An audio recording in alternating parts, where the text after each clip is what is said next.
Mr. Depp's finger. Is that what's going on here?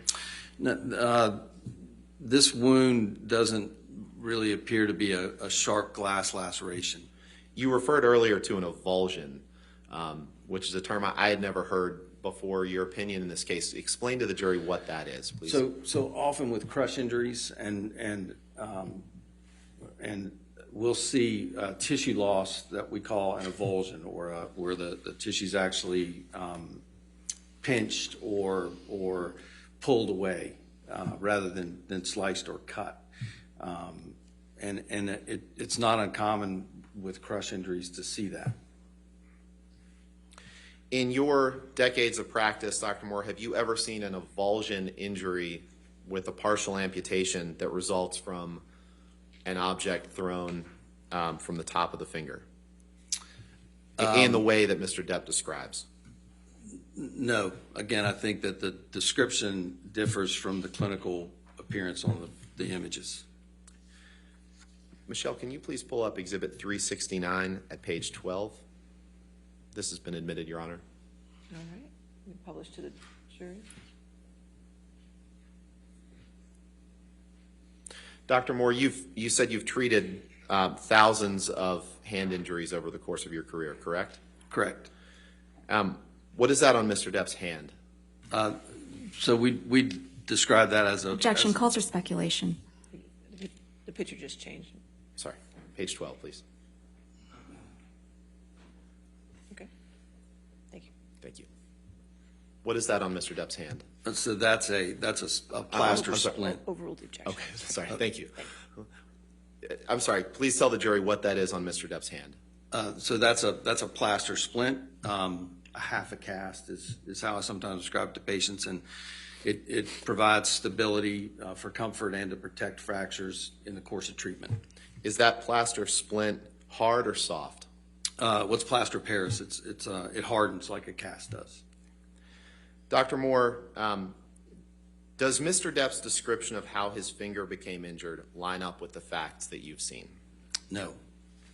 I have no further questions. All right. Thank you, Dr. Moore. Cross-examination.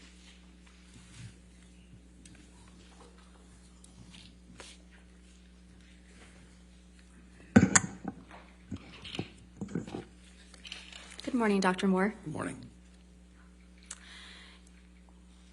You said you reviewed Mr. Depp's video deposition. Is that correct? That's correct. And you said you reviewed Mr. Depp's testimony at this trial, correct? That's correct. And was that also a video of his testimony? Yes. Okay. And you testified that Mr. Depp demonstrated that his hand was flat on a surface. Is that correct? That's correct. That's not entirely accurate, is it, though? No. His description was relatively consistent in both, including turning and resting the hand on the edge. Isn't it true, Dr. Moore, that when Mr. Depp did the demonstration in his deposition, he showed that his fingers were hanging over the bar? Well, even hanging over the bar, it still leaves the dorsum of the hand or the nail vulnerable. That's not my question, Dr. Moore. My question is, isn't it true that Mr. Depp said his fingers were not laying flat on a table, they were hanging over the bar? Yes. Okay. And in fact, you knew that when you made that opinion. Isn't that correct?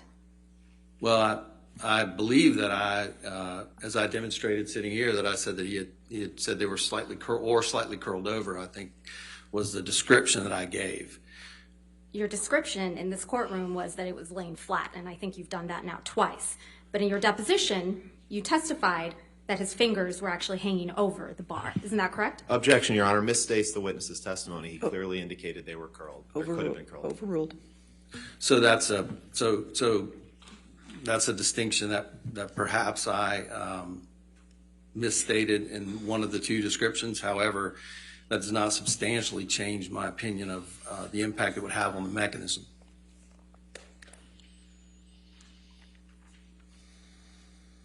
Isn't it true that Mr. Depp also testified that the bottle came from an off angle? Yes. Okay. And you consider that in rendering your opinions today, correct? Yes, I believe he stated that it came from between 6 and 10 feet. I think it was I think he demonstrated it was off to his right. I can't recall specifically, but it was off angle, yes. Okay. So it didn't come from the top, as you previously testified just a few minutes ago, correct? Well, no, it would have struck the top of the finger, but it may have been slightly off angle in its approach based on the description. Mr. Depp described it as off angle, correct? Correct. Dr. Moore, just at the outset, your billing rate for providing deposition testimony is $1,000 per hour? That's correct. All right. And you were deposed in this action for several hours on March 22nd, 2022? That's correct. And your billing rate for providing trial testimony is $5,000 per day? That's correct. You were retained in this case by Ms. Heard's legal team, correct? Correct. And over the last few years, you've provided expert services for one of Ms. Heard's law firms on at least 2 other cases, right? That's correct, yes. Dr. Moore, is it fair to say that you have no personal knowledge as to how Mr. Depp injured his finger in Australia, correct? No, I have no personal knowledge. My impression is based on his description of the injury and the available medical records for review. But you weren't in Australia with Mr. Depp and Ms. Heard, correct? I was not in Australia, no. And so therefore you have no personal knowledge as to how that injury was sustained? Correct. You also never personally examined Mr. Depp's finger, did you? Correct. You didn't examine Mr. Depp's finger at the time it was injured? I did not. And you never provided any medical treatment to Mr. Depp in connection with his finger injury, did you? I did not. Now, you've testified that you identified Mr. Depp's finger injury as a crush injury, correct? Correct. And a crush injury is when a body part is crushed or trapped between 2 opposing firm surfaces, yes? Yes. And a crush injury to a finger can occur when a foreign object hits the finger, right? Yes. And based on the pictures that you reviewed of Mr. Depp's finger injury, you cannot determine what particular object caused the injury to his finger, yes? Well, I can't determine exactly what object did it. I think that I can say with confidence that the described mechanism of the bottle hitting and shattering the finger was not consistent with the appearance of the injury. I understand that. And My I think question is just very specific. You can't determine the object that caused the injury to Mr. Depp's finger. Well, it's a little bit more of a non-specific answer. I mean, I can't determine the exact object, but I can determine that it's unlikely that it was sustained in the manner described. A bottle is a foreign object, isn't it? Yes. Okay. So you can't rule out that the injury to Mr. Depp's finger was caused by a vodka bottle, correct? Well, based on the injury pattern, I can say that the described mechanism of injury is inconsistent with medical findings. Right. But because a vodka bottle is a foreign object, you can't rule out that a vodka bottle is what caused Mr. Depp's injury.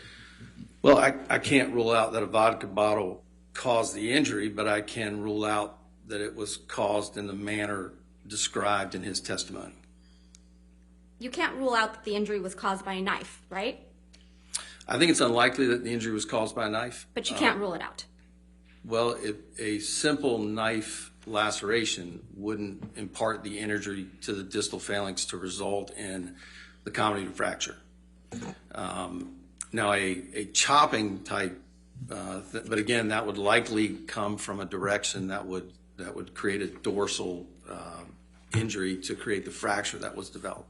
Do you remember giving testimony in this case, Dr. Moore?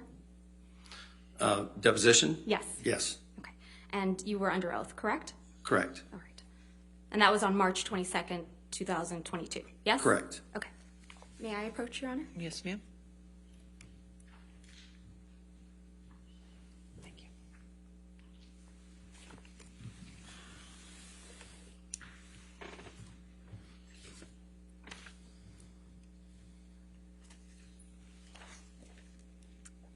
Dr. Moore, may I please have you go to page 163 of your deposition, specifically line 17.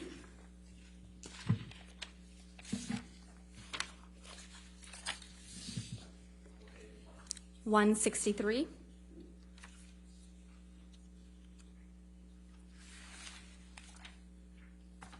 Actually, apologies, 164.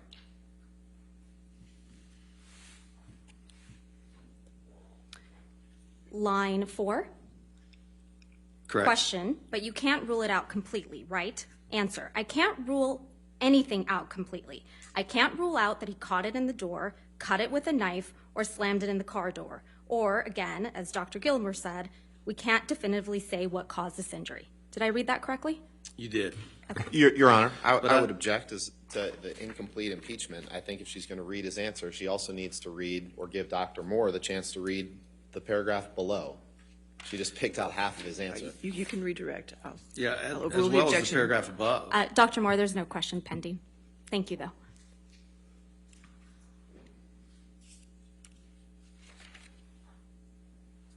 So you can't rule out that the injury was caused by a car door either. Is that right? Correct. Okay. But it's your testimony sitting here today that you can rule out that the injury was caused by a vodka bottle. Is that your testimony? My testimony is that I can rule out the injury as caused by the mechanism described by Mr. Depp in his deposition. But you can't definitively say what caused the injury to Mr. Depp's finger. Well, the definitive injury is a crush injury, but again, I can't say. I mean, I think that it's quite likely that the initial mechanism described at the time of presentation of the accordion doors would classically create this injury pattern. You know, the hand up in front. If you picture accordion doors as the edge is closed, if the hand's up, the palm is exposed. If the door's pushed, and the Dr. hinge Moore, closes about the fingers. I understand that. But my question is, I think it's important that they understand that. this is the time for me to ask you questions. Your counsel will have the ability to rehabilitate you and ask you questions on redirect. Right now, let's try my question. Okay. You can't definitively say what caused the injury to Mr. Depp's fingers. Yes or no? No. Okay. In conducting your analysis of Mr. Depp's finger injury, you did not attempt to reconstruct the incident. Is that right? Well, I think the incident was reconstructed. You mean did I throw a vodka bottle at something? No, no, Dr. Moore. I mean, you didn't do any type of accident reconstruction, either computerized or you didn't conduct any type of accident reconstruction of the alleged. No, that's correct. My opinion is based on the medical records and the clinical images and Mr. Depp's description. And your analysis is based on an understanding of how Mr. Depp described the exact position of his finger at the time of the injury, yes? Yes. Okay. And your analysis is also based on the assumption that Mr. Depp's hand remained completely still in the instance that a vodka bottle was hurled at him, yes? No, my assessment is on his description of the vodka bottle striking the top of his finger. But his hand stayed still, according to your analysis, yes? I guess it was still long enough for the bottle to hit it, but natural reaction would be to try to pull away. When you perform traumatic finger surgeries, you inquire about the cause of the injuries, correct? Correct. And your best information on that is typically just the self-report of the patient, yes? Correct. And your assumption is that the patient is trying to get care. Because the patient is trying to get care, that patient is generally telling the truth, right? You would hope so. Yeah. You reviewed Dr. Kipper's deposition testimony informing your opinion about Mr. Depp's finger injury, correct? Correct. In forming your opinion, did you consider Dr. Kipper's deposition testimony that while Dr. Kipper was providing emergency treatment Objection, for Your Mr. Honor. Depp? May we approach? Okay.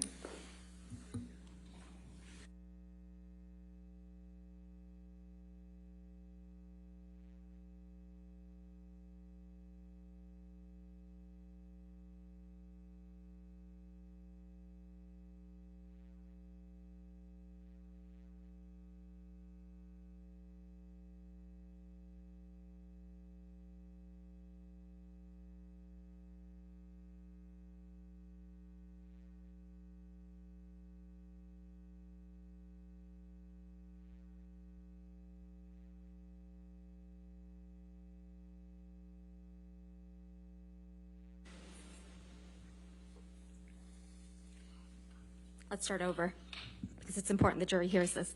So in forming your opinion, did you consider Dr. Kipper's deposition testimony that while Dr. Kipper was providing emergency treatment for Mr. Depp's finger injury in Australia in the driveway of the house, Mr. Depp told him that his finger was injured when when Miss Heard threw a vodka bottle at him? I don't recall that from the deposition. I'd be happy to review it if you have the deposition available. Did you consider Dr. Kipper's testimony that he recalled that Mr. Depp's finger was found in the kitchen? I do recall that. So you must have also seen Dr. Kipper's deposition testimony that he wasn't the one who actually found the finger, correct? That's correct. Dr. Kipper testified that someone he thought was the chef told him he found the finger in the kitchen area, correct? I'm going to assume so without reading the deposition now.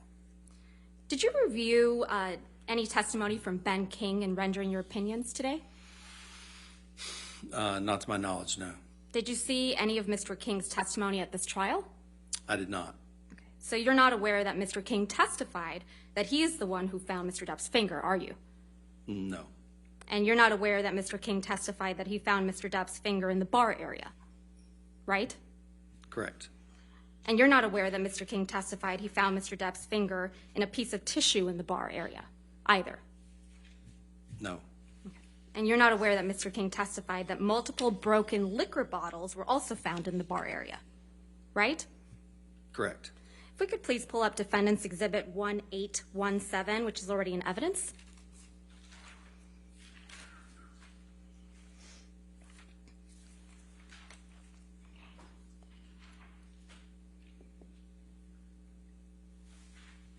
And it may be published, please.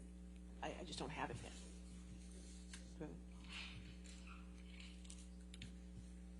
That would help. Yes. I just have a blank screen at the moment. There we go. Oh, sorry, something. Thank There we you. go. Okay. Have you ever seen this picture before, Dr. Moore? No. So you're not aware that this is the bar area where Mr. King testified he found Mr. Depp's finger? No. Okay. Do you see that broken vodka bottle in the back corner near the bottom of the bar? Yes. Okay. Do you see the blood drops on the floor? Yes. Can we please pull up Defendant's Exhibit 1820, which is already in evidence?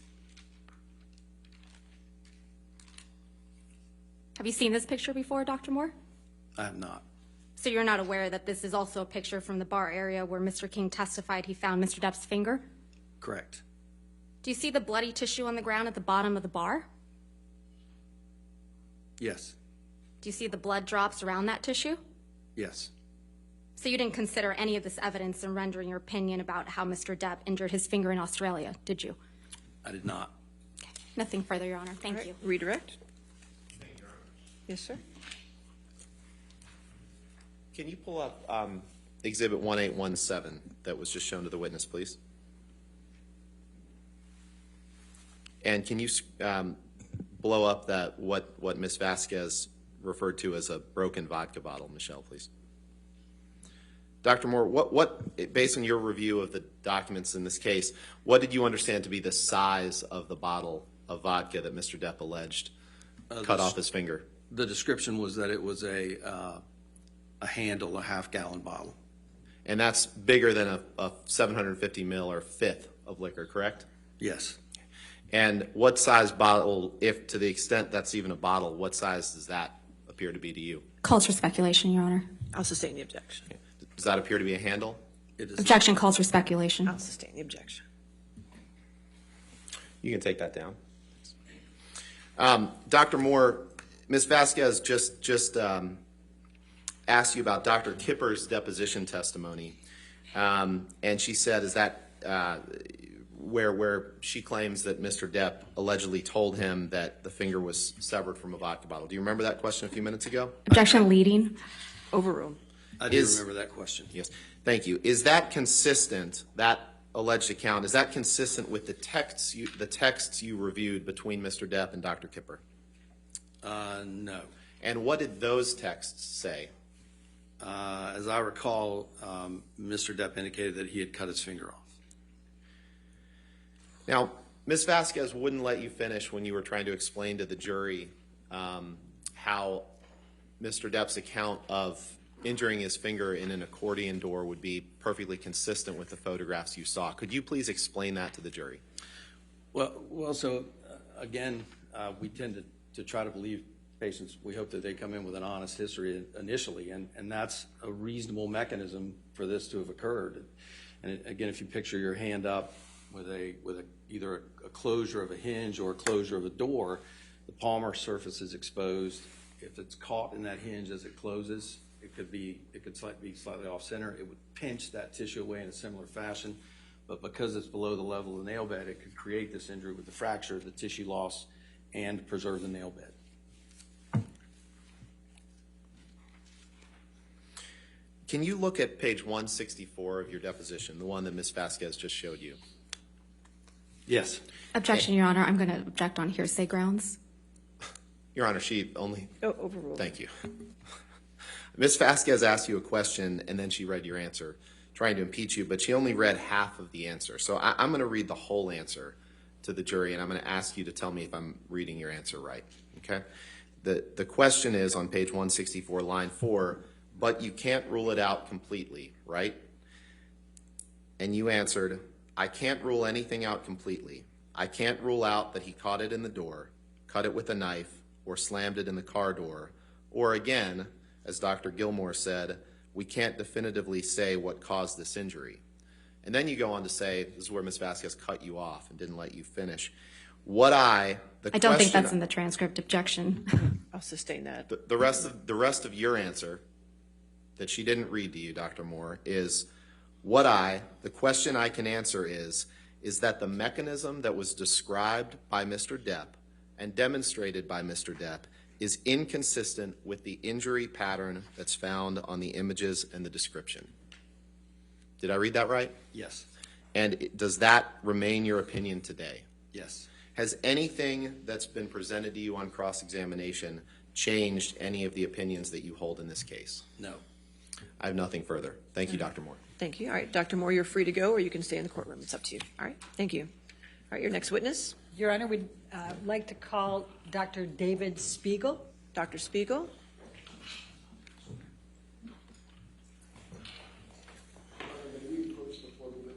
All right, that's fine. Yes, sir.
Thank you, Your Thank Honor. you. All right. The doctor can be sworn. Do you solemnly swear or affirm to testify truthfully in this case in penalty of law?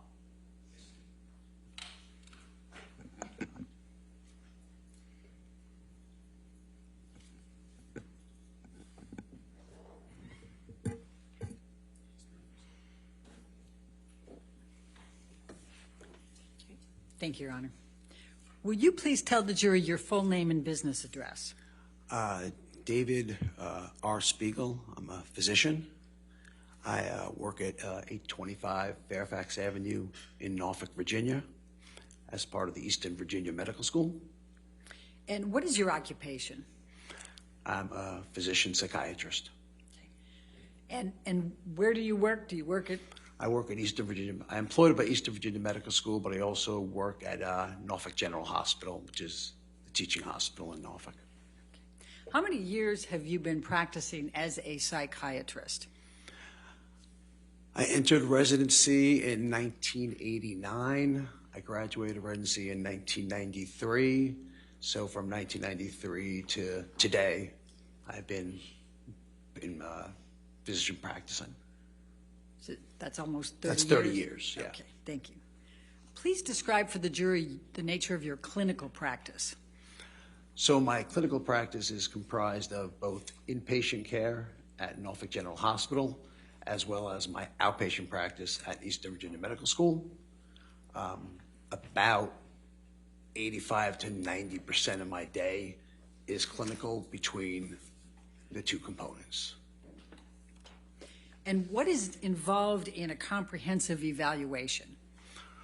So in a comprehensive evaluation, in addition to reviewing the historical information that you receive from collateral other sources, you undertake a history from the patient.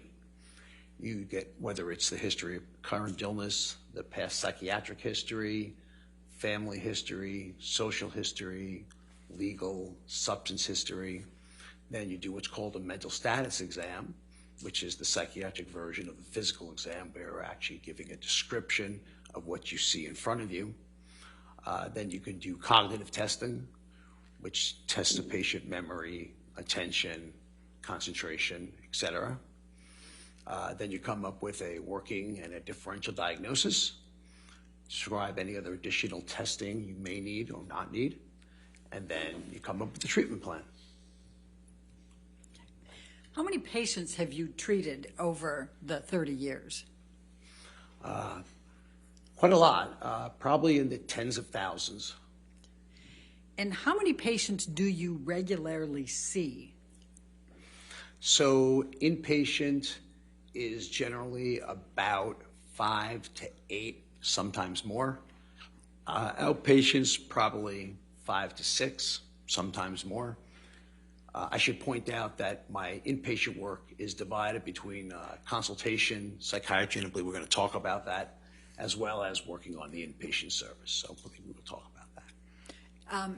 What, if any, differences are there on how many patients you see on weekends as opposed to weekdays? So when I'm on call, which is on either a Saturday or a Sunday meeting, I have to be in the hospital and around. That's probably an additional 35 plus patients. How frequently do you treat patients who abuse drugs and alcohol? Unfortunately, drugs and alcohol are part of psychiatric practice. And so probably 3/4 of my patients have substance abuse problems. Does this include both legal and illegal drugs? Yes. Put them both together, probably 75%. And how frequently do you treat patients who have suffered from someone in their lives who abuses alcohol and drugs? On a regular basis, like I said, on a daily basis. This is part of what psychiatry is. And as part of that treatment of patients who abuse drugs and alcohol, do you evaluate the impact of the abuse on their brains and personal interactions with others? Yes, substance of abuse, both in the short term and the long term, can affect the brain in terms of mood, behavior, cognition, meaning attention, concentration, memory, ability to control your behavior, as well as your overall level of functioning. It can affect it in the short term, such as alcoholic blackouts. It can affect it by causing stroke, such as stimulants can. And so at the end of the day, it's a rather lengthy list of what substance abuse can do to the human brain. Dr. Spiegel, how frequently have you treated patients who have suffered intimate partner violence? Again, it's very unfortunate that probably 50% of my patients suffer from trauma. If I had to guess of those 50%, probably 25% of my practice is people who have suffered intimate partner violence. And how consistent is that with the national average? In America, unfortunately, it's about 20 to 25%, depending on the study of women have reported intimate partner violence. And how frequently have you treated patients who have perpetrated the intimate partner violence? So again, in the outpatient setting, I don't see it quite as much, but in the inpatient setting, again, it's a really relative common phenomenon that I will see perpetrators of partner violence, and they're patients who need treatment too. And overall, how many patients have you treated who have been perpetrators of intimate partner violence? Perpetrators? Yes. Probably 5 to 10% of the patients I do is perpetrators. And would you say tens of thousands over the 30 years? Yes. And leading. Overruled. Thank you. As part of treating patients relating to intimate partner violence, do you regularly evaluate these patients? Do I regularly evaluate the patient? Evaluate the patient, yes. Oh, yes. Yes, regularly. I mean, they get the same comprehensive evaluation that I described before. Are you licensed in Virginia? Yes, I am. And when did you first become licensed in Virginia? 1993. Have you been qualified by courts as an expert witness? Yes, I have. In how many states have you been qualified as an expert? 3, which would be Virginia, Maryland, and South Carolina. Dr. Spiegel, can you please review for the jury your educational background beginning with your undergraduate studies? So I went to Duke University undergrad. I went to medical school at the State University of New York Health Science Center in Brooklyn, formerly known as Downstate Medical Center. I did my internship and residency between Dartmouth Hitchcock Medical Center and Penn State Hershey Medical Center. And I'm also fellowship board certified in consultation liaison psychiatry. okay. And where did you do your residency and your internships? So I did my residency for Penn State and internship at Dartmouth. Okay. And what is your current title and position? So I am the acting chair, endowed chair, and professor in the Department of Psychiatry and Behavioral Sciences at Eastern Virginia Medical School. Are you board certified? Yes, I am.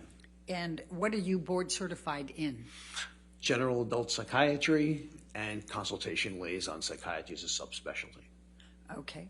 So you have 2 board certifications. Yes. Okay. Can you explain to the jury what's involved in board certifications in those 2 fields? So board certification is the standard we strive to in being a physician or any other mental health practitioner. It involves taking a very comprehensive test at the beginning of your career to initiate board certification. Then you get tested again every 10 years.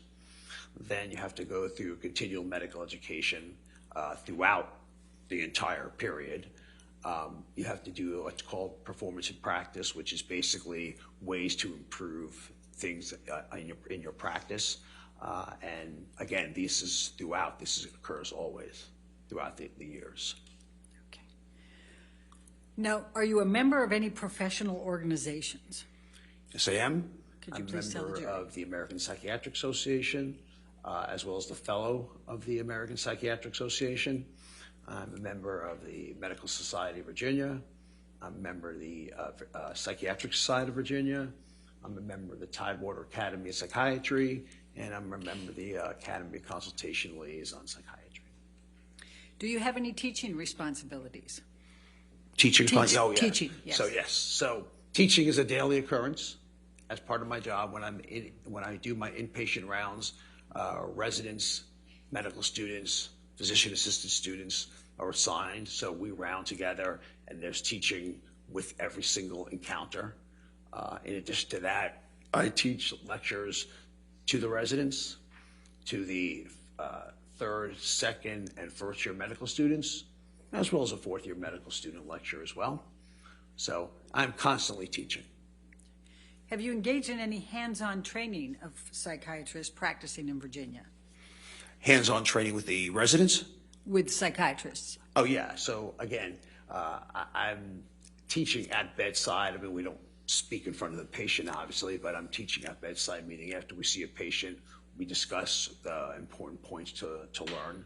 And again, that includes residents at every level. That includes medical students, third, second, and first year physician assistant students. So every day is a teaching explanation session to the students and residents. What is your role at Eastern Virginia Medical School as the acting chair? Please tell the jury what that means. So as the acting chair, you are not only accountable for your own practice, but you are accountable for your faculty members' practices. So I have to make sure that everyone is treating, seeing, evaluating a certain number of patients. I have responsible for their academic requirements, so in terms of publishing, et cetera. I'm responsible for their teaching assignments to other residents, to other students. I'm responsible for fiscally that they are accountable to their fiscal productivity. So, and a heck of a lot of other administrative meetings that I go to. Have you published in your field? To the tune of about 80 manuscripts, and I have my own book on catatonia and the consultation liaison setting. I have a book chapter on the current and current and contemporary approaches temporomandibular disease, at least the psychiatric portion. I'm also in a dissociative identity disorders chapter on a wiki book. And have you peer-reviewed literature? Yes, so I'm a reviewer I've served as a reviewer on Lancet. I've served as a reviewer as Innovations in Clinical Neuroscience. I've served on reviewer for Clinical Neuropharmacology, and I'm actually editor-in-chief at this point, of Clinical Neuropharmacology. Have you lectured on the effects of drugs and alcohol on the human brain? Yes, I teach to the residents. I teach lecture to the second year medical students, third year medical students. So I am fully aware of not only what I teach, but what I see in the emergency room and the consultation and inpatient settings.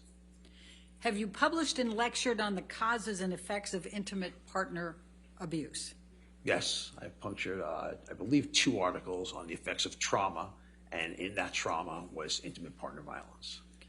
Are you familiar with the hallmarks of intimate partner violence? Yes. Are you familiar with what causes intimate partner violence? One more, excuse me? What causes intimate partner violence? Yes, there's a multiple explanation that cause intimate partner violence. And if I can just mention at this point too, that when we are discussing intimate partner violence, I think it's imperative for the jury to know we are talking about repetitive behavior over periods of time. And the type of abuse can be any physical, psychological, sexual, but just as important is for one of the partners to maintain some uneven element of control or to maintain power, control, or authority. So there are a lot of facets to intimate partner violence. I know people tend to think of it as just the actual abuse act, but there's more to it than just the actual abuse act. Abuse act's important, but it's not the sole thing.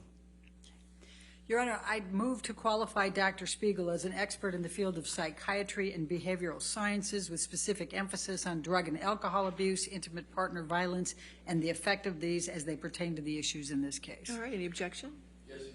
Your Honor, You wish to void dear? I do. Okay. To his qualifications. His qualification. Okay, thank you.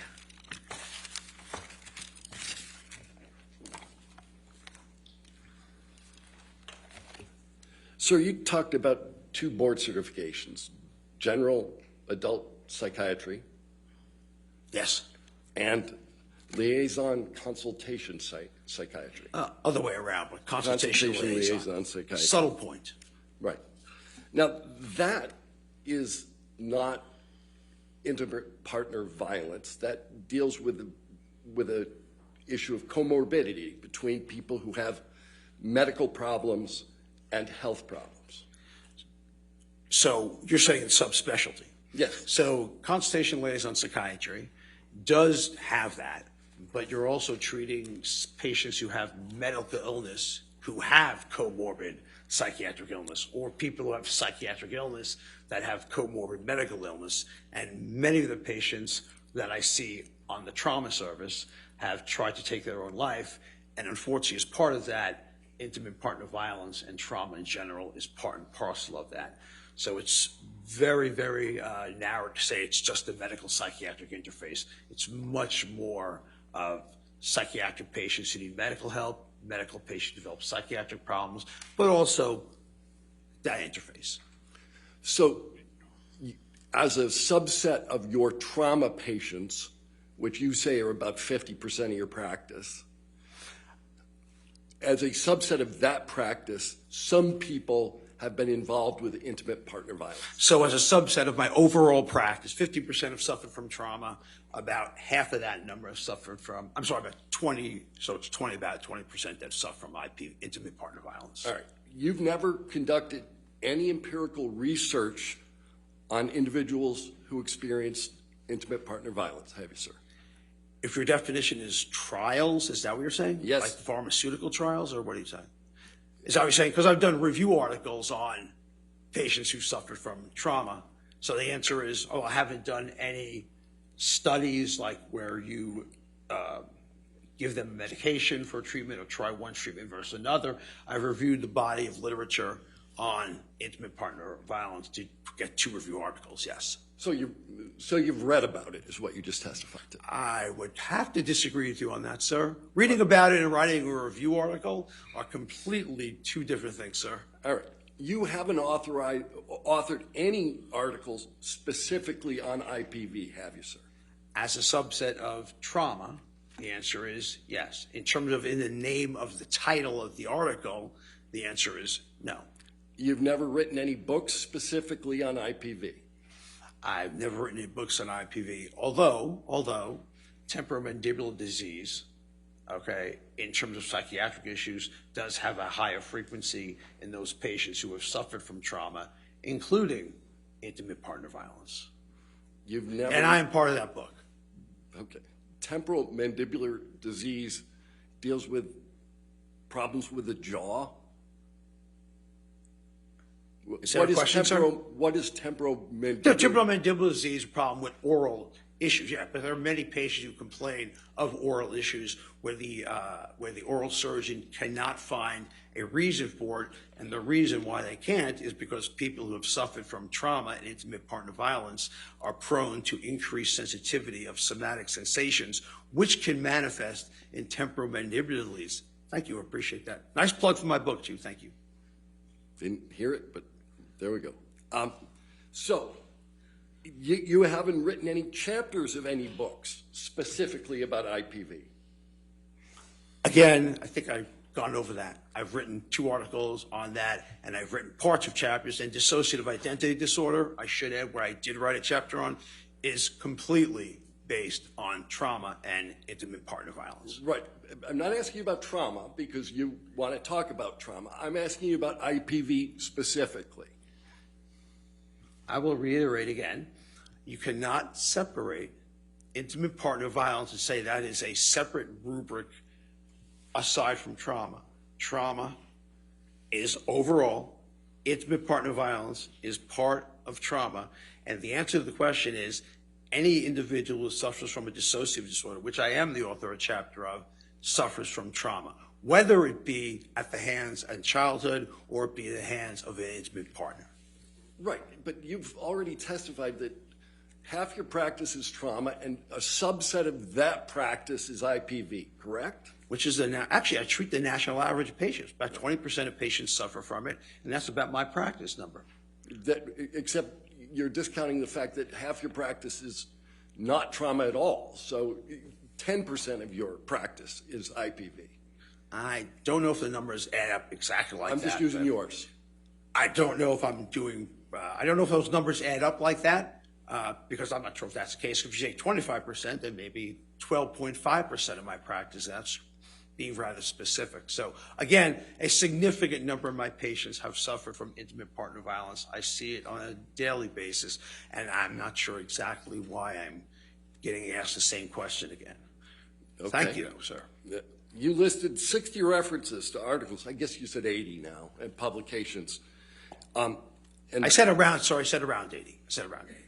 60, 80, whatever it is, right? No, 60 and 80 is not. If you go to the PubMed, actually, why don't you go to PubMed right now and put PubMed Spiegel DR, and you'll find that number is 72 with 2 waiting to be impressed. 1 submitted, so that'd be 75. So it's around 80.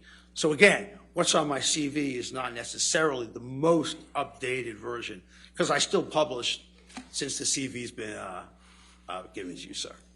Right. And not one of the 72, 80 articles has IPV in the title, right? Correct. Not one of them has IPV. It does have trauma, but not IPV. Right. And you've never presented on the topic of IPV specifically? As a function of trauma and as a function of somatic illness, again, I would say to you that it's part and parcel of these illnesses. So the answer is yes, I have. Okay. Right. The answer is yes, I have. And IPV doesn't appear in your CV at all? If you say it's not in my CV, I will believe you. Okay. There's a lot of things that are not in my CV that I do. So.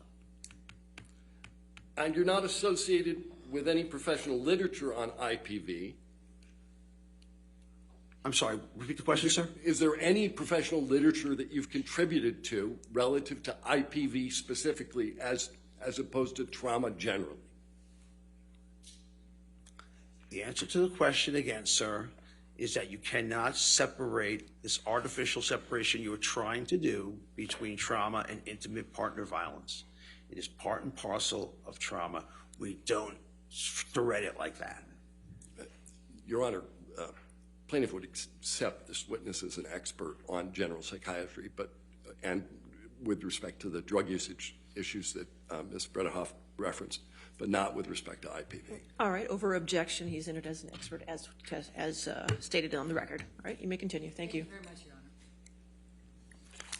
Honor. Dr. Spiegel, at our request, what have you reviewed in this case? And just go ahead and give me more So general. it's a lengthy review, but court filings, psychological testing that was done on Ms. Heard by both Dr. Hughes and Dr. Curry, other physicians' medical records, other physician note, Dr. Kipper, counselors and therapists that both parties and psychiatrists that they went to, text messages, depositions, snippets of the UK trial, and I'm sure pictures of physical injuries, so I've seen a lot. What, if anything, have you seen in terms of emails, audios, videos? Yes, so I've seen videos of Mr. Depp, I think the video was showing Ray of Mr. Depp destroying, slamming cupboards and breaking glass and yelling at Ms. Heard while having a wine glass in his with wine in his hands. I've seen videos of destruction of property in the house. Okay. And what, if any, review have you conducted of the deposition and testimony of Mr. Depp's hired witness, Dr. Curry? Objection. Sure.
Do you remember my question?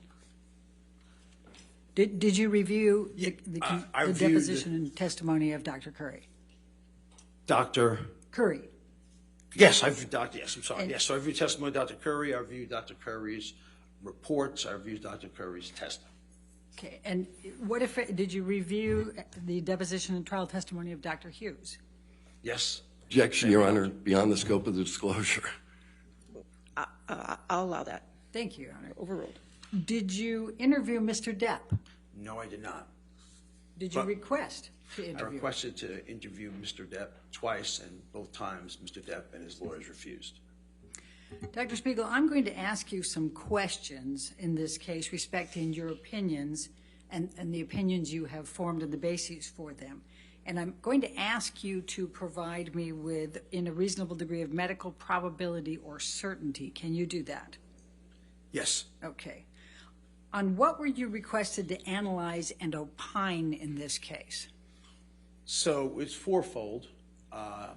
One, I was asked to opine about the risk factors that are associated with intimate partner violence and behaviors that are shown, risk factors that are shown in intimate partner violence to be consistent with behaviors that Mr. Depp has demonstrated. Two, I've been asked to opine about the acute effects on alcohol and substance use, and I mentioned that including mood, behavior, cognition, functional impairment. Three, talking about the psychological profile, if you would, of, is there a question? I'm sorry. Oh. No. Okay. Of psychological and medical sequelae of patients who have suffered intimate partner violence and perpetrated intimate partner violence, and whether or not Mr. Depp's behavior is consistent with that. And lastly, about alcohol and other substance use disorders, their diagnostic criteria, their medical and psychological effects, psychiatric effects, their cognitive effects, and their functional effects.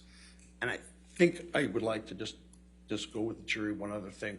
When we talk about, when psychiatry talks about substance use disorders, it's imperative to understand we're not talking about someone who rarely uses and happens to have a bad night. We're not talking about someone who uses on a weekly basis and has a bad night. We're talking about repetitive patterns of behavior that meet a list of 11 criteria that can be deemed mild, moderate, or severe. Because I think people get confused when they hear the word substance abuse, that they think of, oh, I may have used this because I used it twice. There is a whole criteria of behavior and sequelae and consequences that go with a substance use disorder.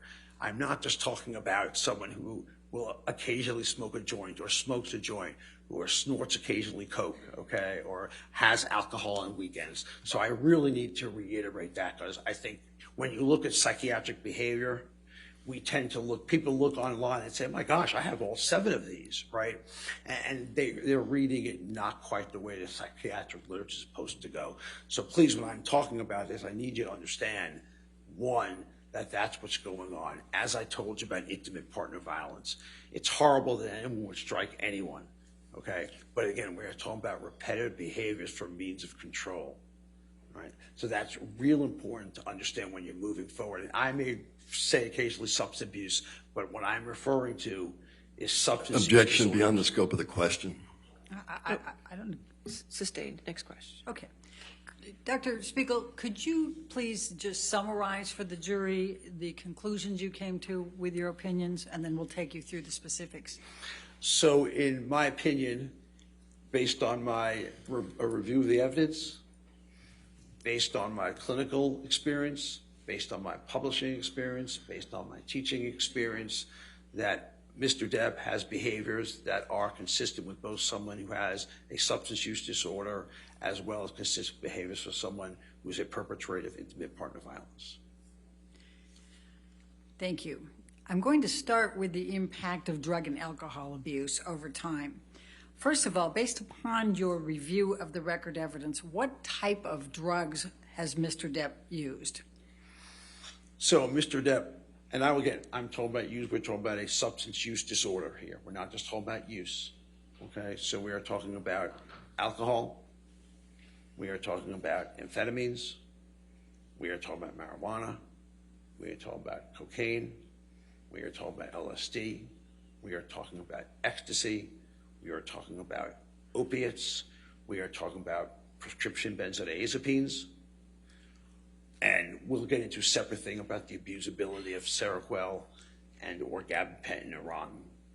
And we are talking about, much of the time, concurrent use, meaning simultaneously. In your practice, do some patients suggest to you that drugs and alcohol actually help them? So I think it's patients who lack insight or are in the very early stages of recognizing they have a quote-unquote problem will sometimes actually say that they have this medication actually calms me down. This medication makes me feel better. And in actuality, they may not acutely feel anything, but chronic and continual use will take its toll on the brain. So the answer is yes, but again, people who have substance use disorders have lack of insight and a lack of judgment about what's going on. They're very poor moderators of their own behavior. Has Mr. Depp suggested, based on your review of the record evidence, that alcohol and drugs actually help him? Actually, in a review of the evidence, he has suggested that alcohol, Xanax, I'm in the list of medications, do help. Although I will also tell you on review of the evidence that there were at least 2 times I can remember that Mr. Depp was referring to at least short-lived periods of sobriety, and I cannot exactly tell you what that included. That both times he said that he functioned better and that he recognized that alcohol and drugs was at the root of his problems. Now, there's been testimony that Mr. Depp is quite charming, both off and on the drugs and the alcohol. What is your answer to that? So, again, let me put one thing clear here. I am not here to impeach Mr. Depp's acting skills or his persona. He has way greater skills than I do in that. What I'm here to say is talk about how drugs and alcohol affect what we all have in common. We're all human beings. We can all only get so much, take so much when something is going to happen. And that's what I see every day in the emergency room, on the consult service, on inpatient psychiatry. Bad things happen, not because of anything special, except we're all human beings and our brains, substance abuse, are not titrated. They are not regulated by the FDA.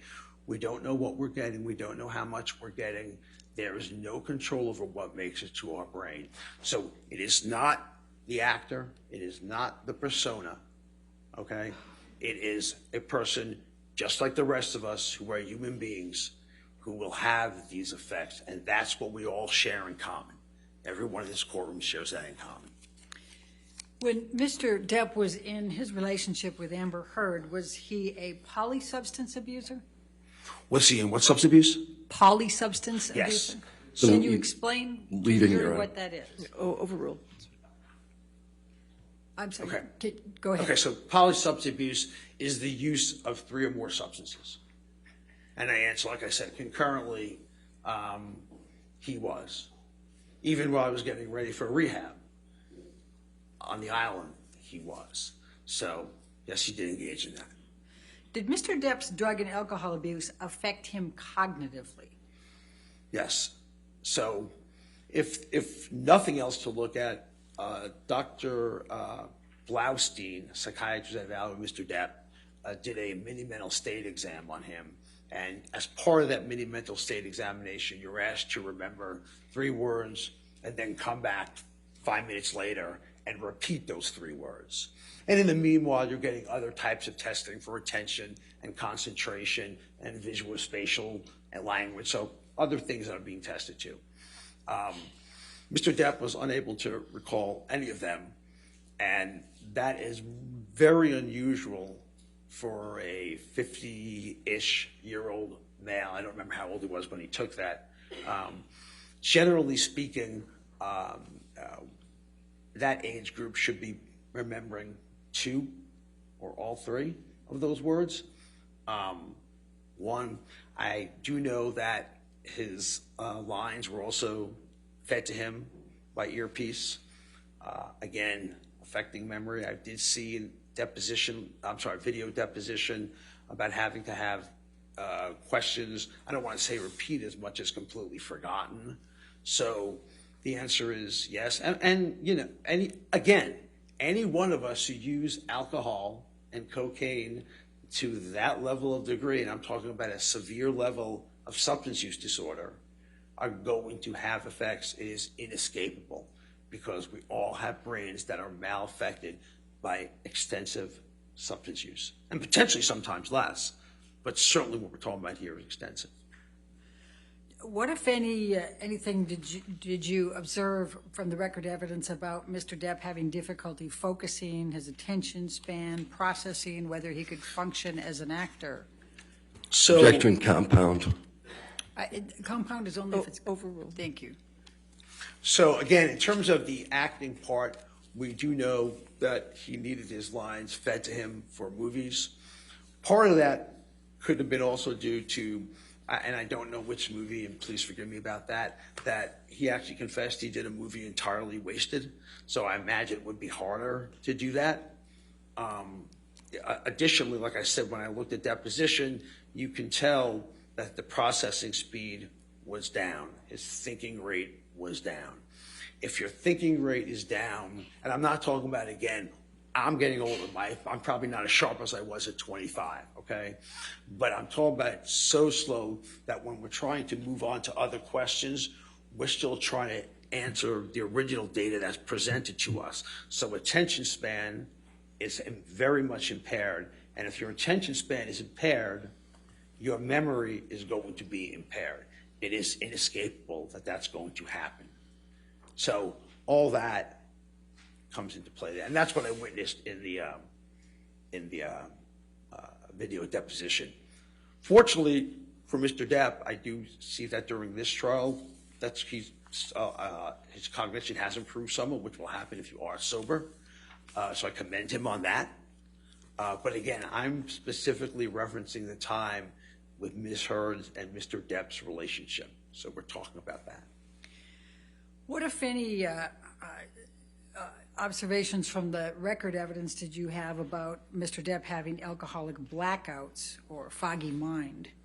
Again, there were reported times where he would be essentially, quote unquote, passed out drunk. You saw pictures of him passed out drunk and not be able to remember what he did, which is, again, if you look at the record evidence, you will see that, and this is linking intimate partner violence and substance uses together. I know we're going to get to that, which is basically if you have blackouts and you're using alcohol or using cocaine, it's going to be near impossible to remember what happened the night before. I don't think I'm the first person that's ever told you that alcohol can cause blackouts. And basically, alcohol decreases a brain chemical, glutamate, which is involved in memory formation. If it blocks that to an extensive degree, the individual cannot remember what happened because they didn't have enough time for their brain to process the memory. You need this brain chemical. So does alcoholic blackouts happen every time? No, of course not. But are they a complication of a use disorder? Absolutely yes. And there was record evidence of that. Dr. Spiegel, you said at one point alcohol and cocaine. Is it possible to have blackouts with alcohol and different types of substances? Yes. So my clinical experience, and I'll date it back within the last month, we had a patient who was using both, especially cocaine, and she had these kind of stroke-like lesions around the brain center known as the hippocampus, which is involved in memory formation. So Objection relevance. Just giving an example. Overruled. Combining the two substances together increases the likelihood, even if you don't get what is a major stroke. And again, we think of a major stroke as someone who has speech difficulties and movement difficulties. There's a lot of different types of stroke that can just affect cognition.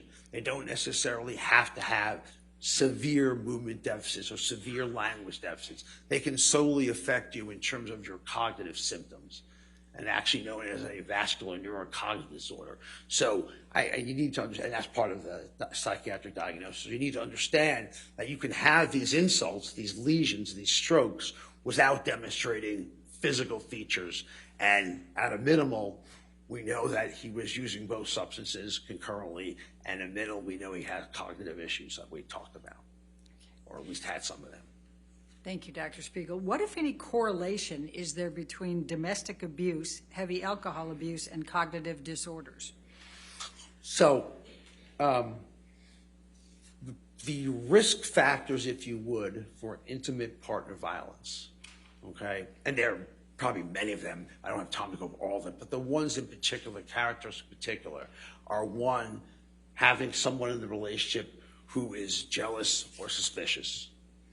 2, having someone who has a higher than average acceptance of violence ideations. 3, someone who has rapid and extreme mood shifts. 4, someone who has limited self-control. One of the roles of cognition, one of the roles of our brain, is to prevent inappropriate behaviors and acting out on thoughts. We all get angry at people. That's human. We all get angry at people. We all think things about people. The difference is when our brains are intact and working well, most of us don't act them out, okay? Most of us do not act them out.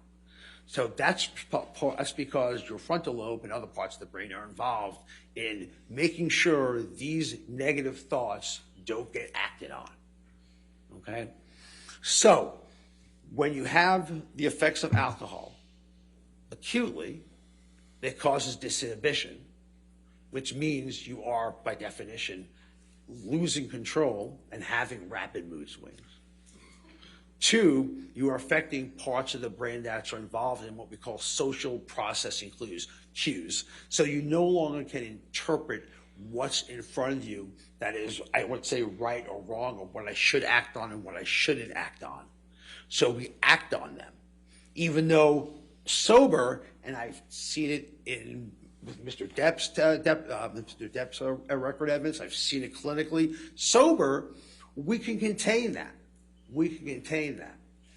But when you have these mixtures together, knowing, by the way, that about 40 up to 60% of intimate partner violence is done under the influence of alcohol and or substance use disorders, okay? Knowing that treating it gets it better, improves, I'm not saying removes it, but improves it. Hearing from Mr. Depp's own text to Dr. Kipper that he was better with that things are going better, will show you that given those confluence of factors, given them all lining up, the risk factors, combined with something that when any of us use to a certain amount, if we're novice at it, it'll be a lot less. If we're more experienced and have more tolerance and dependence, it's going to take a lot more. But inevitably, will make us disinhibited and will make us act out. And acting out could be done in a lot of different ways in intimate partner violence, okay? With also remembering, control is the end game of intimate partner violence. So that's how they basically interact in a nutshell. Ms. Bretterhoff, I assume you have, I have quite a bit more. let's go ahead and take our morning recess. Ladies and gentlemen, just do not discuss the case and don't do any outside research. We'll be back with you Oh, I'm sorry. in 15 minutes. We're just, Sorry, I talked we're just too taking a much. break. No, we're just taking a break.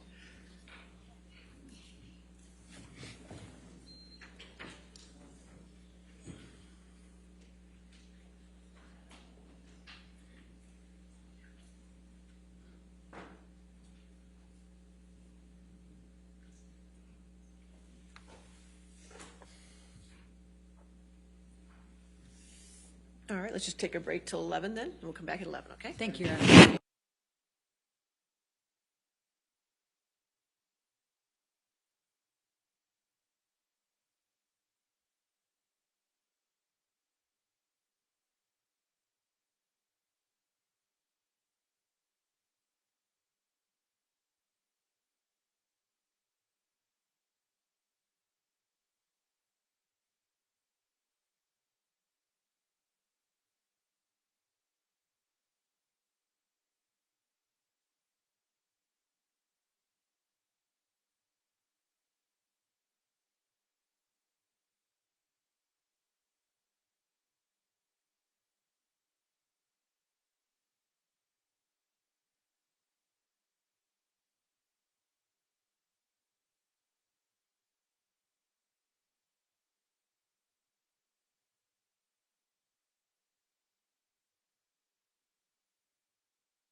right, ready for the jury?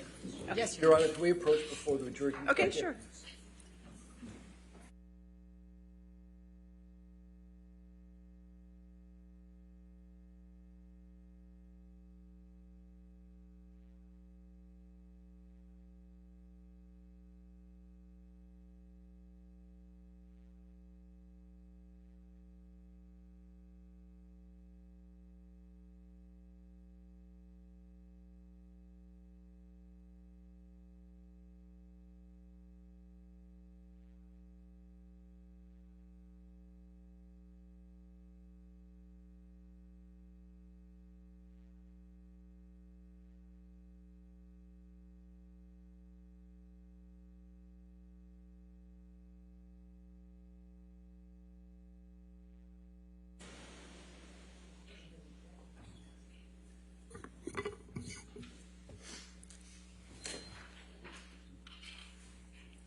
Thank you. You may be seated. All right, your next question. Thank you, ma'am. Thank you, Your Honor. Dr. Spiegel, before we took the break, you were talking about the correlation between domestic abuse, heavy alcohol abuse, and cognitive disorders. Does the literature support your testimony on this? Yes, the literature fully supports everything I just said through that interaction. Thank you. Now, you indicated that you reviewed Mr. Depp's video depositions. Is that correct? The Yes. ones from November 10 through 12 of 2020 and December 14 of 2021. Is that correct? Yes. Okay. Did you reach any conclusions about his cognitive symptoms, insight, and judgment in watching those? So during the video deposition, what was readily apparent was a gentleman who had a significant delay in processing speed.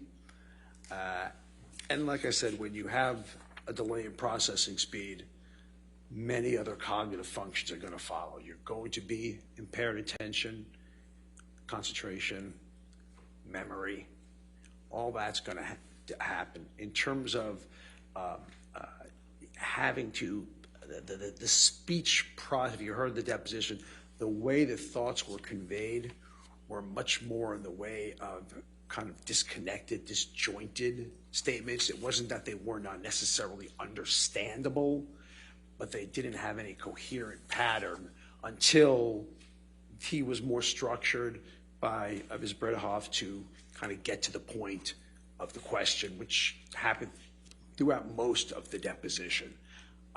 And so you could see there that there was obviously some form of cognitive issue that should not be happening in someone in their mid-50s, and it probably due to the alcohol and substances. What, if any, observations did you make about impulse control? So during the deposition? Or, Yes, or, okay. and, Or any and other other time? record evidence either. So again, I think that under the guise of not being acutely intoxicated, I think Mr. Depp was able to control much of his behavior, much of his thinking, even if it was aberrant or negative, he was able to control that. I think that once you start getting to the point of adding substances to that, that will set it over. If you saw the video, I think you all did, about the in the kitchen where there was smashing of glasses, slamming of cupboards, and yelling at Ms. Heard that you don't exist. And throughout the deposition of Dr. Kipper, Mr. Depp is firing him and rehiring him and yelling and screaming. And I do believe that a lot of it had to do with the interaction of, hey, we're trying to help you get sober, okay? And it is obviously something you are resisting, not ready for, not wanting. And so you saw a lot of yelling, a lot of acting out, if you would, which puts you on the state of, hey, this is a gentleman who has really significant trouble with delaying gratification, okay, delaying reward. And certainly one way to make that significantly worse is with substances. There's no question about that. And you may have subsumed this in, but what, if anything, did you observe relating to erratic behavior based on the record evidence? Yeah, I mean, I think, again, when you talk about erratic behavior,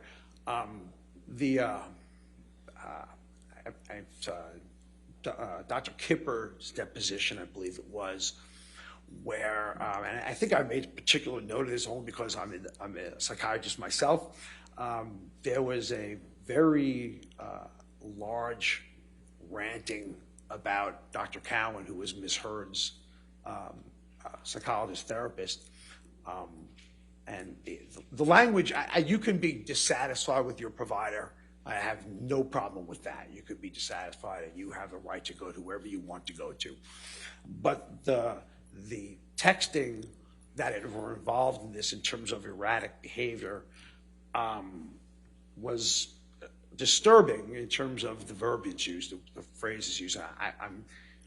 Am I free to use some of the language, or should I reserve that, Your Honor? Go ahead. I can? Believe me, the jury's been hearing it. Okay, all right, I want to make sure. I want to make sure. Okay, so it's something along the line that Dr. Kipper is an effing charlatan. He ought to... Objection, hearsay. He's entitled to rely on it and to give his examples.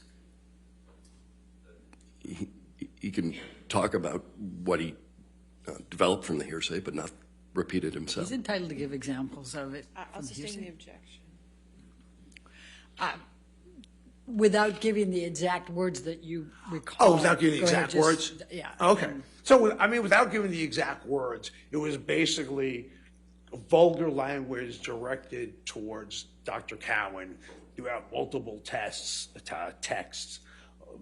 multiple things that Dr. Cowan were doing in therapy. It was, like I said, it was without relaying it, the exact thing. I'm trying to be as accurate as I can. And I think at the end of it, I think he was also talking about that Dr. Cowan was filling Amber with positive thoughts, a therapeutic. Objection, hearsay. I think he's keeping it more general, and he's entitled to rely on. Thank you. So more along the line of giving Amber psychiatric jargon to put on him. And actually, what I read and interpreted what Dr. Cowan's was getting blasted for was he was kind of teaching Amber how to misheard, how to use conflict resolution in a more appropriate manner and learning to express things more rationally rather than express things as irrational as they have been expressed. And for that, there were a lot of negativity being sworn at. So again, erratic behavior in terms of writing a text, but I have no problem with people being angry, okay, none whatsoever. It's just the expressing of it and the continual ranting of it was very uncomfortable for me to read. But regardless, I think we have seen in terms of erratic behavior much of the psychological and the physical maltreatment we talked about. Objection beyond the scope of the question. I don't agree. Sustain next question. Okay. Mr. Depp is 58 years old. Are the behaviors that you have been describing for the jury, are those typical and age-related? No, so while I don't consider 58 years old, I'm 59, okay? I will tell you that the age-related changes that occur in humans are very erratic, hit and miss, meaning they'll occasionally be there. You may need a little bit more time to answer a question or pull things out of memory. You're just a little bit slow and a lot more inconsistently slow. You wouldn't describe what Dr. Blaustein's changes were or what I saw in the deposition attributed to age. Dr. Spiegel, what is Seroquel?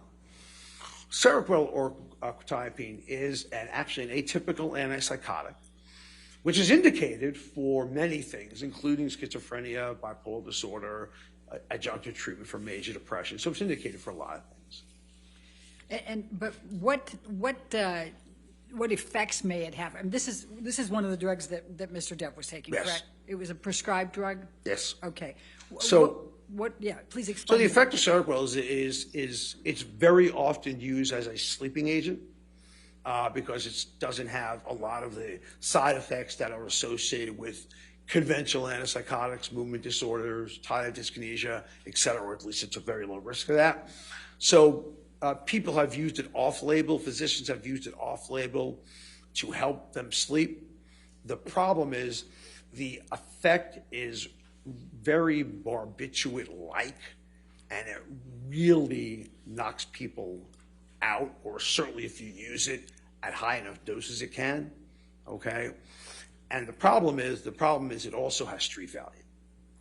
So it's absolutely used on the street for that downer-like effect, and obviously it's a little bit more readily available because it's prescribed. So it does have that street value portion of it. And Dr.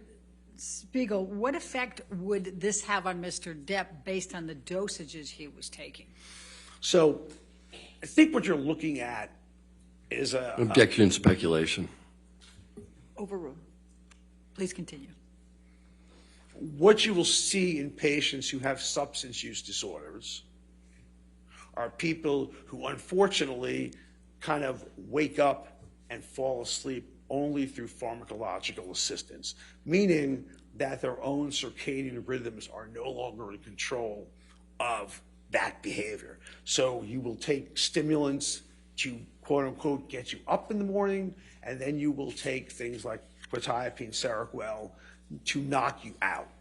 So basically what these are being used for is I'm going to get up and I'm going to get knocked out.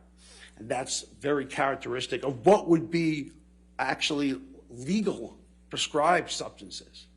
That's not illegal at all. That's very legal. And that's the seemingly what these medicines effect are on patients who have substance use disorder. Dr. Spiegel, what is Neurontin? So Neurontin gabapentin is actually an anti-seizure medicine, which I think it's indicated for seizures, and it might be indicated for one chronic pain condition, although I can't swear that to you. That said, again, in a substance use disorder population, it has significant street value, and people who misuse opiates often supplement that with Neurontin because it has this anti-pain calming effect. So unfortunately, it also can cause respiratory suppression, and so when you use it with opiates, there are people that are unlucky enough to succumb to respiratory suppression as a result, but it has a very additive, calming effect that people use it for.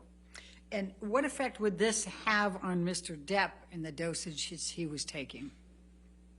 Again, I was looking for an objection. Okay, again, what it would do is have the street value of using it with the opiates. The advantage is you're using it with opiates, and it's because opiates in general, despite everything else it does, are calming.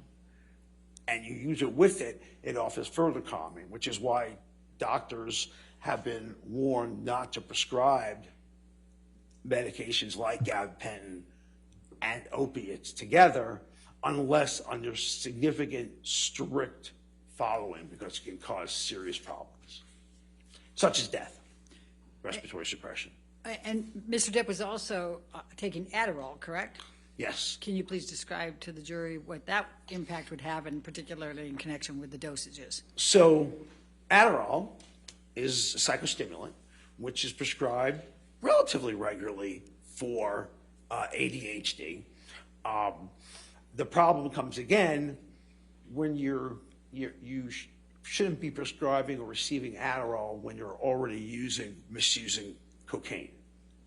Okay, you're now doubling your stimulant dosage here. And basically, what you are talking about, again, it comes down to in the substance use disorder population, you are using it to stay awake, have energy, keep yourself going, getting high, getting energetic. And then the only way to kind of combat that, because you have this effect, is to kind of take downers during the day, and downers being anything that's calming. So anywhere from opiates prescription, anywhere from Neurontin, anywhere from Seroquel, all medications that are which are abusable. And so that's what this is going on. That's what the substance use disorder patient has, and it can't be given with someone using cocaine, because that's an extreme risk for death. You can't be given together. And what, if any, effect would these drugs have if they were mixed with MDMA or cocaine? So when you combine the two together, like I talked about before, there are effects where you are looking at, right, the predisposing traits of intimate partner violence. So jealousy, rapid mood changes, poor self-control, and to some degree, condoning violence to a certain degree. When you combine them all together, you get this disinhibiting, euphoriant effect from cocaine and Adderall. Then when you combine the two together, what happens, you get too much, and then you start getting irritable, you start getting agitated, okay? You start becoming suspicious, jealous, potentially disinhibited, psychotic, and these are the risks. And again, we're talking about not your average everyday use of these substances. We are talking about chronic use together. And we also know that alcohol and cocaine use independently increase significantly the risk of intimate partner violence. These aren't statistics I'm coming up with. They all depend, anywhere from reports up to 7 to 27-fold. So you are, quote unquote, colloquially playing with fire when you are talking about substances and intimate partner violence. You are playing with fire. And that's all of us. And the substances that Mr. Depp was taking and the record evidence relating to those, did you draw any conclusions concerning whether he met this criteria or these risk factors? So in terms of substance use disorder, when you look at it, so major role obligations not being fulfilled, don't have any evidence about operating under the influence or not. Social issues, especially disagreements and arguments with your spouse or family. Obviously, there was tolerance and dependence for the amount he was using, because if anyone is naive to these medications, most of us would be dead. Unsuccessful efforts, difficulty cutting back, using more than intended, giving up social occupational obligations because this, I know there was right after the rehab on the island in Australia when Mr. Depp went out partying with Marilyn Manson. And Objection beyond the scope of the question. Actually, so that's asking for the record evidence for I'll this. sustain the objection. Next question. Okay. What other record evidence did you have supporting this? So psychological, using despite the fact it causes known psychological, psychiatric, or medical effects. And I think that's been pretty well documented. So in this case, you're talking about someone who has a severe substance use disorder. I do want to emphasize, ladies and gentlemen of the jury, that intimate partner violence and substance use disorders are two scourges in this country. They're two plagues. This is very serious stuff we're playing with. And when you are just getting someone closer and closer to the threshold. Objection, Your Honor. Relevance. This is highly relevant, Your Honor. I'll overrule as to relevance. Beyond the scope. Go ahead. Beyond the scope of the question. Yes. All right, I'll sustain that objection. All right. Tell me more about the relationships between substance abuse and IPV, please. Yeah, so again, that you are talking about this and you are you may be able to control the risk factors for any of us may be able to control the risk factors for IPV. Any of us might be able to, okay? When we're thinking and we're not disinhibited, not having these hyper-intense emotions from substances. Once you add that to this mix, your brain can no longer do what it's supposed to do, and it's supposed to prevent you from doing this, quite frankly, because it's wrong. Did you arrive at any conclusions concerning substance abuse and potential self-harm that may have led to Mr. Depp injuring his finger? So I think the physician before me explained that pretty well, but I'll tell you that Mr. Depp has a history of self-injurious behavior, meaning cutting himself. Mr. Depp has a history of burning himself.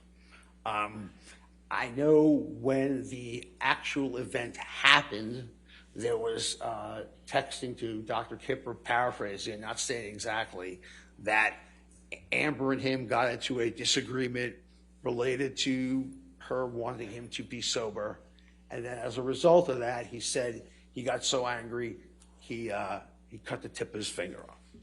So if you're asking me, can someone who has, or have I seen, and can someone who cuts themselves, burns themselves, can cut a tip of their finger off with or without alcohol or cocaine or the rest? The answer is Objection beyond the scope of the question. That's exactly what he overruled. Thank you. Please continue. Was it overruled? It was overruled. Okay. Go ahead. So that is not a very far jump. I've certainly seen patients do a lot worse than that who started out with similar risk factors of, burning self and cutting self. I'm not going to get into the descriptions, but I've seen people do a lot worse than that. Okay. So the answer is yes. Okay. I'm going to turn now specifically to intimate partner violence, and I know you've talked certainly about it. But can you tell the jury, please, a little bit more about intimate partner violence and what is included in that? So the APA Task Force on Violence in the Family defined more or less this topic of domestic abuse, intimate partner violence, as recurrent abusive behavior by means of psychological, sexual, or physical maltreatment for the purpose of achieving control or maintaining power, authority, and control. Can it include threats and intimidation? It includes, so in the part of psychological abuse, which is done essentially as a means of emotionally and mentally hurting someone, but with the same end goal to achieve control, it can be destroying property, it could be financial, which is part of that, verbal outbursts, threats, intimidation, body language, all of that goes under the concept of psychological abuse. And you may be able to divide it, verbal, nonverbal, what's exactly emotional versus verbal, but they're all under that rubric, and they're all under the guise of maintaining control. Do survivors of intimate partner violence experience mental health issues? Can you repeat the question? Do survivors of intimate partner violence experience mental health issues? Oh, yes. So survivors of intimate partner violence, and by the way, I should start out by saying, we don't expect, in psychiatry, we don't expect our victims to be perfect. We don't expect our victims to be unscathed by what they've received.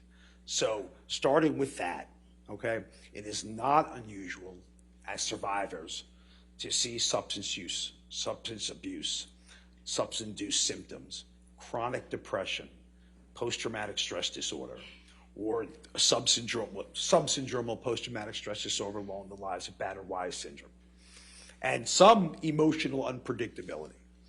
And again, you are a victim here. You are a victim. Do perpetrators typically seek treatment or counseling?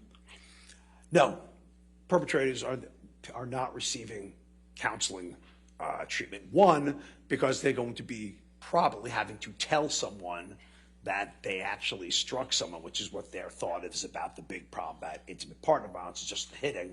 Again, important, but not the sole part of it. So perpetrators very rarely will go into any type of formal counseling. Victims go into counseling. Victims are seeking actually couples counseling. Victims are seeking couples advice to try to repair what's happening. Okay? But in terms of actual perpetrators, no, they don't do that. In your review of this case, is there record evidence of physical violence by Mr. Depp? So, Objection, Your Honor. Would you like to No approach? foundation. Do you want to approach them?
So what have you reviewed that correlates with the risk factors for IPV that related to Mr. Depp? So a risk factor I reviewed that correlate, so starting with I guess we'll start with the physical because that was the question that was put out there.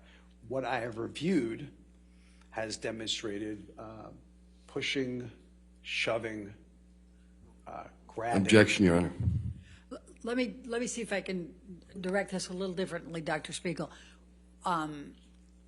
Rather than giving the summary of what that was, what did you review that correlates? In other words, did you review witness statements? Did you review depositions, photos? Yes. So what I reviewed was in terms of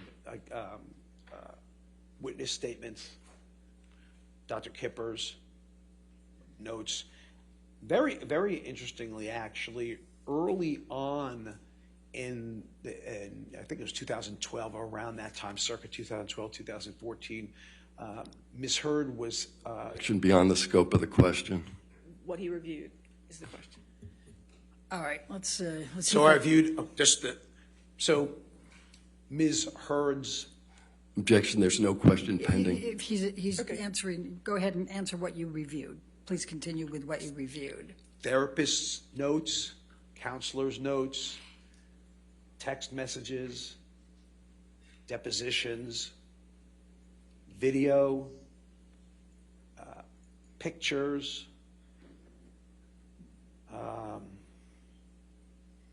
psychologists' notes and evaluations, and I said physicians' notes. That's what I reviewed. All right.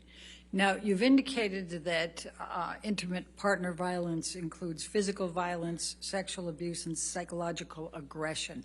Can you please describe for the jury what psychological aggression is and what it entails? So, I said psychological aggression would be the engaging in behavior for the sole purpose of emotionally and or mentally harming someone, with the main purpose of, again, to maintain control. So behaviors that can occur with psychological aggression include insults, intimidation, holding things financially against someone, jealousy rants, property destruction. So all that is involved, a nonverbal communication, so threatening looks, glances, things like that. All that is involved in psychological maltreatment and intimate partner violence. What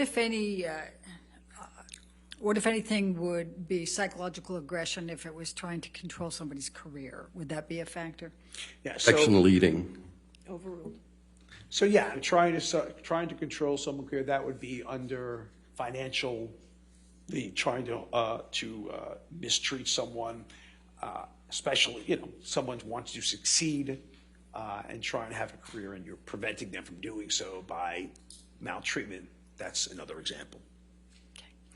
So I'm going to ask specifically about the risk factors for intimate partner violence.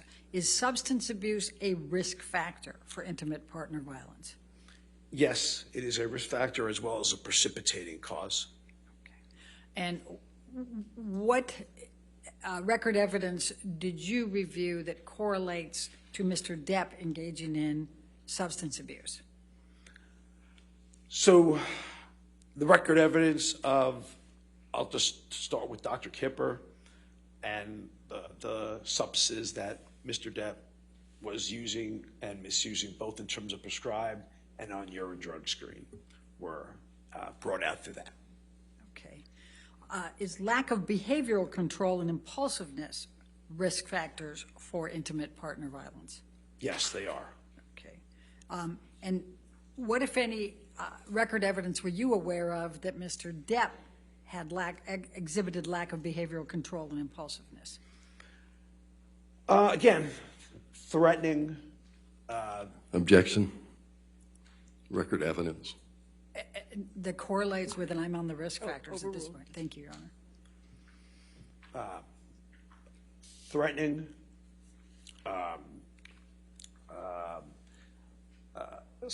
destroying furniture, property, breaking things, writings on walls, mirrors,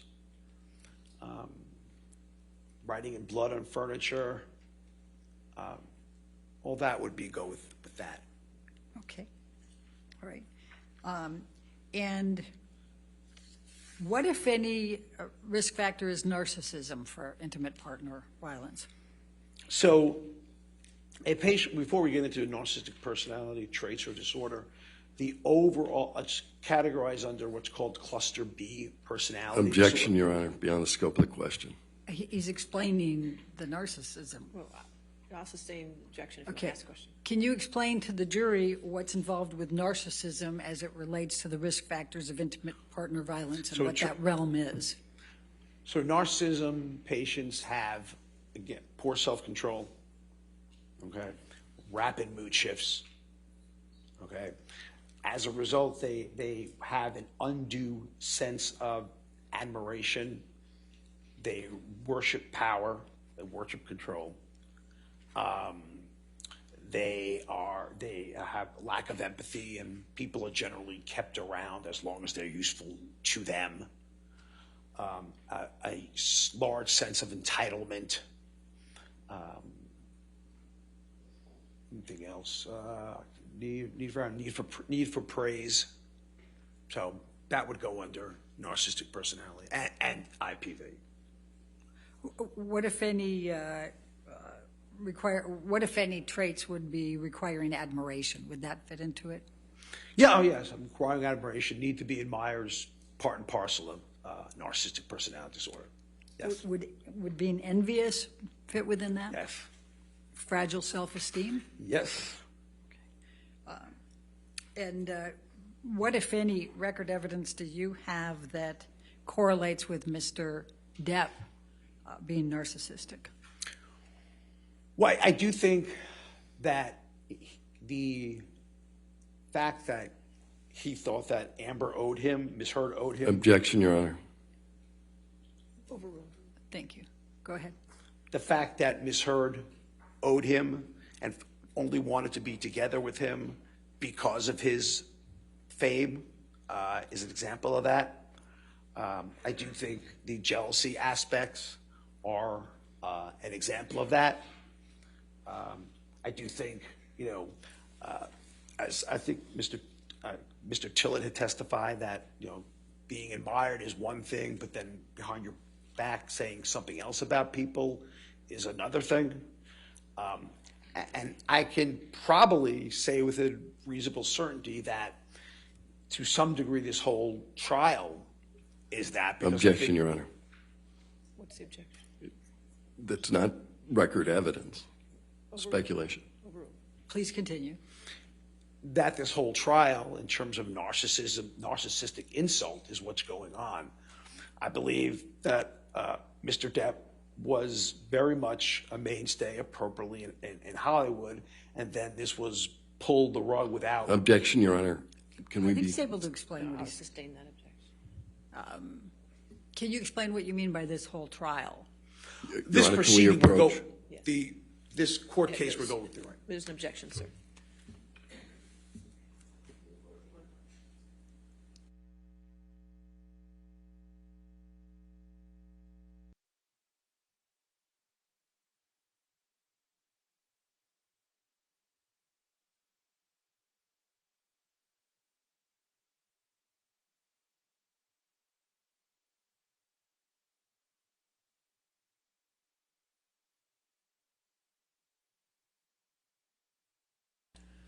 What other conduct is in the record evidence that correlates with Mr. Depp being narcissistic, having those traits? Was the thing about the trial rule, I can't Yeah, speak. you're not allowed to say that. Not say that, okay. Okay. The only other thing about narcissism, I think, in terms of trial would be in order to maintain any sense of control, a narcissistic person really has to have lack of empathy. Because in order to engage in behaviors that, quote unquote, are used to keep individuals in control, you don't really think about the other person. You're not really caring what happens to that other person. So I think that's another facet. So are attitudes accepting or justifying intimate partner violence a risk factor for intimate partner violence? Yes. Do some perpetrators in intimate partner violence try to minimize the IPV? Yes. So it is unfortunately not uncommon, especially during the calm phases of the abuse cycle where there is no increased tension, there is no acting out. Okay, you are talking about more of the honeymoon, apologetic phase, begging for forgiveness, telling them how you're going to change, maybe giving them gifts. And then when the dust settles later in the day, a day or two later, it is not uncommon for the perpetrator to kind of switch the blame over to the victim, saying that, hey, this either denial, this never actually happened and trying to make me look bad, or an allopathic defense where you instigated it, or an altruistic effect where I'm doing it for you, transformative effect that society kind of accepts this. So it is very uncommon for all of a sudden for that to start shifting. During that time, because it is during the calm phase and everything is relatively calm. This, of course, is when the victim wants to engage in treatment. But beyond that, the ability to kind of, quote unquote, for lack of a better phrase, win people over, family, friends, the law. I mean, the very ability to do that is part and parcel of that calm, charming phase where it looks like the victim is, just fabricating this. And is victim blaming a characteristic? Yes, like I said, I mean, to blame the victim, that one of the defenses are the allopathic defense comes along with victim blaming. That's what essentially you're doing. I'm blaming you for what you made me do. Okay. And is there record evidence that you reviewed that correlates with Mr. Depp engaging in this type of behavior? So I think for a lot of the issues seen, the big precipitant was going to be the need for sobriety. Coming back to that severe substance Objection, Your use. Honor, non-responsive. I think he's trying to explain it. Thank you. Please continue.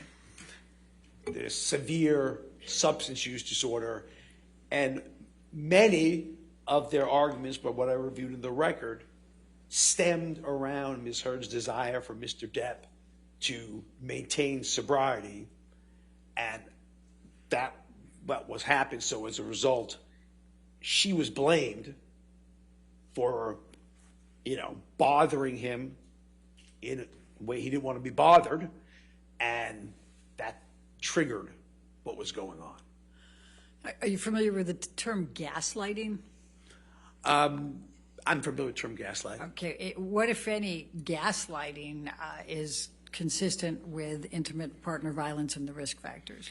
So again, when you start being able to when a person starts to be able to be manipulative and charming, you start to be able to win people over, and especially when you see someone who's a victim who is essentially vulnerable, emotionally labile, okay? You see that person, and then you see this calm demeanor in front of you who's very charming, very engaging, very personable, and then all of a sudden it starts looking like the victim is just was essentially losing it, and i.e. they're being gaslighted. Is there examples where an intimate partner violent perpetrator claims that the victim is the person who's actually committing the abuse. Yeah, oh, yes. Oh, yes. How common is that? That's very common. Again, that's part of that is very common in the occurrence of the honeymoon phase and the calm period of the abuse cycle. Very common during that time, where the victim, where they're shifting the blame or anything along that line. That's very common for that to happen. And you indicated that you reviewed some audio tapes in this case, correct? Yes. And what, if any, evidence did you review there that correlates with Mr. Depp attempting to claim that Amber was the one? Well, I think that was what was said, that Amber was the abuser. Objection, Your Honor. I don't understand the objection. What record evidence? Overruled. Thank you. Please continue. So that claiming that Amber was the abuser in this particular scenario. And what I will reiterate again is that, one, victims aren't perfect, and two, it is not uncommon in the context of being a victim when you know that person is about to proceed or relapse into a substance or going to a substance and anticipating what's going to happen, that you anticipate the next move and start initiating self-defense. But by and large, that's not what's going on here. By and large, Mr. Depp, behavior Objection, Your Honor. was There's consistent. an objection, sir. Oh, I'm sorry. I'll sustain the objection. Okay. All right. We can move on to the next one. Is prior victimhood of abuse a risk factor for intimate partner violence? Yes. And what? So- Go ahead. There is something known as the intergenerational theory of violence, which is basically along the line of observation, imitation, and reinforcement. So you observe a behavior that occurred in childhood, you imitate it when you see that there's no significant negative consequences, but you do get the positive consequence of maintaining control of a situation, solving the conflict in your way, if you would. So that theory is, interestingly, it applies to not only the victims, not only the perpetrators, but also the victims, because there are many victims who grow up in a house of abuse that are not abusers, but they're the victims of abuse. What are the warning signs of intimate partner violence? So warning signs would be increasing the tension, escalations of tension. So that's when you start seeing, hey, partners getting angry, okay, starting to break down the communication, starting to engage in verbal, nonverbal threats. Victim concedes due to this tension, and that leads you to the actual acts. So these acts progressively build, and then they occur. What, if anything, have you seen in intimate partner violence about apologies and promises? So again, the apology is part and parcel of the honeymoon phase, and promises are part and parcel of the honeymoon phase. And, the victim wants to believe it's going to work. They want to believe their spouse is going to be faithful to this. And as part of the abuse cycle, it ends up, as I should say, in the calming cycle, like I said, the victim tries to get some help to try to resolve this until the tension buildup phase where something bothers them. So again, it could be bothering someone about substance abuse. It can be bothering someone about finance. It could be bothering something about your career. Anything is liable to build up tension when you have this framework of limited self-control and erratic, intense mood shifts.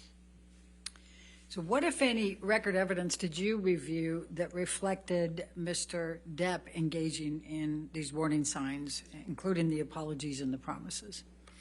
I think that was almost routine, that after it was all said and done, that he would apologize for letting this monster out, letting this anger out, almost routinely. And there's very well record evidence of that starting as early on in the marriage in therapy from his herd. So that's very common and very much occurred. Recognizing what happened. And the other part of this is, again, when you can recognize that when you're sober, even short-lived sobriety, when you could recognize that things are better, things are happening better, life is better, then even that should show you that, hey, there's an issue here. There are issues here that when I don't use can be resolved. Thank you, Dr. Spiegel. I'm going to now move to the Goldwater Rule. Can you explain the Goldwater Rule, please? So the Goldwater Rule is when Senator Goldwater was running for presidency, and I'm going to be honest with you, I think it was in the late 60s when he was, early 70s, because I was too young to even follow politics then, so please don't quote me on exactly when it was. But basically what was happening is clinicians, psychiatrists were making these quote-unquote armchair diagnoses from their homes or offices because they saw this person on TV, the way they acted, and were asked to comment about what they think their diagnoses are. And therefore, it was felt that that should not be done by professionals in these public settings. Does it have any applicability here? No, it does Objection. Why not? No foundation. He was explaining what the Goldwater You Rule want to was. approach?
Dr. Spiegel, do you remember the question?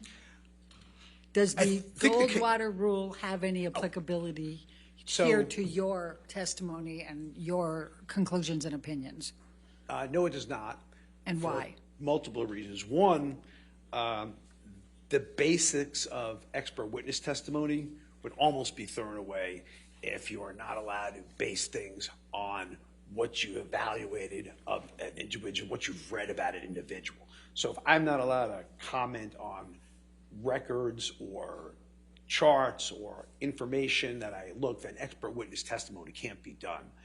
But more specifically for this case, in the Goldwater Rule, the pure version of it was the armchair diagnosis of watching someone on TV. Just, you don't make a diagnosis. More recently, I think that's even more recent, we've had examples of that. So you don't make diagnoses like that.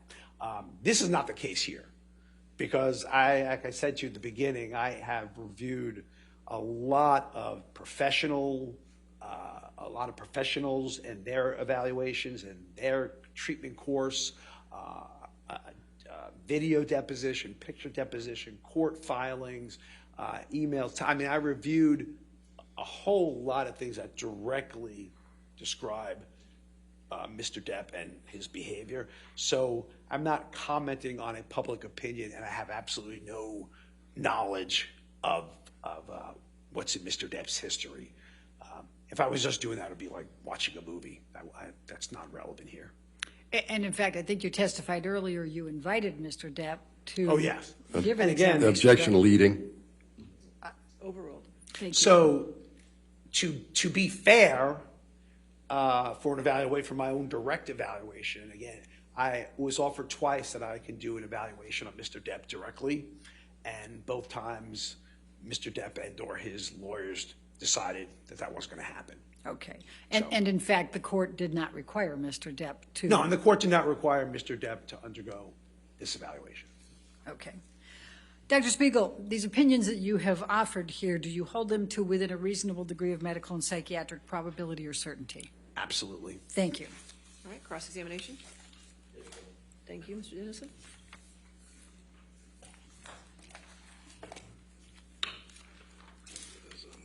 Sir, I'm Wayne Dennison. We haven't met. But let me ask you, let's start with what you finished with. I'm sorry, one more time? Let's start with what you finished with. You understand that the court was twice asked by Ms. Heard's counsel to order a medical exam of Mr. Depp, and those motions were denied. I think your team told the court you didn't want to have them, and the court ruled on them, right? I don't think the court proactively did it. You kind of had a motion to them, right? No. When Ms. Heard's lawyers moved for them and asked for them and did not get them. Isn't that right, sir? If you're saying that's what happened, my understanding of was that you all did not want him to undergo one. They petitioned for it. The court said no. Yes, that's what my understanding of it was. The court said no to ordering Mr. Depp to do the medical exam. Right, I said the court did not require it, right. And there was one that was ordered, in fact, right? There was, All right.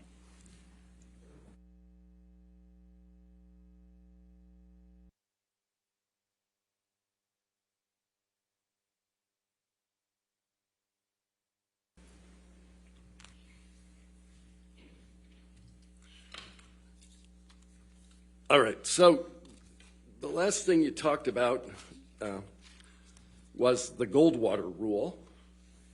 yes, sir. Been around for almost 50 years, right? Yeah, I'm 59. That sounds about right. Yeah. And it's been around as a result of a presidential election that you referenced. Yes. And who has that rule? What organization maintains that rule? The American Psychiatric Association. An association you're a member of. Associated, not a member of, yes. Aren't you a fellow or something? Yes, I am. Okay. So, and this is an ethical rule, right? It is an ethical rule. And yes, it's ethical. They say rules. It's an ethical guideline. Yes, they're guidelines. Mm-hmm. And you know that over time, the American Psychiatric Association has amended the rule so it's not just about diagnoses, but it's also about professional opinions. Could you be more specific, say, about professional opinion in regard to what? Well, let me read this and see if you're familiar with it. It is unethical for a psychiatrist to offer a professional opinion about an individual based on publicly available information without conducting an examination. That's the rule, right? If you're reading it directly, I will believe you. Okay.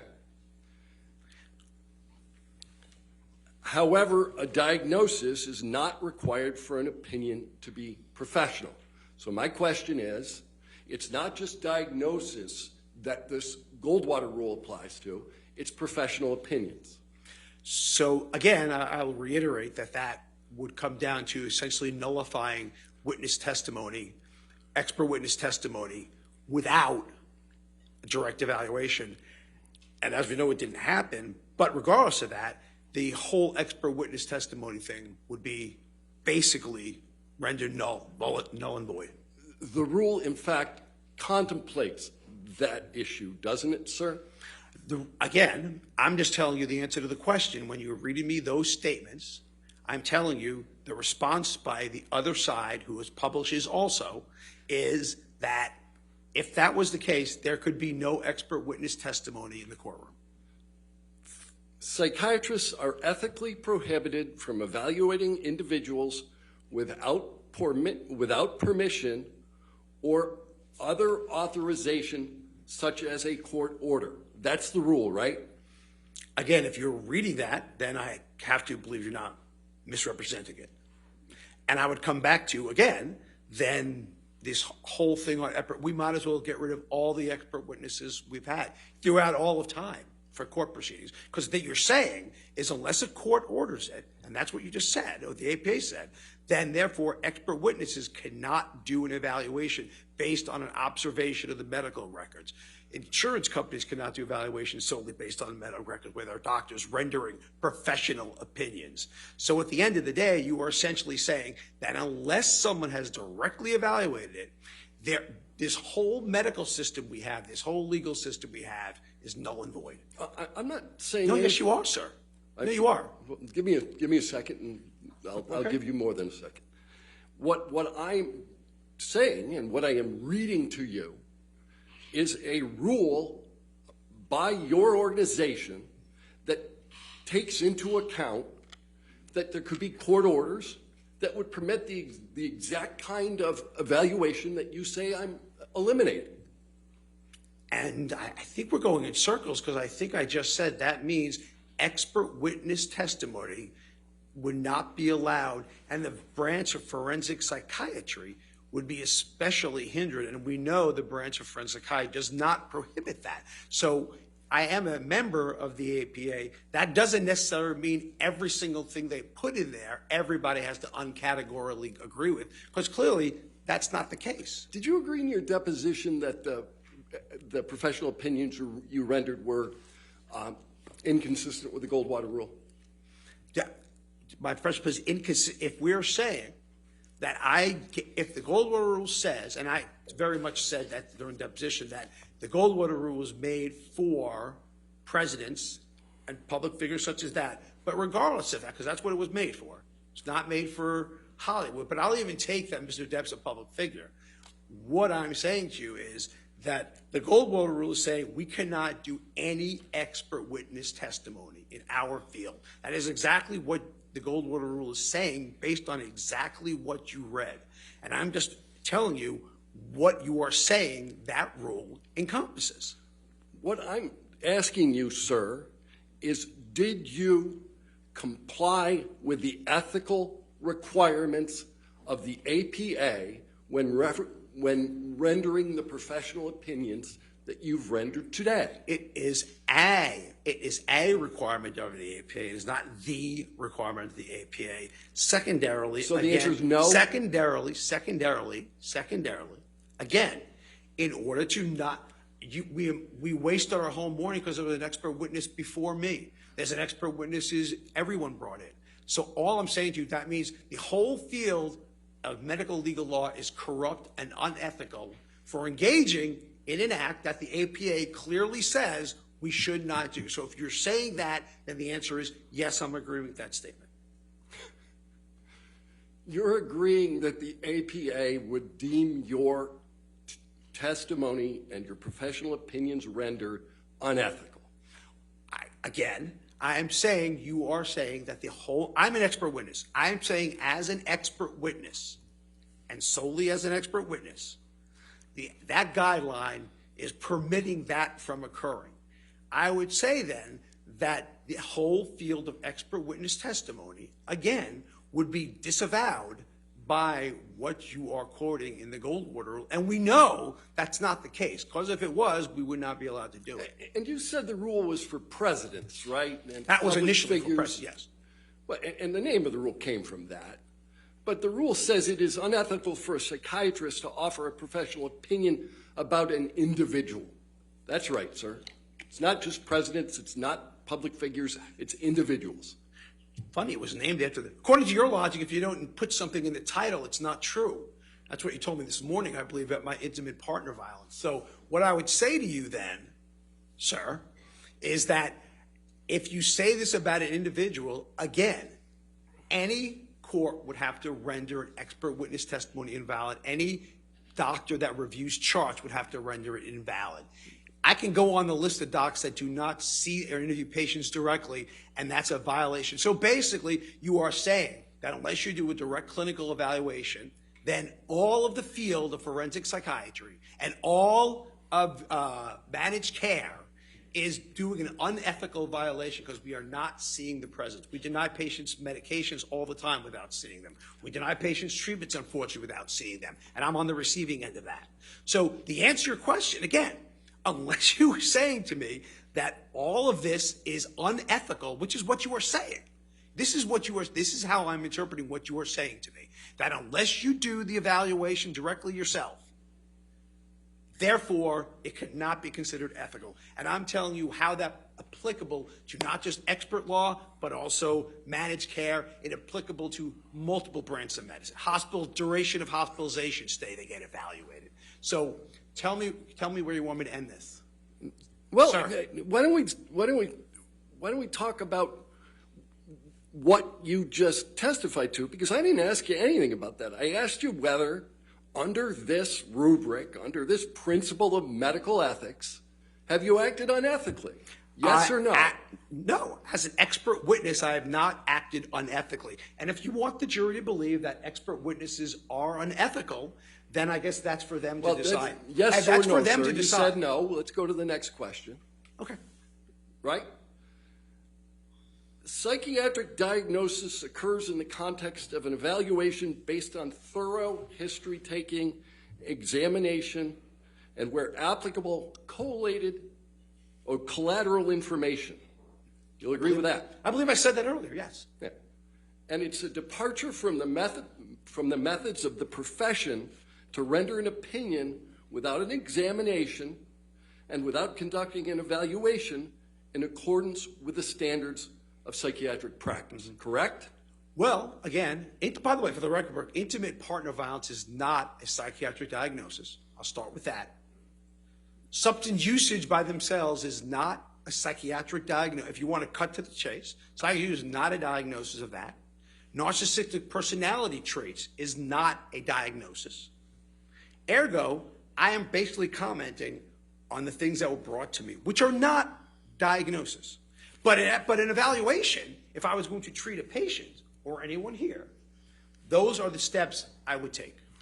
We, I think, started with the notion that this rule applies broader than diagnoses. It applies to professional opinions. I believe you just rendered quoted professional opinions relative to narcissistic personality traits, haven't you, sir? Relative to Mr. Depp. Again, I believe you just commented on what it takes to do in a psychiatric evaluation to establish a diagnosis. I'm almost certain that's what you said. And maybe I'm wrong. Maybe you didn't say that, but I'm sure you did. And therefore, what I'm saying is neither IPV nor substance usage nor narcissistic personality traits a psychiatric diagnosis. And then under the rubric of expert witness testimony, you are saying I acted unethically under the rubric of expert witness testimony. So if you, sir, would like to proceed that expert witnesses are unethical, based on that, I am not going to sit here and disagree with you and waste everyone's time. I think it's fairly obvious. So thank you. Go ahead. These were your words. I'm just saying them back how they're interpreted. Okay. Let's start with the easy question then. Maybe we can. That was pretty easy. Go ahead. All right, Doctor, you're going to have to just answer the questions. Okay. Sorry about that. Getting into it. You need to just answer the questions, Okay. Dr. Speaker. You are not rendering any diagnosis whatsoever of Mr. Depp today or ever.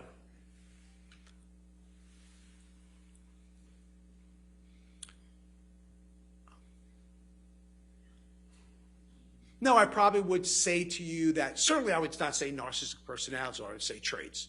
Certainly from what I have read, intimate partner violence is not a diagnosis. So the answer is no for that. Narcissistic personality traits is not a diagnosis. The answer is no. But if you want to tell me that substance use disorder is a psychiatric diagnosis, the answer is yes. But that wasn't an issue, was it? Whether Mr. Depp used substances? I mean, you said you've gone through the record. That wasn't really an issue at this trial. He's said it from day one. Oh, so you're saying he's already admitted to the diagnosis? He's already admitted to the use of the substances. Well, again, there's a difference between admitting to substance use and substance use disorder. Let's go back to what you just said about narcissistic personality traits. Yes. Narcissistic personality disorder is a DSM-5 diagnosis, correct? Correct. Diagnostic personality, and you haven't testified that Mr. Depp has narcissistic personality disorder, have you? I would certainly, if I didn't, I'm certainly thinking that, but at least I'm going to say he has traits, which are characteristics of provisional diagnosis of, it's a provisional diagnosis of probably narcissistic personality disorder. But yeah, I mean, I do believe that. Well, when you say provisional diagnosis, you know the DSM-5 requires, in order to find that diagnosis, 5 of the 9 factors. Mm-hmm. And you haven't done that analysis. You've never made that diagnosis. You've just identified certain factors. That are criteria for the diagnosis. Right. But you need 5 of 9 to get to the diagnosis. You've already told us that you didn't make a diagnosis. You're just identifying traits, correct?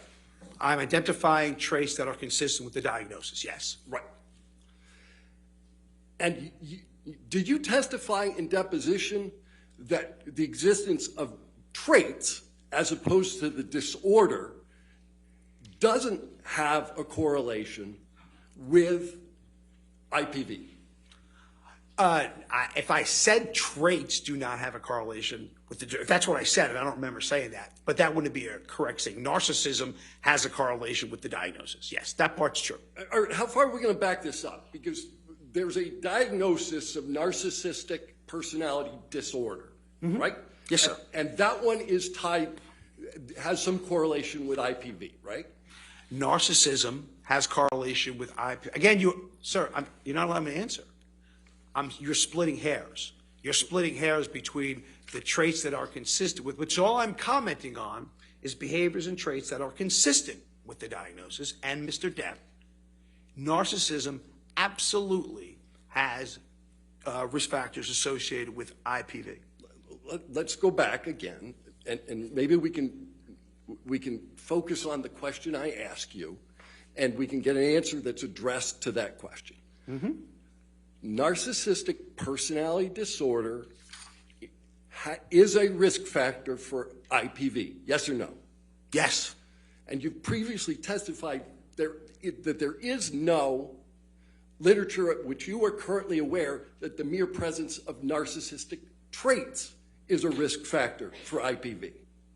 Am I answering the question? Yes. That's incorrect. You didn't testify to that. A cluster B traits, which narcissistic personality disorder is part of, is a huge risk factor for intimate partner violence, which include, cluster B traits include narcissistic personality disorder, antisocial personality disorder, amongst others. So the answer to the question is every resource on intimate partner violence will support that cluster B traits, where narcissistic personality falls under, is a risk factor for intimate partner violence. Any single trait is a risk factor for IPV.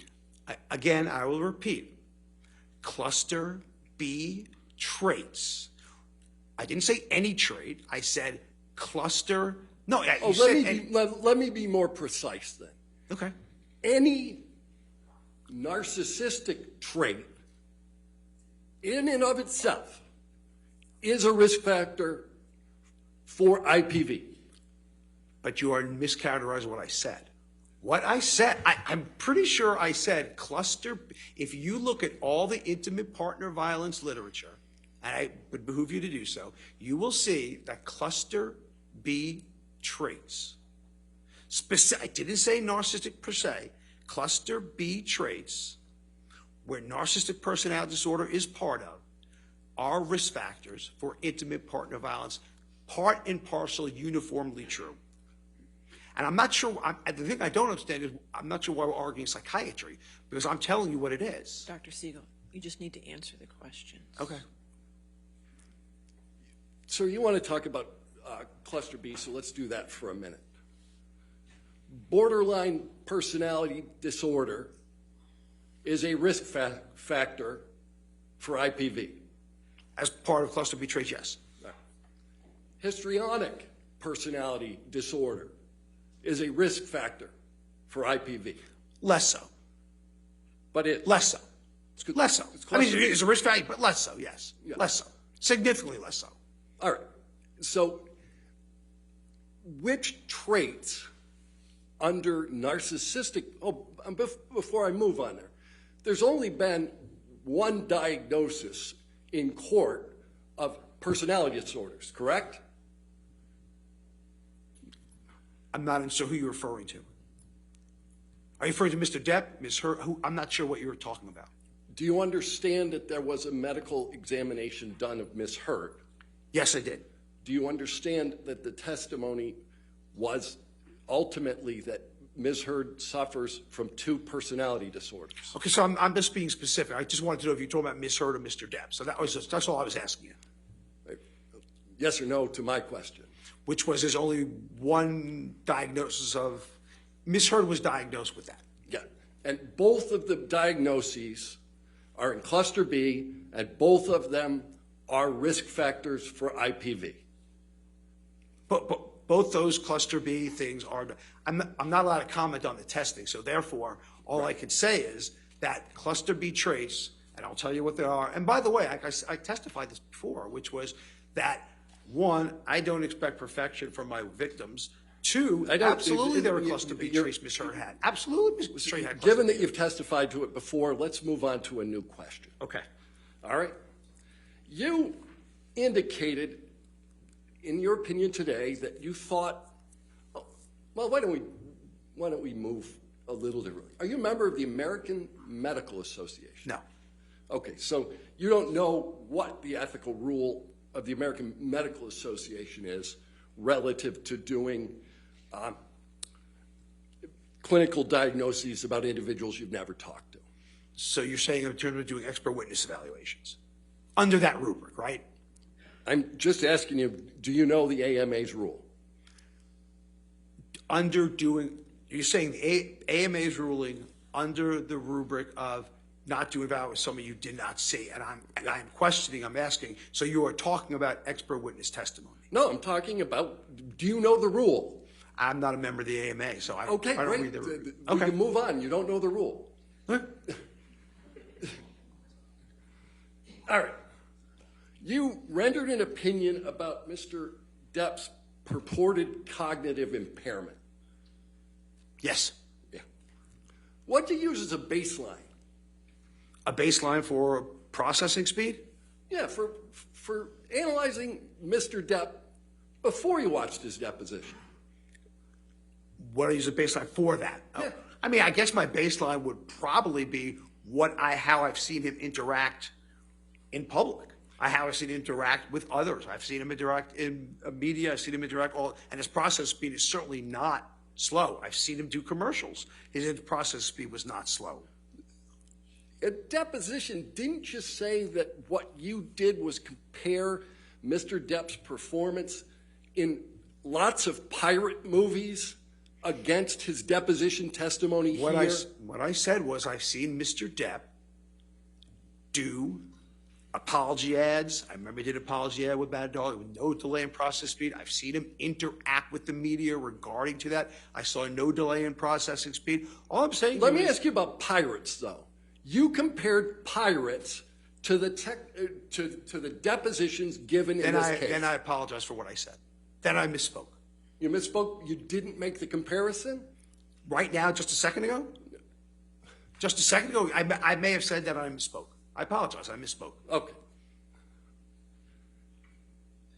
Because you know you can't compare pirates to sworn testimony, right? Yes. Okay. But you can, but as an aside, you can judge someone's processing speed at any time. Like I'm judging yours right now, you're judging mine. We all judge processing speed as a baseline because of what we know about each other. I would say your processing speed right now is not slow. So, I mean, we're judging processing speed. I'm just saying to you. Yeah. But no, any of Mr. Depp's other portrayals in movies, did that affect your analysis of processing speed? Only I've seen him interact on interviews, and that was it. Right. When he wasn't in movies. Right. But Willy Wonka doesn't matter to you? You see him in that movie, Charlie and Chocolate Factory? Did you look at that one when you were comparing his processing speed?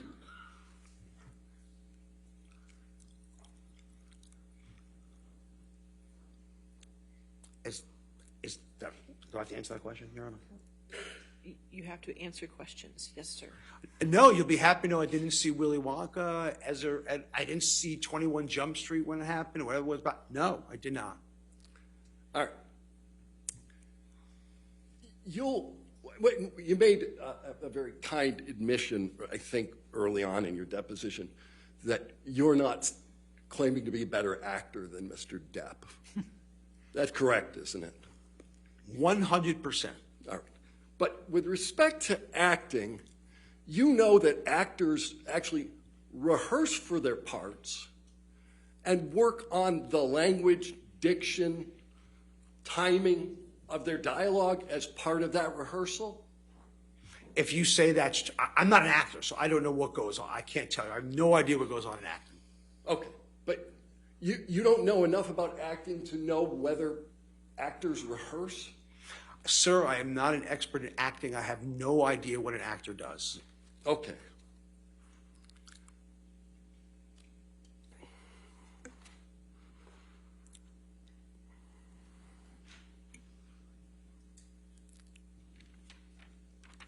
During your deposition, what were the circumstances under which you decided to call Mr. Depp an idiot? Under somebody call Mr. Depp an idiot? Yeah, you called Mr. Depp an idiot in your deposition. Why Okay. So I think it was in the context. I think it was in the, you probably should read the context of it, because I think the context was, and I'm trying to think back, okay? And what I thought it was related to was if you're coming to some deposition, okay? And again, I'm thinking back, so you have it in front of you. I don't. So I'm thinking back where he's coming in from Europe for a deposition, video deposition that he gave, and he took an overnight the night before. And what I think I said was that if you're going to do a major thing toward a trial that you're involved with, I think you'd be an idiot to come in the night before. All right. So I didn't call Mr. Depp an idiot. I certainly called that planning an idiot. I didn't call him an idiot. So the words, so I mean he's an idiot, are mistranscribed? No, I'm sure, again, if I said it in that, if you're just reading one line, one snippet, I'm sure it was in the context I just said. But again, you have it in front of you, I don't. Yeah. Is idiot a professional opinion? I wasn't rendering professional opinion, Yeah. no. Is it a psychiatric opinion? And that follows the Goldwater rule. How does it follow the? Oh, you just said that I'm not rendering a professional opinion. I just said idiot. That's not a Goldwater. So idiot is not a professional opinion? Mm-hmm. Is it your practice to describe people as idiots? In my practice, in my practice? No, I don't describe people my clinical cases as idiots or patients as idiots or victims as idiots. No, sir. But you sat for a deposition in this case and described the plaintiff as an idiot, correct? You gave me 9 hours of deposition, and if I said the word idiot, it was an idiot in planning. It wasn't making him an idiot. I don't know Mr. Depp's IQ. I don't know his overall functioning. So therefore, if I said it, it was an idiot in planning, which is what I meant to come across as. All right. So you did say you don't know his overall functioning, but you made some testimony today as to some evaluations you made relative to his functioning. You would agree with me that it's probably a good idea to think about the questions that are asked you in a court proceeding before answering them. Am I allowed to answer that question? Yes. Okay. So What I meant by function, what I said by function, I believe that his agent reported how late he was showing up to every movie while the cast is waiting for him. I believe that would be an impairment. If I showed up late for that, I would not be here right now, would not have a job, okay? I believe the thing was in terms of balking out of treatment for substance rehab that his doctor is prescribing for him. So if you're asking me if that's an impairment of functioning, I would say I'm very much substantiated in that. I'm trying to understand how you got to this notion of cognitive decline. And I thought it was based, at least in part, on the manner in which he testified. I'm sorry, what? On the manner in which he testified. On the manner, I'm sorry, I'm not being difficult. I can't hear. I'm sorry. On what? I was asking you about the cognitive decline testimony that you made. Yes. And it was my understanding that at least a portion of that testimony that you rendered was that you derived some evidence of cognitive decline from the way Mr. Depp testified. Yes. Okay. And that's what I said, yes. Right. And so all I'm asking you is, don't you think it's a good idea when you're in the middle of a court proceeding to answer questions carefully? Again, professionally, we diagnose patients with a neurocognitive disorder by gross evaluation all the time with cognitive. On the thought that, again, age normal controls, I'm just saying, age normative controls does not put a 58-year-old gentleman at that processing. That's all I'm saying. That's Right. all I said. And you derived this without ever once talking to the man. You mean me directly talking to him? Because we know how I derived it. So you're talking about me directly talking to him? Yeah, you never talked. No, I've never talked to him. Right. And this exam you gave, well, you did talk about Dr. Blaustein, right? Yes, sir. And you understand that the entirety of Dr. Blaustein's medical records are 12 pages of handwritten notes. The important part was what I said.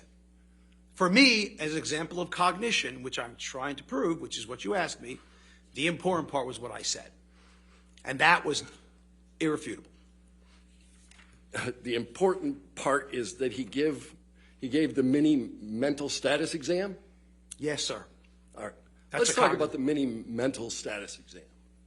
Scored on a 30-point scale, right? Yes. All right. And it's an exam that basically is most often used for, Alzheimer's, dementia, those kind of testing? It's an exam that tests cognition in all psychiatric illnesses, not just Alzheimer's. It was made for dementia for Alzheimer's, but has been the standard for testing cognition in all psychiatric illness, substance use disorders included. Okay. Now, there is an element of that exam that requires drawing, correct? Yes. So you don't know what drawing Mr. Depp did or whether the drawing should have been fully scored. I wasn't questioning his visual spatial perceptual skills, which is what that does. Right. And you don't know what score Mr. Depp received on the exam. I was very specific. I know 3 words, not remembering at 5 minutes. That's all I said. 3 words, not remembering 5 minutes, and he remembered one of them, right? From what I understand, you didn't remember any of them. All right. Memory on the exam, out of the 30 points, what's it worth? 3. 3, right? Memory is 3 out of the 30. Yeah, memory's 3. Okay. But again, the memory section in and of itself tests memory. That's the only question that tests memory, only section that actually tests memory. So the memory section tests memory. It's the only section you testified about. And for all you know, that with respect to the exam that you're relying on, Mr. Depp scored 27 out of 30. And that would be telling, though, cognitive, if you score 27 out of 30 and you miss 3 points on memory. That would be very telling. You don't know if Mr. Depp had been up all night the night before. Again, you wouldn't expect to not recall any words at 3 minutes unless there's a cognitive issue. You don't know if Mr. Depp was high. And again, now if that's, again, now that could affect memory, but I'm not refuting that. I'm not refuting that at all. He could have been high, he could have been drunk, he could have been using cocaine, and that would absolutely affect his memory, which is what I said. Yes, you're right. So ultimately, you have no idea what state Mr. Depp was in at the time he took the exam that you're relying on. Short of what you just said about drugs and alcohol, okay, there shouldn't be a reason why a 58-year-old also with strokes and other neurocognitive conditions, but short of that, there shouldn't be a really good reason why someone at that age shouldn't come up with at least one.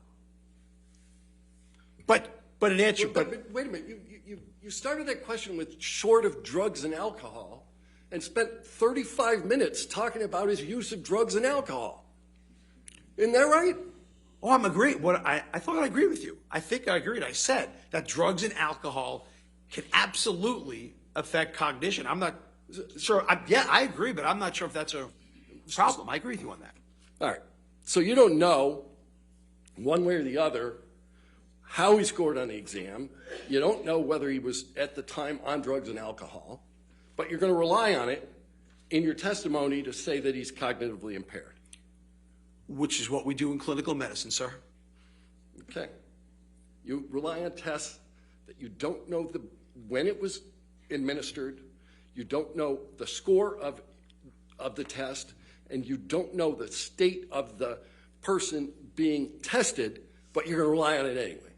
Again, if we had to know every test, when people get the mini-mental state exam, we have no idea clinically if they are high, wasted, stoned, stroke. We have no idea. So if you're going to say that, that means everybody needs a drug test before they do a mini-mental study, and that's not the standard of care.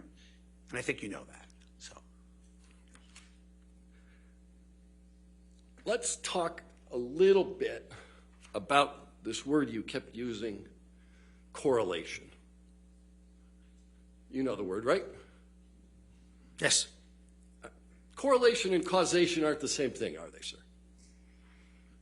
No, they're not the same thing. No. How are they different? Correlation is consistent with causation, is direct link. Can you say that again? You were so fast I didn't hear it. Oh, sorry about that. Correlation is a risk for something happening. Causation is a direct link. Right. So just because something's correlated doesn't mean it's going to happen. 100%. Right. 100%. Like lung cancer, for instance. Smoking is very highly correlated with lung cancer, right? Yeah, and there's certainly a link Right. to lung cancer and smoking. Right. But not all smokers get lung cancer. Not all smokers do. No one, like I said, no one fits the curve perfectly. Right.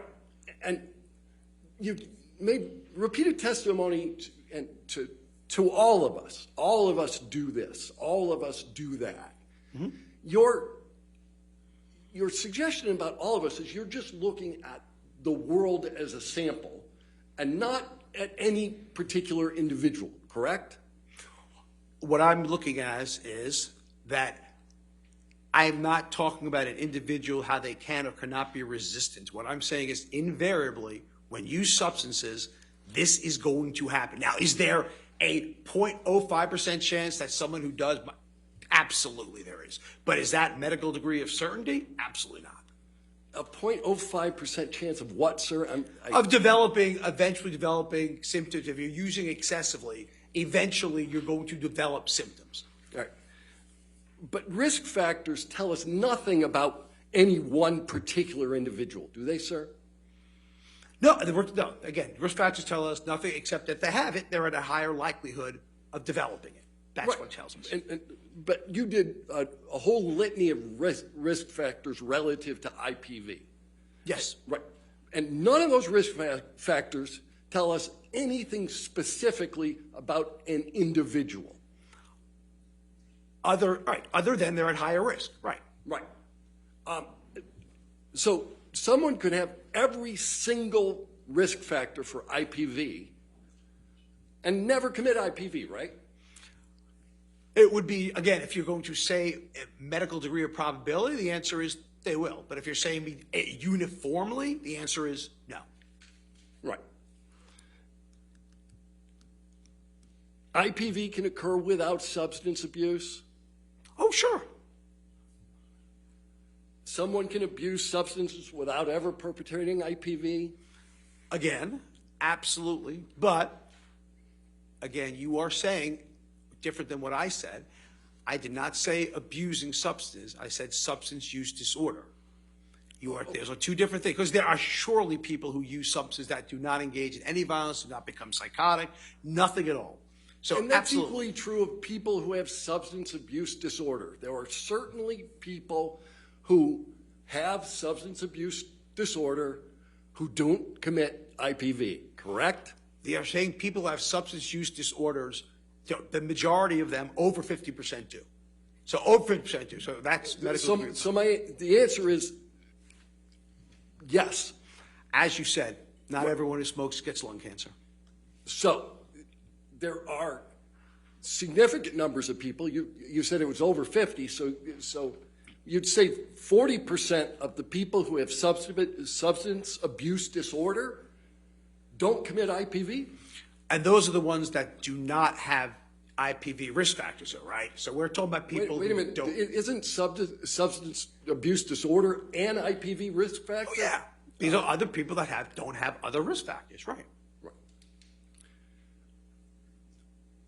But again, we're talking about people in general. You don't know anything about any particular individual as to whether anybody's going to commit IPV. If statistics follow through, all we can say is more than 50%, 70% will. If you combine more risk factors you have, the more likely you're going to develop the illness. If you smoke cigarettes once, that might not correlate to lung cancer. If you smoke it chronically, that might. Right. So that's all but I'm we're saying. talking about individuals here. You either have lung cancer or you don't, right? If you're smoking. Right. Right. You either commit IPV or you didn't. Oh, I mean, yeah, you either did or you didn't, yes. Right. So you took some issue with me because I was asking about substance abuse generally, and you wanted me to talk about the disorder. I asked you earlier about narcissistic personality disorder, and you haven't made that diagnosis. You've just talked about the traits, right? Yes. And somebody can have these narcissistic personality traits and substance abuse disorder and never commit IPV, right? So, along that line, Right. about 80 to 90% of people who commit IPV have a personality disorder. So the answer is less than about 10% obviously do not. Right. There are more close links with IPV for borderline personality disorder than narcissistic personality disorder. Correct, sir? I'm not going to agree with that. No? I'm not saying there are more links. I would say to you, there are absolute. If you're asking me if there are links, the answer is absolutely. If you're saying to me more, I can show studies say yes, so studies say that. That has not been absolutely definitively correlated. No. No. Absolutely not.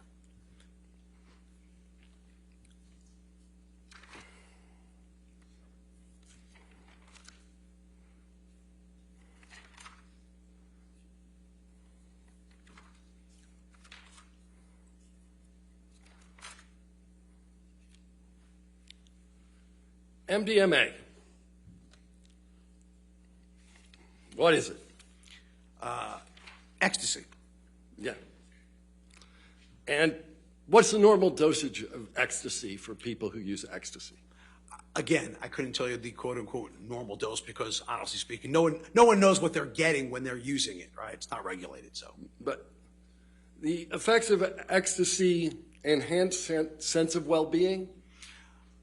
At low doses, the answer is yes.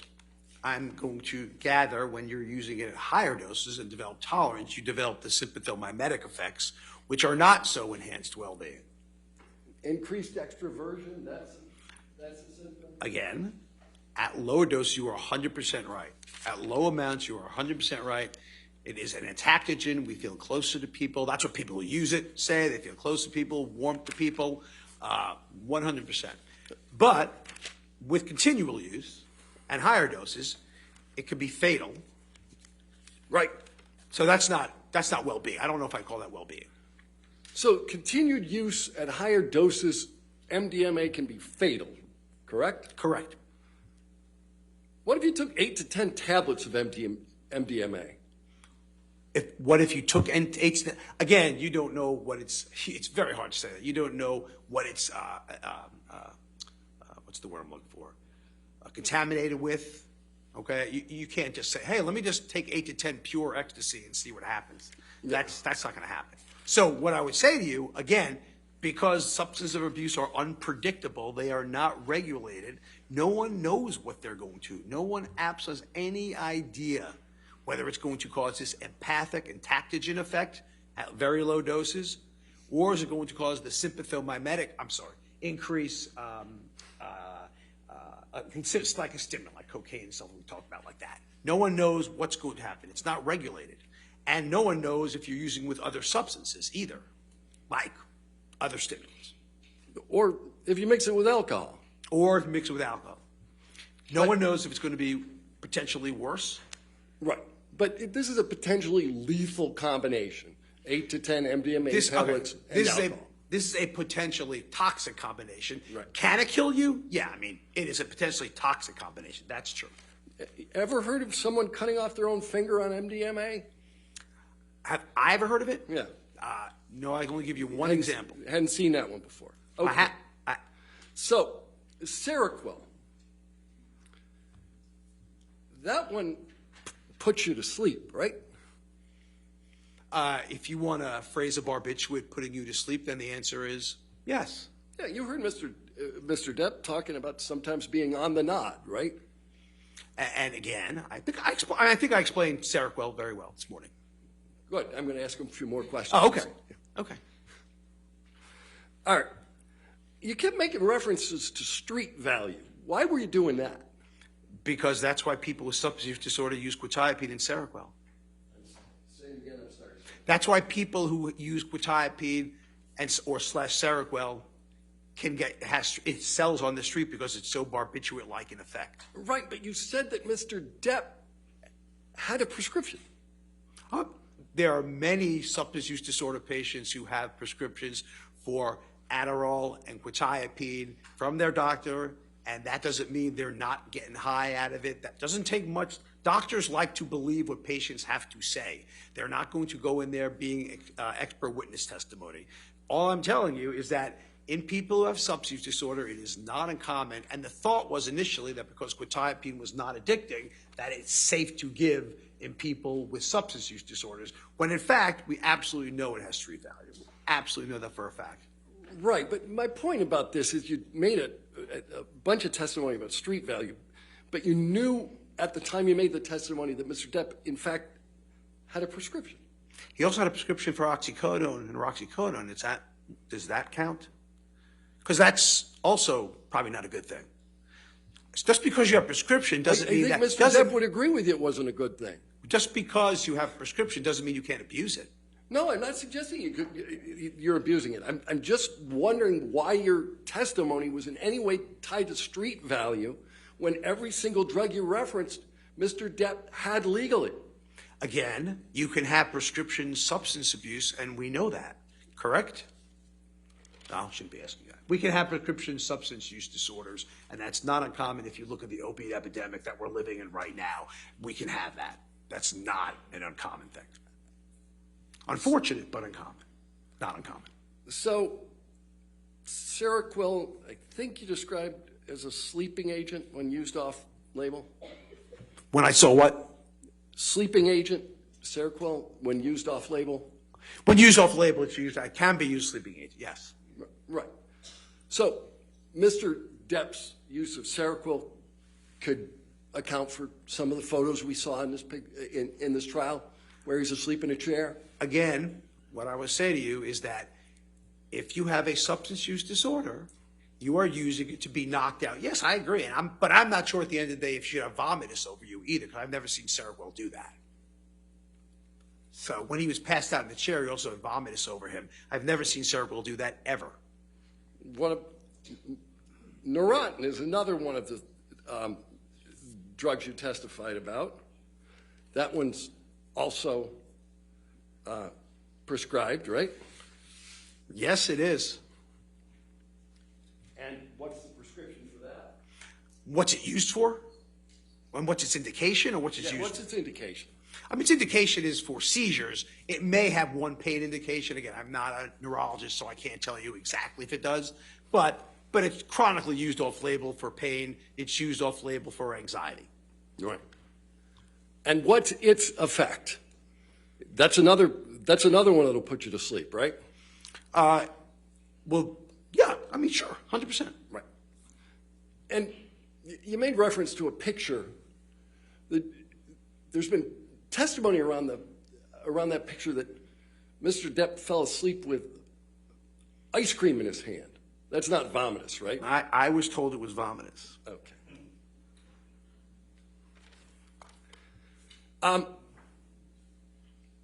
You talked about the fact that Mr. Depp indicates that from time to time he uses an earpiece. I read that, yes. Okay. Did you read the testimony of Mr. Wyatt, who told you what was being pumped into that earpiece? Yeah, I mean, if I remember right, I mean, I think it was lines, right? No, it was music. It was music, not his line? Yeah. Okay. So if Mr. Depp was listening to music rather than being fed his lines, does that change your opinion as to his cognitive function? If he was never fed his lines through the earpiece, which I know he was, but read he was, and that may have been that example, Mr. Wyatt may have said that it was music. I guess the question is, were you having the music during the actual talking of your lines? Is that what you're saying to me? Well, if you can do two things at once, that's a pretty high cognitive function, isn't it, sir? It's a very good point, actually. Divided attention is something humans have a lot of trouble in. So, for instance, we have trouble driving and putting on using our cell phones and direct. So, divided attention, humans actually are not very good at. I'll put that out there. But In general, not just Mr. Depp, in general. But Mr. Depp is pretty good at acting. You acknowledge that early on. Absolutely. Well, better than me, so I know that. Because you don't act. In fact, you don't know about acting. You're right. I have no idea about acting. And you don't know how prevalent the use of earpieces are in acting. Again, I know nothing about acting. Irrespective of the fact you know nothing about acting, you've testified that Mr. Depp's use of an earpiece is somehow a cognitive deficit? So if I was giving a lecture and I was fed my lines, I would think there's a cognitive deficit. So and maybe I'm wrong. Like I said, maybe I could be wrong. Maybe Hollywood stars get lines fed to them through earpieces all the time, and I don't know. That could be said. It sounded to me to be unusual if you're doing a movie and you don't know the lines. But like you said, I'm just judging it on what I do with lectures, and that would never happen. If you gave lectures, you wouldn't use an earpiece, but you're not going to tell anybody how to act. I'm sorry, what was the question? I said if you gave lectures, you wouldn't use an earpiece, but you're not telling anybody how to act. Right, I would not use an earpiece during lectures. Right. But I don't know what the standard for standard as Hollywood is for that. I have no idea.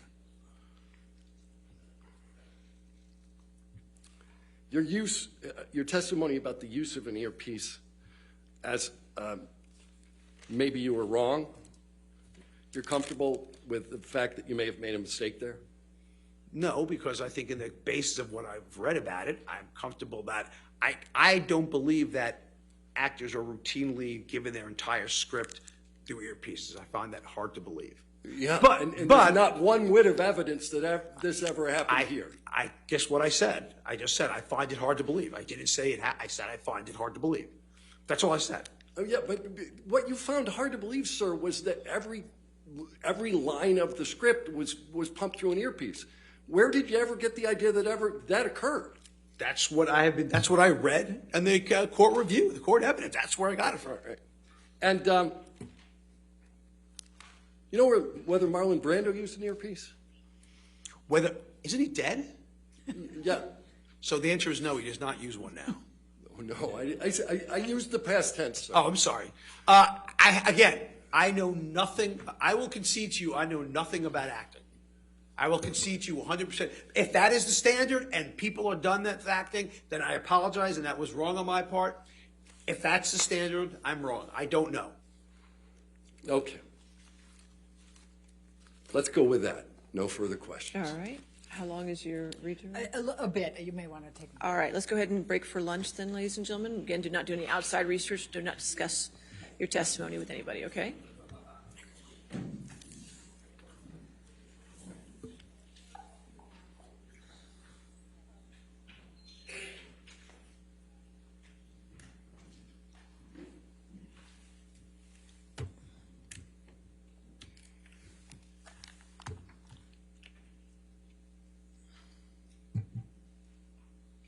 All right.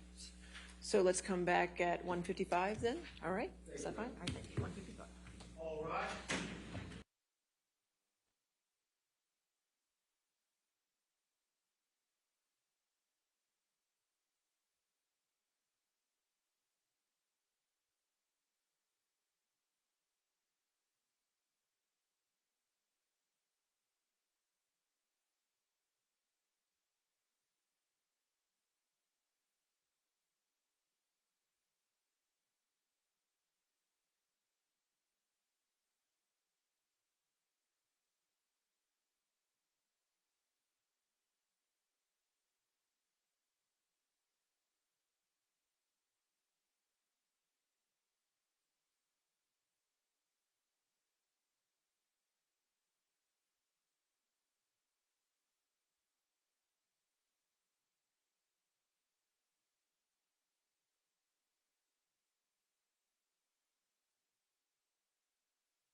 Very sweet.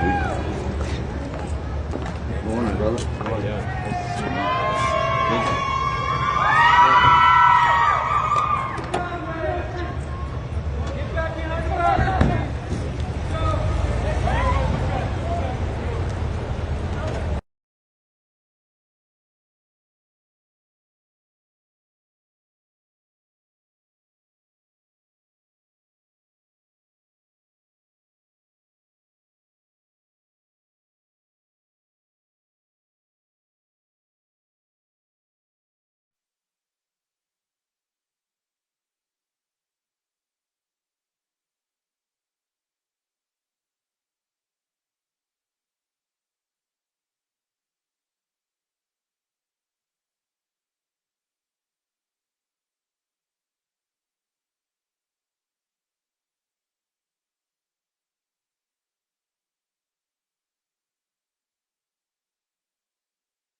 be seated.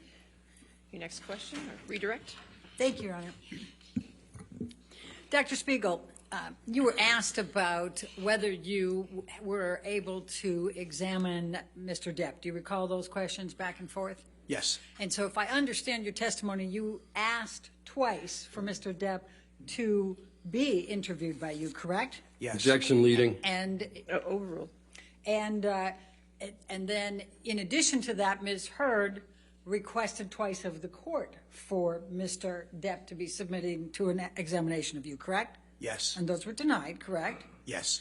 And now Mr. Depp is contending that it's unethical for you to provide an opinion in this case because you didn't get an opportunity to interview him. Do you think that makes sense? Objection, Your Honor.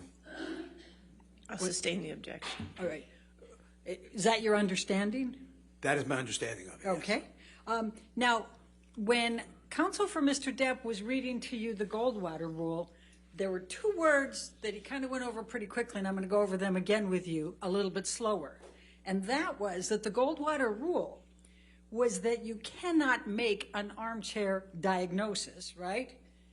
Objection. Based on, quote, Okay. publicly available records. Do you recall that?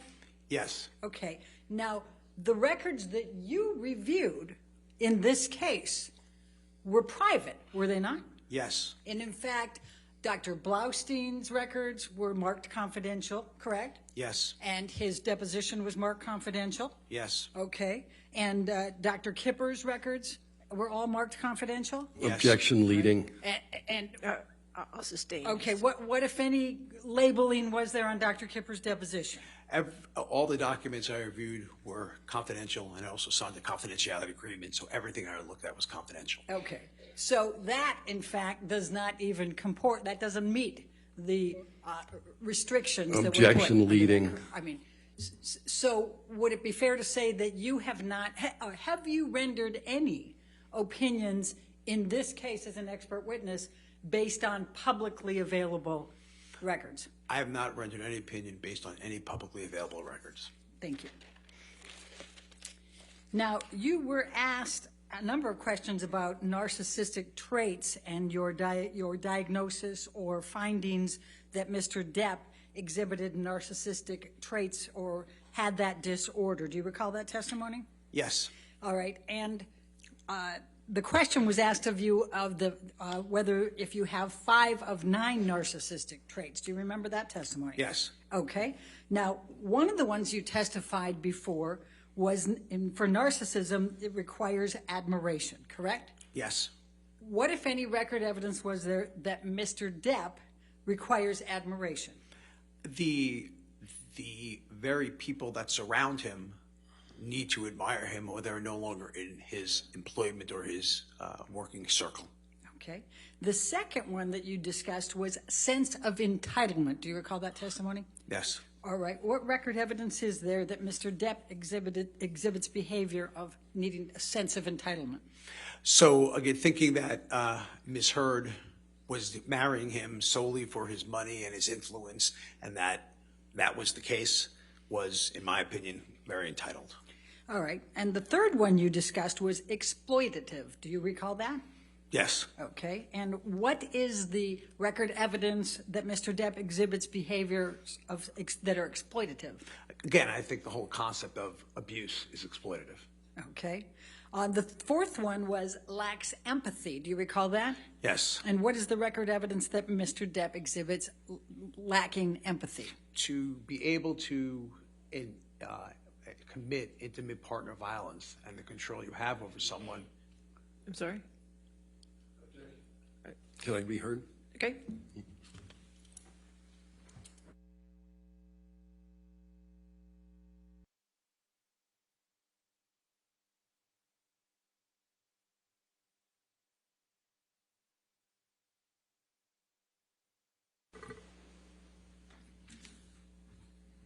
I'm just going to ask you to give the record evidence of Mr. Depp's lacking empathy that you know of. Yes. Am I allowed to elaborate? Yes, Okay. just a little different than what you said before. Okay. So if one does, so I'll make it more direct. So if you're not agreeing with what Mr. Depp has to say, you are no longer useful. Okay, therefore, you don't really care about others for others. You care about others for your benefit. So off and on dismissing Dr. Kipper, for Dr. Kipper setting some boundaries on substance use protocol, substance detox, is an example of lacking empathy and not really caring what other people have to say. All right. Another one of the characteristics that you cited was envious. Do you recall that testimony? Yes. What is the record evidence that Mr. Depp exhibits envy? I think jealousy is a good start for that. I think that Ms. Heard wanting to have a career, start with that, beyond what she has, and the jealousy parts of with Mr. Franco and I think others commented this week. Last week Ms. Burston commented about things about jealousy. So I think it's pretty apparent. Okay. And the next one you listed was fragile self-esteem. Do you recall that? Yeah. And what is the record evidence of Mr. Depp exhibiting that? So fragile self-esteem would be more along the line of a cluster B trait. I should put that in. It's not necessarily the criteria for narcissism, so it's a trait. And basically what that means will be that the combination of poor self-control and rapid mood states is fragile self-esteem, fragile personality, so traits. So it would go in the line of cluster B rather than per se narcissistic. All right. Now, we've seen Mr. Depp during this trial doodling and eating candy. What, if any, evidence would that suggest that he has narcissistic traits? Objection, Your Honor. No foundation. I'll sustain the objection. Okay. Now, you were asked about the cluster B, and counsel for Mr. Depp came back and said, are you aware Ms. Heard has been diagnosed with borderline personality disorder or histrionic personality disorder? Now, you reviewed, I think you testified at the beginning, you reviewed the therapy and counseling and medical records for Ms. Heard, correct? Correct. What, if any, evidence was there that Bonnie Jacobs diagnosed Amber Heard with either borderline personality or a histrionic personality disorder? Objection, Your Honor. That's fair, Cross. He asked the question. That's fair. Redirect. It's beyond the scope. It's not, Overruled. Thank you. So if I could start, Ms. Jacobs demonstrated no type of personality disorder, borderline or otherwise. And on a review of Dr. Currien's records. Objection beyond the scope of the question. I'll ask each of them separately. And you also reviewed the therapy records for Ms. Heard for Colonel Cowan, correct? Yes. What, if any, evidence was there at any time that he diagnosed Amber Heard with borderline personality disorder or histrionic personality disorder? Not only did he not, he referred to Mr. Depp as a narcissist, too. Okay.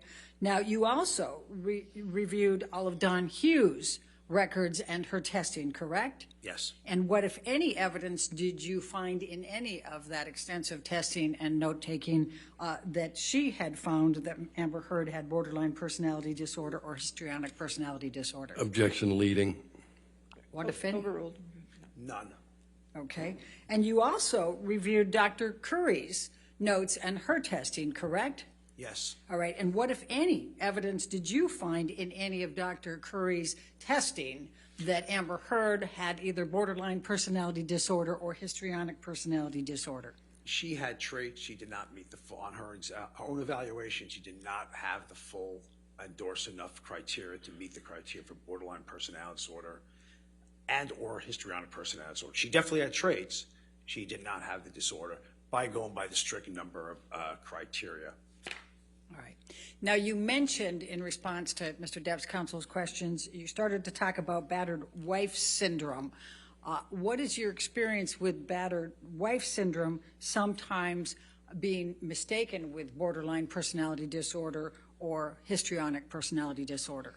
Objection compound and leading. Overruled.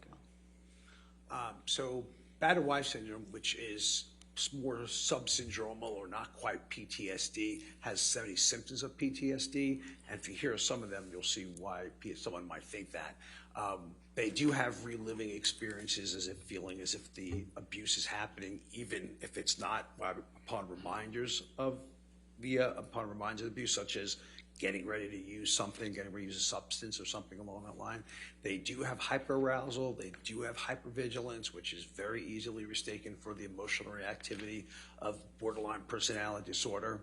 They do have avoidance symptoms, so they avoid emotions, activities, people, and if that can't be happening, they start becoming much more anxious, much more hyper-aroused. They have disturbances in relationships, which clearly can be an issue.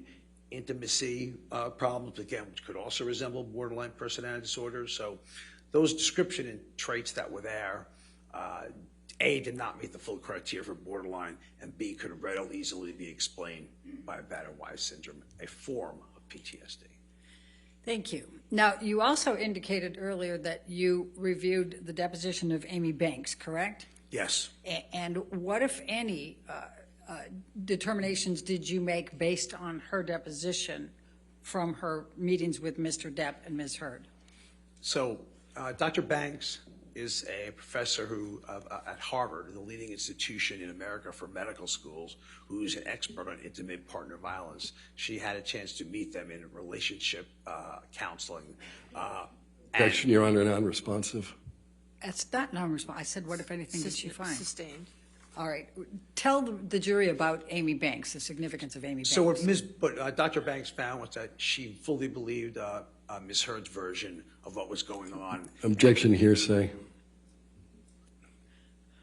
I reversed those. Let me do it again. Please tell the jury. Sustained objection. Please tell the jury what about the qualifications of Dr. Amy Banks. This is the one who saw both Ms. Heard and Mr. Depp. Dr. Banks is a professor at, I don't know whether it's assistant associate professor at Harvard University Medical School, one, if not one of the two top medical schools in the world, who specialize in intimate partner violence. She is, above all people, who understand if someone is victim, perpetrator, because she does this, researches this for a living every day. And that's her qualifications. Can I say what she reported? Then I'm going to ask you, what, if anything, did Dr. Banks indicate relating to histrionic personality disorder or borderline personality disorder for Ms. Heard? Dr. Banks didn't mention anything about personality disorder at all. What she did mention was whom she felt gave a more accurate version of... Objection, Your Honor. What's the objection? That's a credibility testimony. I think he can testify to that. I'll sustain the objection. Next question. Okay. What, if anything, did Dr. Banks report, not saying what the ultimate conclusion was, what, if anything, did Dr. Banks say about what was reported to her by Ms. Heard and Mr. Depp and how they responded? So Ms. Heard discussed in trying to, again, as a victim, trying to save the relationship, discussed with Dr. Banks these accusations, these facts of intimate partner violence. Mr. Depp. Objection, hearsay. I think he's entitled to rely on hearsay, and he's not giving what ultimately was. He's entitled to it. That's my. You can rely on hearsay, but you just can't state the hearsay. So you can rely on it. All right. What, if anything, did Mr. Depp do in response? Mr. Depp said nothing. When Ms. Heard accused him of intimate partner violence, Mr. Depp said nothing. And what is the significance Objection, of that? hearsay. I'll sustain the objection. All right. And what is the significance of that? The significance of that is with... Objection, no foundation. Sustain. Okay. All right. We'll move on. You were asked about MDMA and what the impact could potentially be of taking 8 to 10 of these pills. Do you recall? Yes. Okay. And now I'm going to take you to Australia 2015. You've reviewed testimony over that, right, from Mr. Depp, Ms. Heard, Yes. and a number. Okay. Do you recall that Ms. Heard also said that she found dime bags of cocaine in drawers at the end of that 3 days? Yes. Okay. I'm going to ask you, Michelle, can you bring up 1828, it's already in evidence.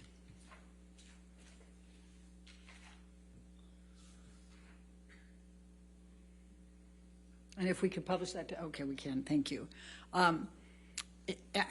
This is one of the pictures that was taken in Australia, and the testimony's been that these two canvases of Ms. Heard's were painted completely over.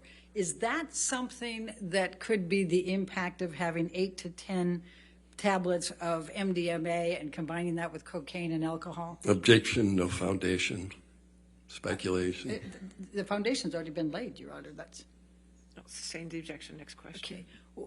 What, if anything, if you look at the painted canvases on this one, what, if any, evidence is that reflecting behaviors indicative of taking a lot of MDMA, cocaine, and alcohol? Objection, speculation, no foundation. It's the same question. Sustained. You testified earlier about property, destruction of property. Do you recall that? Yes. Okay, could you tell the jury how that relates to the correlating factors of risk factors for IPV? Again, destruction of property is a form of psychological abuse, psychological mistreatment. And so destruction of property is used as intimidation and as means of control. Okay. Michelle, can you bring up 1829?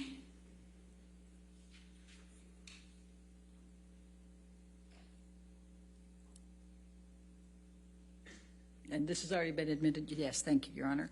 And what, if any, evidence does this reflect as correlating behavior to risk factors of IPV?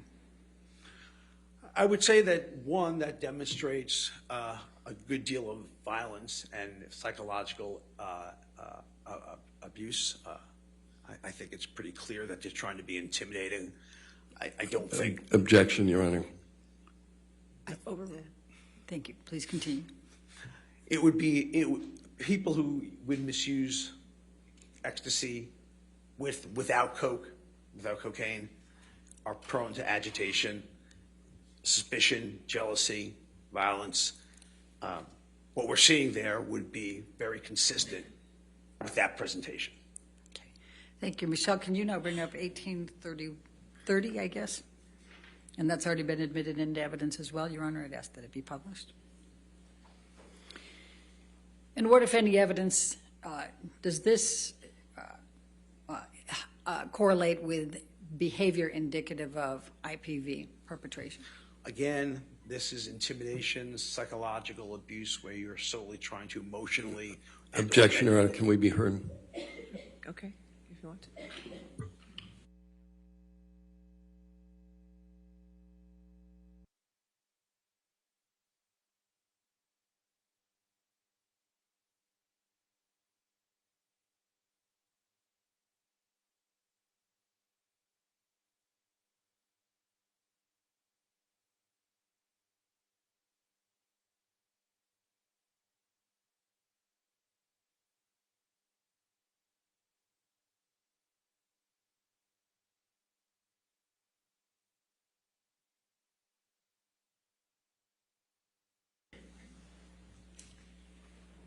Dr. Spiegel, if you can answer the question, what, if any, evidence is this correlating to the risk factors for IPV perpetrator?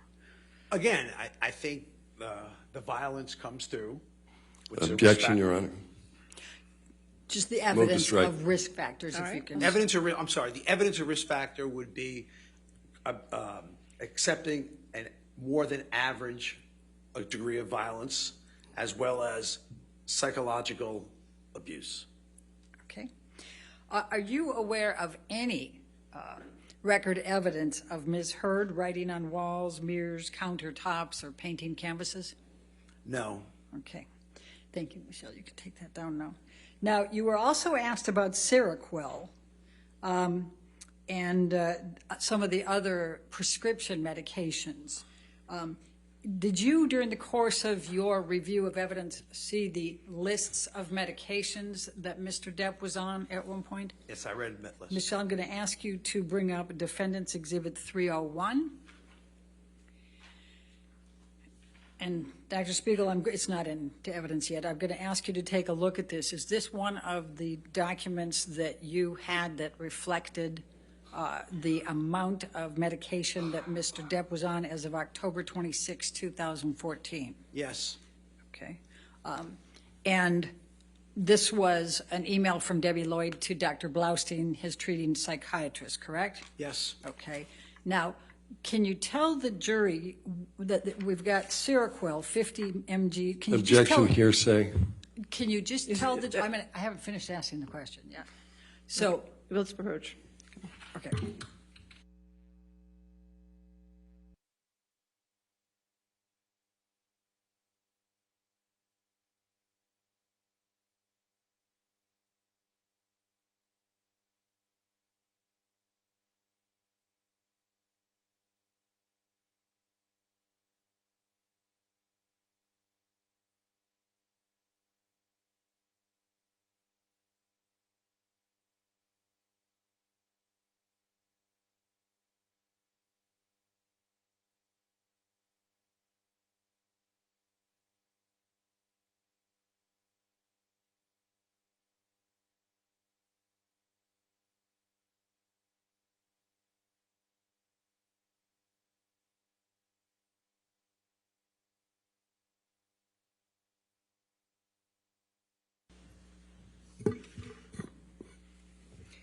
Michelle, can you scroll up just so I can see all of them at the same time? Thank you. So, Dr. Siegel, if someone was taking 50 milligrams of Seroquel, 25 milligrams of Seroquel, and 50 milligrams of Seroquel and 50 all in one day, how would that impact them? So obviously this is not for sleep because I'm presuming you're not wanting to sleep in the morning, noon, and from 4 to 6, although you're sleeping at night. What I would say is he's using it for one purpose. As I say, with substance use disorder, they're using it to calm down. They're using it just as a down and to relax. And given that you're taking 45 milligrams of Adderall a day to stay awake, and that's more than the prescribed for adults and children for that matter, the combination makes very little sense at all to me. And if a person was taking 300 milligrams of Neurontin, I'm going to pronounce that wrong again, 4 times a day and 600 later in the day, how would that impact?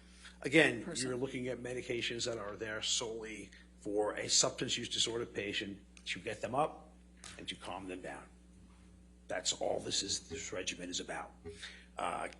Gabapentin doesn't have a psychiatric indication other than, actually doesn't have a psychiatric indication, although it does calm you down. And it, as I may have intimated before, similar to Adderall, gabapentin is also abusable. Similar to quetiapine, Seroquel is also abusable. So you're getting these kind of unusually calming effects from these medicines while at the same time getting what's called a super therapeutic dose or an excessive amount of Adderall. And for the record book, adults are only indicated with Adderall for the extended release, not the immediate release preparation. And why that's relevant is the immediate release preparation is more abusable. You get more high quicker. The extended release goes out throughout the day. The immediate release gets you up right away and then down. Now, in ADHD, this medicine is very effective. But from what this is being used for, clearly based on the combination,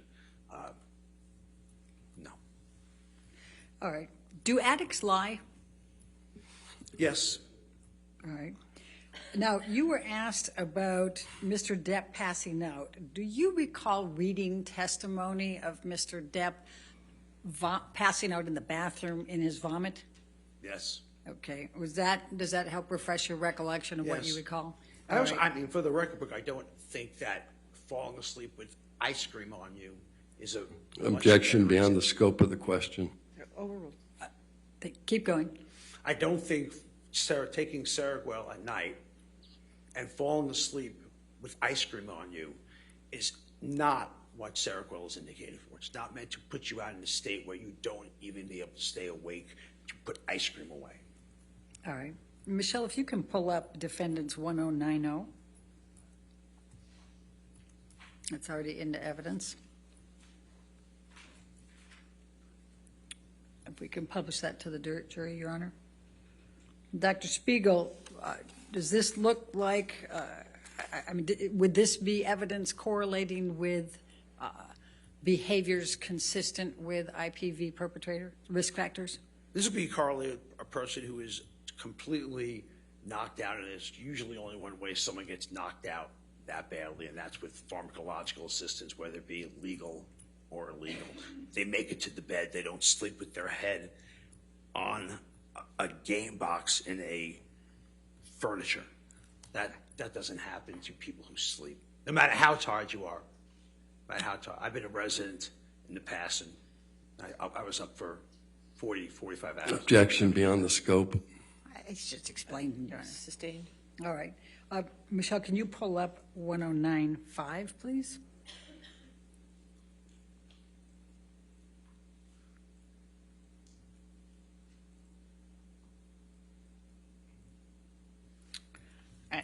And I'm going to ask you the same question, Dr. Spiegel. What, if anything, does this indicate relating to risk factors for IPV perpetrators? Again, colloquially passed out, and there's very few ways to get like that without pharmacological assistance, legal or illegal, or illegal. And then let's pull up 1094, please, Michelle. Defense, and that's also been admitted.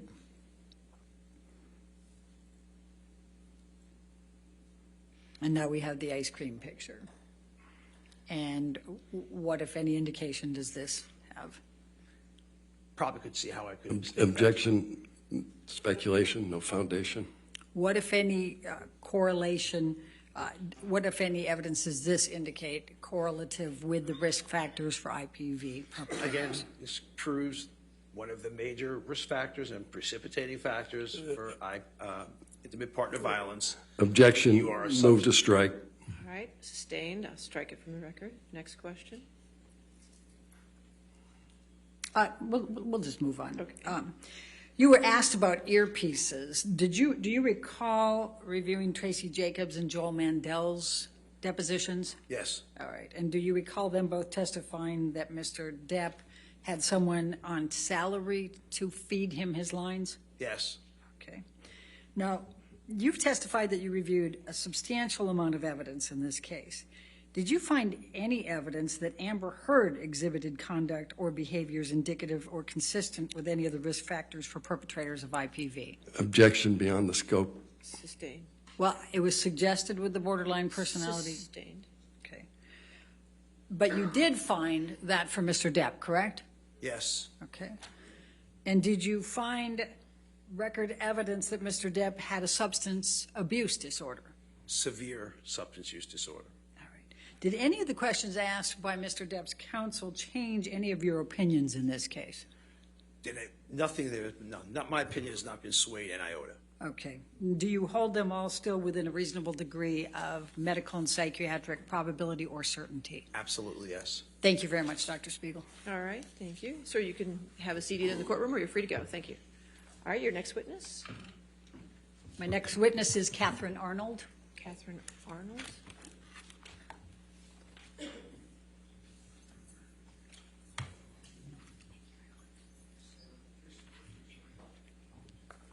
you solemnly swear or affirm to testify truthfully in this case and penalty of law? Thank you.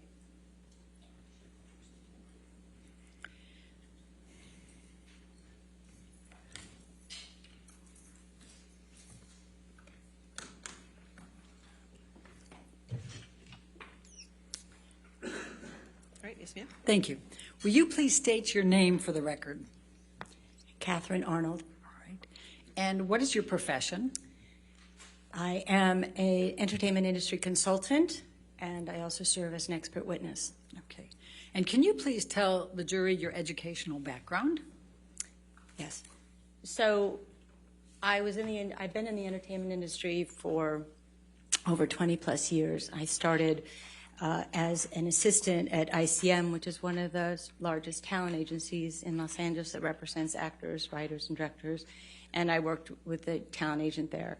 And then I also worked at William Morris, for William Morris as a script reader. So I was working on scripts that they were delivered and submitted to for their actors, writers, and directors. After that, I went into development of film and television projects for a company based in New York called the Maltese Company, which actually produced animated television shows and feature films based on Wall Street, animated product, like toys. And then I went to work with a company called the Goober Peters Company. And Goober Peters was, at the time, one of the largest production companies in Los Angeles. They did films like Batman and Rain Man and Tango and Cash. They did TV shows like Witches of Eastwick. And there I was involved in the development of scripts. We worked with the studio directly in terms of what cast would be attached to the scripts and brought directors and talent to those projects. I then went on to work in, there's a lot. I went on to work in the independent film world as a film producer. So I found the material, I would get the financing, I would get the cast and the director attached to the project. We call that packaging. And then we would go and obtain financing for that either through equity sources or international sales and financing and bank financing. And then I also went on after that. I produced 5 or 6 films with actors that you may know, including Salma Hayek, Vincent D'Onofrio, Kirstie Alley, Thomas Jane, Ethan Hawke. And then I worked with a international sales and production company where I was the head of production, and I worked again on the development of scripts and the procurement of financing. So I worked in both the independent world and the studio world, meaning independently financed or financed by the big studios like Warner Brothers and Disney and Paramount and such as that. That's the bulk of my work in the entertainment industry. Did any of your films win awards? A couple of them did. So a couple of the independent films that I produced, one of them won, called The Coriolis Effect, won the Venice Film Festival in its category. And then I also produced another film that won the Heartland Film Festival Award. It's called the Crystal Award. All right. And what other video production projects have you been involved in? So throughout that time, in between those jobs, I also worked in the corporate world. So large studios like Warner Brothers and Disney and CBS would need corporate videos for their live events. So I would interview executives and interview their talent and then edit the piece together to create video and media for their live sales conferences that they had at that time. And then I also produced some commercials. All right. And what, if any, experience did you have in corporate relations and licensing? So early on in my career, I worked at the Los Angeles Olympic Organizing Committee, and I worked in the licensing department where we handled the licensing of the Olympic logo, and we also worked with sponsors and suppliers who were funding those Olympic Games. So it was a lot of contractual negotiations with the use of the logo, as well as raising money for the games and working with those corporate sponsors throughout the 2 years prior to the games and then during the games themselves. And what, if any, experience do you have working on film festivals? Well, I've had films in festivals. I've actually been very lucky to travel the world and gone to a lot of festivals with my films, both here in the United States and elsewhere. And at one point, I was also hired to raise sponsorship funds for the Sundance Film Festival. They had a new program that they were starting to do online festivals, and so I raised about $500,000 for them in about a month. All right. And do you have a degree, a college degree? Yes, I graduated from UCLA with a bachelor's degree in economics. What does your current consulting practice entail? So as an entertainment consultant, having been in the business in both the independent and the studio worlds as both a producer and an executive, I work with investment companies and production companies who are looking to navigate the various inroads of Hollywood. It's a business that's very different and unlike anything else and very relationship-based. So I use my 20 years of experience to help them get cast, get financing, understand the distribution process, the marketing process, and get them set up to be able to produce their films. Have you ever testified as an expert witness in the field of entertainment industry? Yes. Okay. Approximately how many times have you served as an expert? I've been involved in somewhere between 85 and 100 cases as an expert, from beginning stages to testifying in court. And have you ever testified as an expert on damages and defamation cases? Yes, I have. Okay. And approximately how many times have you qualified as an expert on that? On defamation? Yes. I believe 3 or 4 times. Okay. And have you ever been admitted to testify as an expert on damages? Yes. Okay. And how many times have you qualified as an expert on damages? Almost all my cases have some form of damage economic damage related to the case. So I would say in all of the cases that I've testified in, I've been qualified in damages. Okay. Have you ever served as an expert for both? Have you served as an expert for both plaintiffs and defendants? Yes, I have. Okay. How much of your current practice involves consulting as opposed to serving as an expert witness? So over the last 10 or 12 years, it's been about 50-50. So I spend half my time working as a consultant and the other half working with lawyers on their cases. Your Honor, I'm going to move to qualify Catherine Arnold as an expert in the entertainment industry, standards and practices, and related economic damages. All right, any objection? All right, so moved. Thank you. Now, you have a dual role here as an expert, correct? Yes. Now, you're going to be testifying with respect to Mr. Depp's challenges to, or claims of damages, and you're also going to be testifying to Amber Heard's damages, correct? Yes. All right. Well, I'm going to start you with Mr. Depp's claims for damages. Okay. With respect to Mr. Depp's claimed damages, on what subject have you been asked to offer your opinion? So I was asked to assess any alleged damages that the op-ed piece in the Washington Post that Ms. Heard wrote, whether that have impacted his career in any way, particularly did he lose any income or any economic opportunities because of the op-ed piece specifically. All right. And have you been asked to limit that to the period of December 18, 2018, with the date of the op-ed, through November 2, 2020? Yes. Okay. Now, what materials did you review in making your analysis? There were a lot of documents. I reviewed the pleadings of the case, the complaints, the discovery items, the responses to what they call interrogatories, which are the questions that the lawyers ask both sides. I reviewed Mr. Depp's deposition testimony, which there were volumes of that, as well as Ms. Heard's. I also reviewed the deposition testimony of the experts that were proffered that had to do with the entertainment industry, the agents and the management teams of both sides. Ron Schnell, the data expert. I also reviewed emails and texts between the parties, between their families, between their management teams, the audio recordings, the visual recordings that have been presented in this case and the previous cases that have been involved in the last couple of years. I also did my own independent research from general publicity and press and investigative articles, as well as those that are specific to the entertainment industry, and utilized some entertainment industry specific sources to get some information that was helpful to my case, to the case. Thank you, Ms. Arnold. Please describe for the jury your observations with respect to Mr. Depp's career trajectory. Well, Mr. Depp has had an extraordinary career over many years, so it's a long one to look at. Obviously, he was a rising star in the late 80s and in the 90s, starting with 21 Jump Street, and you've heard, all the films that I'm sure he's been in.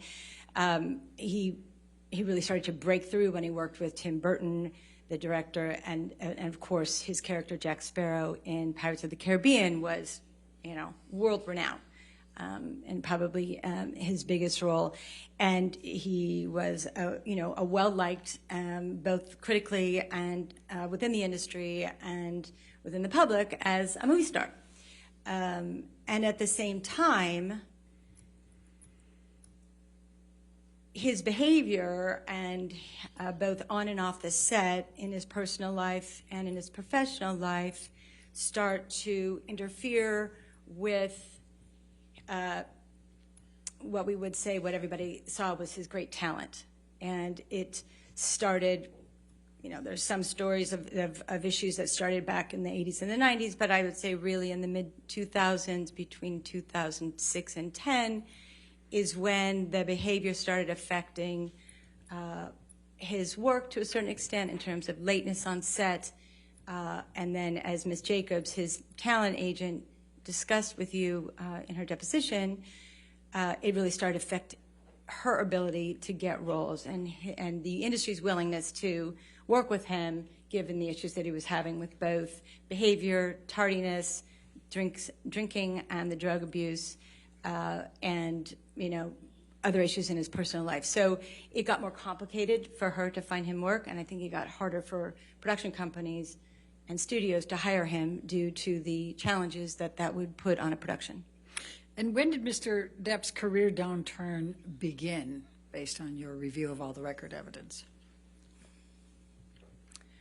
Well, again, according to Ms. Jacobs, his agent, she mentioned that it started getting more challenging for her around 2010. The lateness on set was being made, she was being made aware of that more and more often from production executives and the producers that she was working with on the Pirates movie. And not only Pirates, it continued on the other films, including Mordecai and Murder on the Orient Express. And in around 2014, when he had the appearance, it was presumed that he was under the effects of alcohol at the Hollywood Film Awards in 2014. Objection, Your Honor, non-responsive. She's answering the career downturn, Your Honor. Overruled. Please continue. Thank you. In 2014, when Mr. Depp appeared in the Hollywood Film Awards, Ms. Jacobs received many phone calls from both producers, casting directors, and production executives asking her, what is going on with your client? Why, what's going on with his behavior? Can we get him under control? And then I think it really started to shift around the Pirates 5 movie in Australia with, again, the lateness and the issues with the finger that stopped production and things of that nature. And then it got harder and harder. Now, based on your analysis, what has caused Mr. Depp's career downturn? Objection, no foundation. Overruled. Can you please repeat the question? Based on your analysis, what has caused Mr. Depp's career downturn? And I realize you've said a number of those, so just, is there anything else? Sure. Well, we've talked about the erratic behavior, the tardiness, the drugs and alcohol abuse, and the lawsuits have had a really big impact, not just this lawsuit, but previous lawsuits that Mr. Depp has been involved with, because there's a lot of publicity around anything that he does. And every time he has filed a lawsuit, it has brought to light various issues with respect to whatever that lawsuit was about, whether it was about, erratic behavior or domestic abuse or drugs and alcohol and even spending habits. So every time a lawsuit has been filed, the press and the publicity has just been charged up and brought everything back to light. And it's been an unfortunate problem on that level for the industry to continue to work with him, even though all this is out in the public. For the films that were shortly before Pirates 5, how successful were they? We're talking Mordecai, Alice Through the Looking Glass. I think you testified to some of those. The Lone Ranger, Tonto. Right. Objection, compound. Overruled.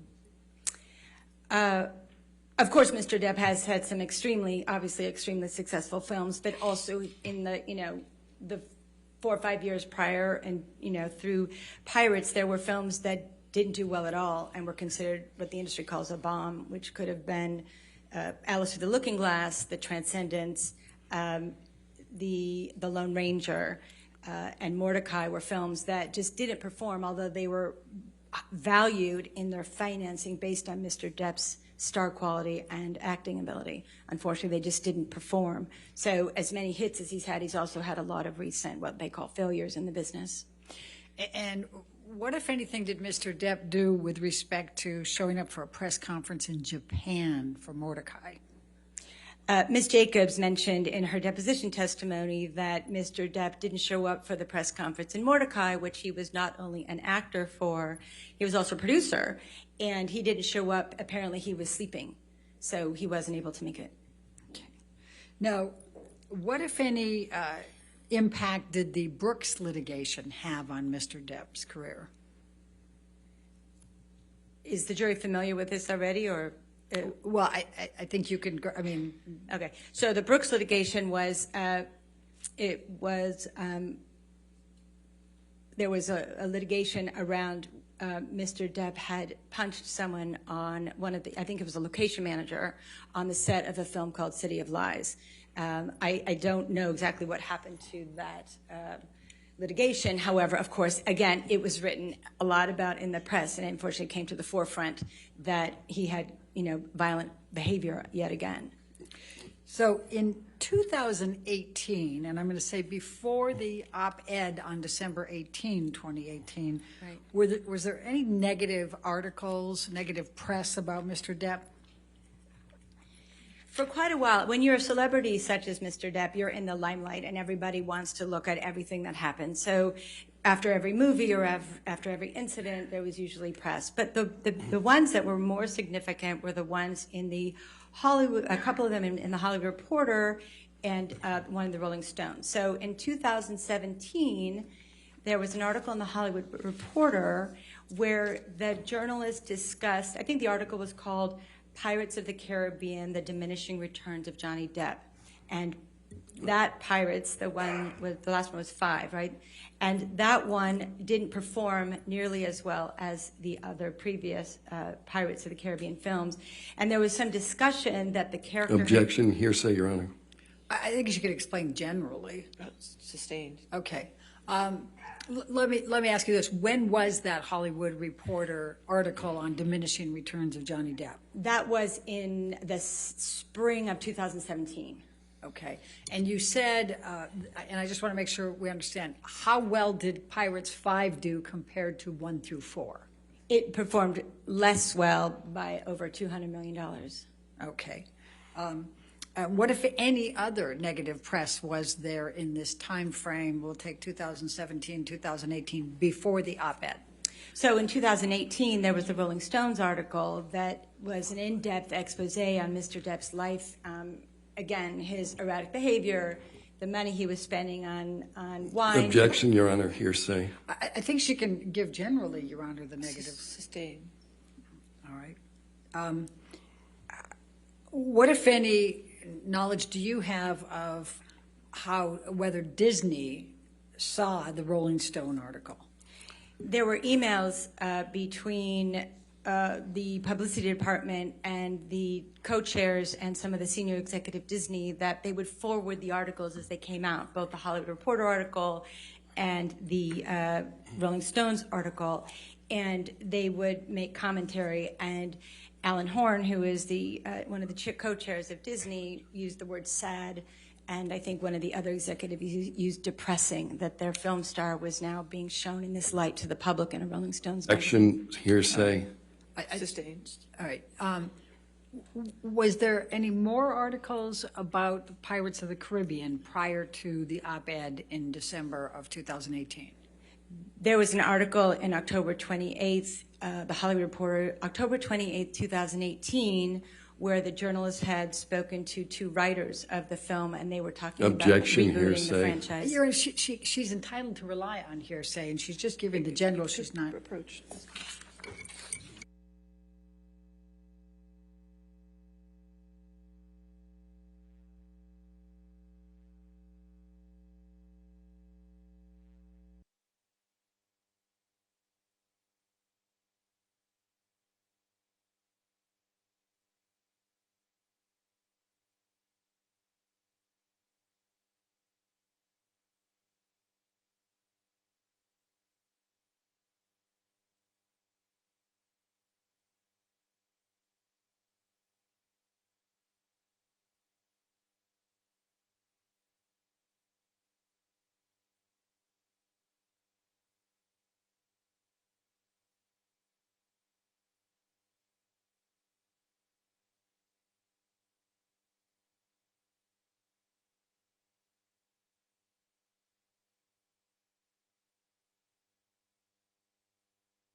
So without saying what the article said, say what it's about.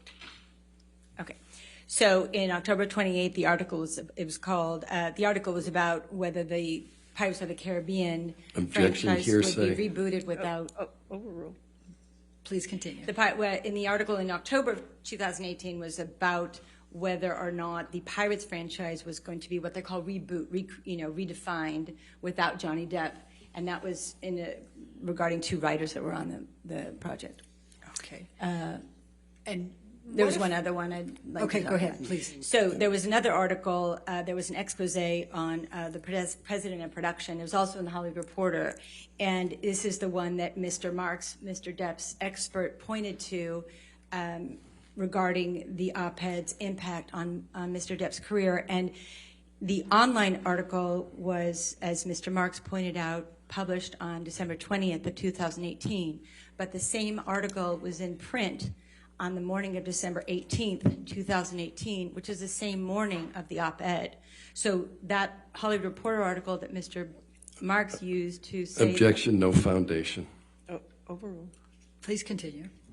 Mr. Marks had used that article to show that Disney wanted to let go of Mr. Depp because of the op-ed, but it was actually printed in the Reporter the same morning that the Washington Post article was printed. So there's no way that the Washington Post article had any impact on what the Hollywood Reporter journalist wrote. So they were on the same morning. They were released simultaneously, interestingly enough. And the one that was 2 days later was the same article, just online? Same article, it was just online, yeah. Okay, thank you. Now, what, if anything, was there about press in 2018 relating to The Sun and Dan Wooten and any litigation that Right, Mr. Depp so- was bringing? So a lot of press was about the UK trial in the lawsuit that Mr. Depp brought against the Sun in the UK about the wife beater title that they used. So there was a ton of press around that, both at the time that it was filed and throughout as documents were being shared with the public, and then, of course, during the trial itself. Okay. And what is your understanding of when the article, the wife beater article, first appeared? I believe it was in July of 2018, about 6 months before the op-ed piece. And what is your understanding of when Mr. Depp filed suit against The Sun and Mr. Wooten?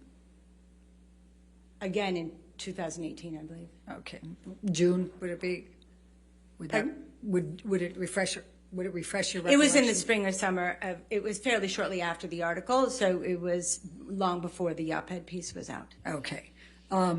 And what, if any, impact did Mr. Depp's litigation in the Sun case have on his career? That was a really tough one on Mr. Depp's career because every allegation of abuse and every text, every email, all the audio, all the visual stuff was brought to light and made public. And so not only did the public get to see it, but the industry was watching closely. And it's hard for studios, especially a studio like Disney, who's family-oriented, be connected to a star that has texts about burnt corpses and violent behavior in video. So it was a big conflict for a lot of the people in the industry to how to navigate that if they're going to work with a star.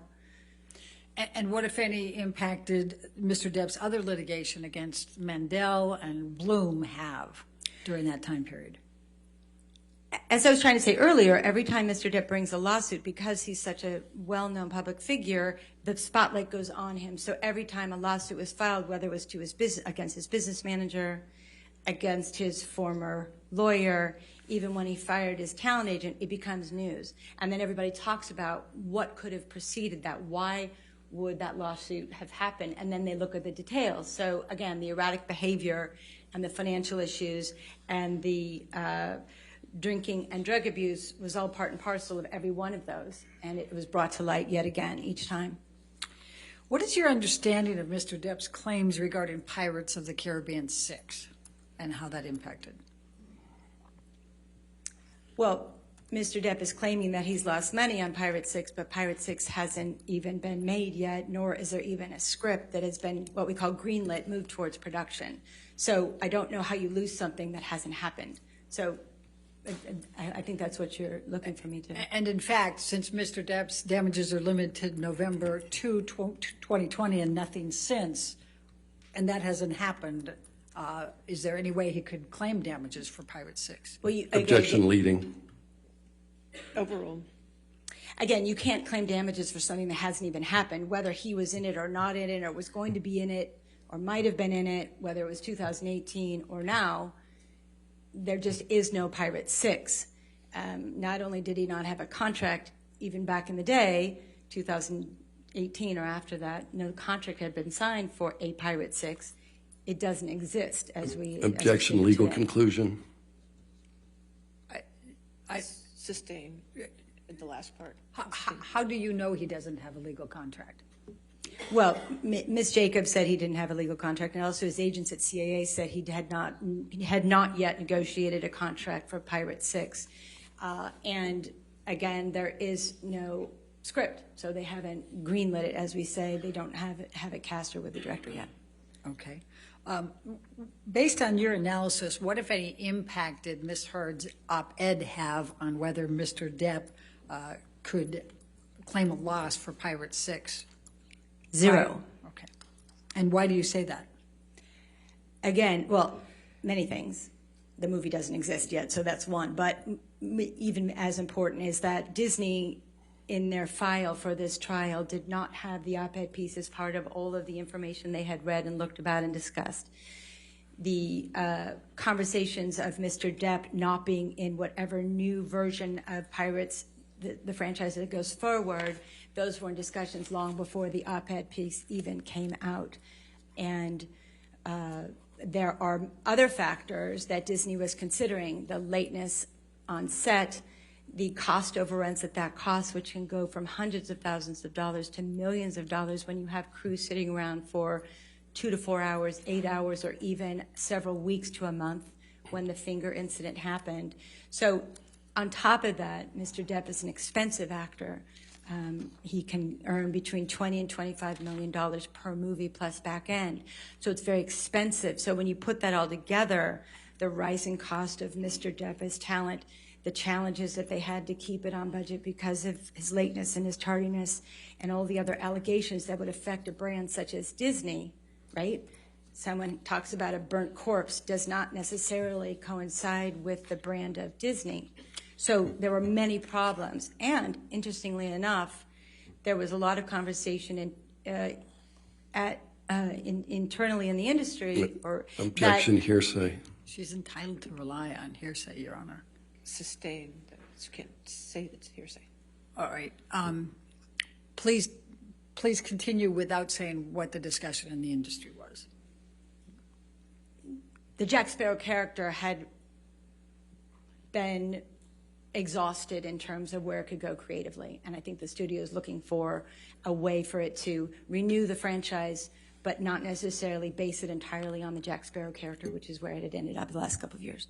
Okay. And evidenced by the lesser box office of Pirates 5 compared to the earlier ones. Right. And was there any article that came out on November 5, 2020, 3 days after the damages are cut off, relating to Pirates of the Caribbean and Mr. Depp's chances of being Jack Sparrow? I think they reiterated the fact that he was probably not going to be in the movie. Okay. Now, what impact has the op-ed had on Mr. Depp's career? Very little. Hardly anybody even knew the op-ed existed before he filed suit. Okay. If anybody that I know, but certainly not Disney. Okay. And what impact has the op-ed had on Mr. Depp's Q scores? According to what I read of Mr. Alan Jacobs, an expert in statistical analysis, and from my own research on websites that are available to us, Mr. Depp's Q score, or if you're familiar with IMDb, which is Internet Movie Database, which is available to public and to the professional side, his Q score did not change dramatically. It was kind of in the middle of exactly the high and low of his Q scores overall. It was in the middle. It was at like 113, which is where it was a couple weeks before and a couple weeks after. So the op-ed didn't have any effect on his Q score, and that was reiterated by Mr. Jacobs in his deposition testimony. And then you testified in response to an earlier question I had that people, or that nobody seemed to notice the op-ed until Mr. Depp filed suit. Now, that was on March 1, 2019. Do you recall? Yes, that's when Okay, the lawsuit was filed. And why do you say that they didn't notice until then? Because the op-ed piece, for most people in the industry, kind of came and went without much fanfare or much conversation. It was much more about I don't think very many people even know it was written until the allegations were made by Mr. Depp in the lawsuit. It kind of came in and out of the radar very quickly, if anybody even saw it at all. All right. Between December 18, 2018 and November 2,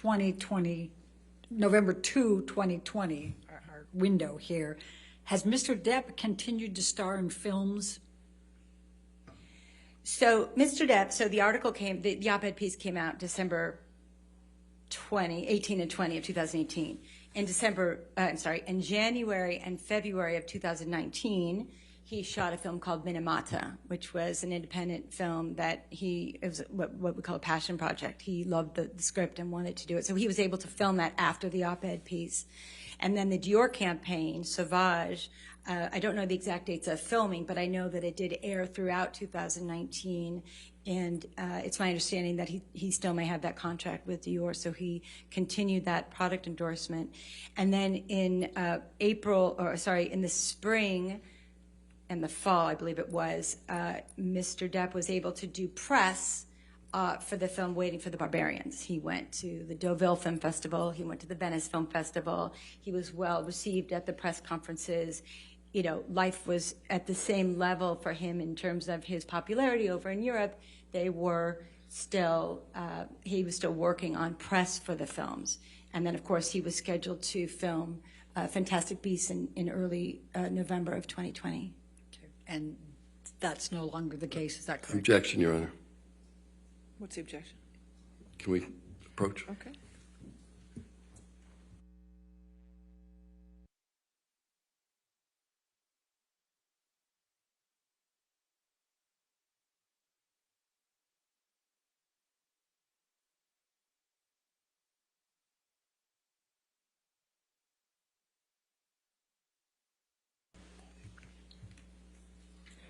And that's no longer the case, correct, on Fantastic Beasts? I don't want you to say anything more than that. That's no longer. It's no longer the case, correct. He's no longer in that film, correct? He was paid for it, but he does not star in the film. Okay, thank you. Now, what, if any, effect did the op-ed have on Mr. Depp's fan following? I don't know I don't think it had any effect on his fan following. Again, his Q scores didn't shift, and he clearly has a strong fan base. In your opinion, what or who has caused the damage, if there is any, to Mr. Depp on his career and reputation between December 18, 2018 and November 2, 2020? Objection, speculation. Overruled. Mr. Depp. And why do you say that? Well, again, filing the lawsuits, bringing to light the issues, is Mr. Depp doing that on his own accord? And any statements that were made by his team, Mr. Waldman or anyone else, is associated with Mr. Depp, and those statements that came out, the defamatory statements, which we'll talk about in a minute, were also put out by Mr. Depp's team. So in actuality, he's causing his own demise by bringing these lawsuits forward and continuing to kind of ignite the fire of negative publicity around both of them. Okay. Are all of your opinions to within a reasonable degree of probability or certainty with respect to Mr. Depp's damages? Yes. Okay, thank you. Now I'm going to move you to Amber Heard's damages. With respect to Amber Heard's claims for damages, on what subject have you been asked to offer your opinion? So I was asked to look at the reputational harm and economic loss that Ms. Heard incurred due to the defamatory statements that Mr. Waldman, on behalf of Mr. Depp, made in April of 2020 and again in June of 2020. And what materials did you review in forming your opinions? again, many of the same materials that I reviewed for Mr. Depp's case, which was the deposition testimony, the pleadings, the discovery, all of that was included, as well as expert testimony that was based on statistical analysis of negative social media campaigns that were created, as well as what happened. I talked to Ms. Heard's agents. I read their depositions. I talked to her publicist. I read her deposition. I talked to Ms. Heard herself to get a first-person accounting of what happened from her perspective after those defamatory statements were made. And then I looked at the, again, emails back and forth and texts back and forth with the studio, Warner Brothers, and other producers that the management team was working with to get Ms. Heard more work. Okay. Now, before I go into the questions that I'm going to ask, I'm going to go ahead and just kind of define this so that we're all on the same page going through it. The jury has seen the 3 defamatory statements. They're defendants 1245, 1246A, and 1247. And I'm just going to refer to them as the Depp/Waldman statements in asking you all these questions. Will you understand what I'm talking about? Yes. Okay, good. Please describe Amber Heard's career prior to the publication of the Depp-Waldman statements. So Amber's had a long career for someone who is not, is fairly young still. She was in over 50 productions, I believe including Aquaman and Justice League, but let's just say close to 50 productions. Well, certainly 50 productions before the defamatory statements were made. She had, a consistent working actor's career. Her agents were strategic as she started getting more work, that they wanted her to work with better and better directors, to have, the Danish Girl is a film that had a strong director and a strong critical acclaim. And then she went from that to getting Justice League, which is on the bigger budget, is a bigger scale movie, and then, of course, Aquaman and Aquaman 2. So her career was following a very nice, steady rise, and she was on the precipice of a meteoric rise with with Aquaman and Aquaman 2 prior to the statements. Was Aquaman a successful film in terms of box office sales?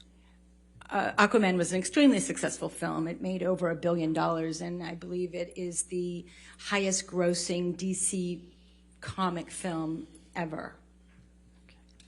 Now, what, if any, accolades did Amber receive for her role in Aquaman? And I'm going to call it, sometimes I'll call it Aquaman 1 just to make sure we don't get confused. Right. So in Aquaman 1, there were many emails from the director and the producer and Objection, hearsay. She's just characterizing, Your Honor. She's not quoting them.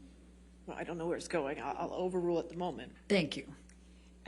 She got emails from the director and the producer stating that they loved her performance. Objection, hearsay. You can't say what the emails say, but you can summarize them or characterize them. Can you do that? Accolading emails? Emails of accolade from her, from the director and the producer. Objection, hearsay.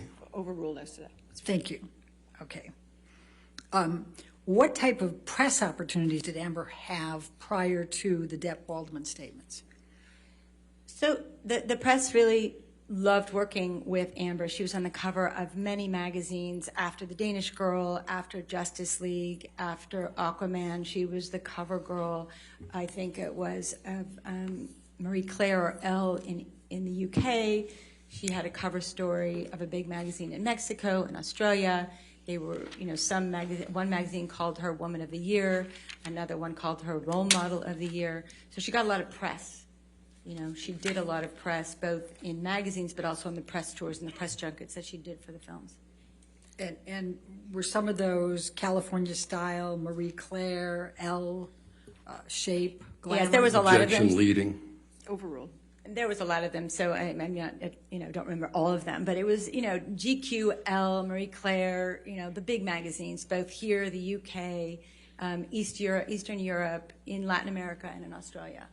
And what about after the release of Aquaman, which was December 2018? How was her press then? Well, the press tour was doing well, and they wanted to give her a lot more press. And I think up until the defamatory statements came out, she was on deck to do a lot of press. And then it Objection, no foundation. Overruled.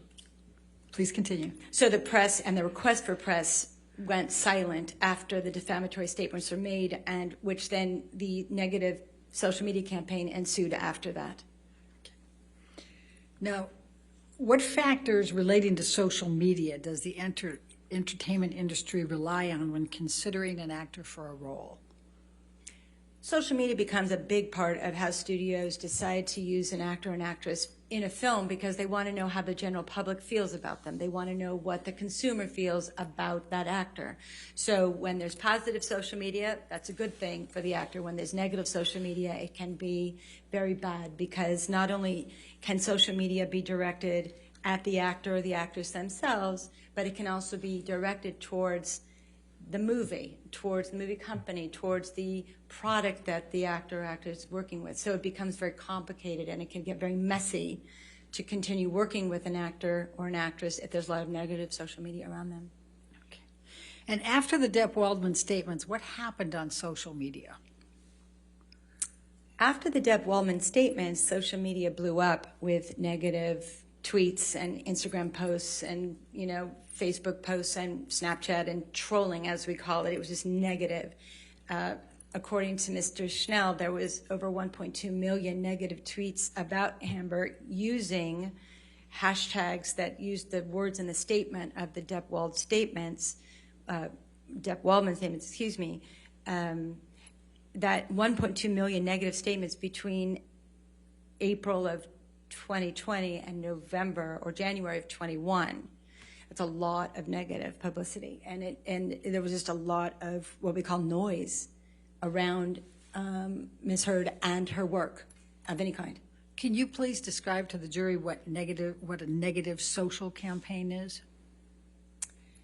So, a negative social campaign would be when a fan base, or in this case, according to both the forensic statistical analyst as well as Ms. Heard's agents and the product that she was working with, L'Oreal, and her publicist, it was a campaign that included both live accounts, live Twitter, people that actually have are individuals, as well as what we call Objection.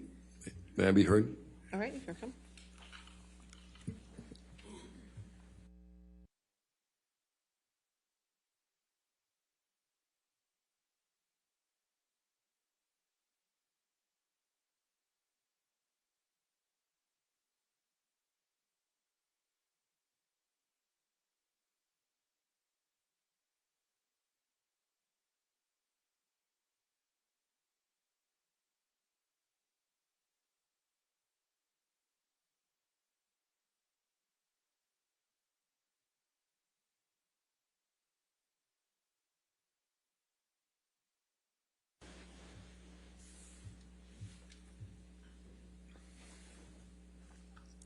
All right.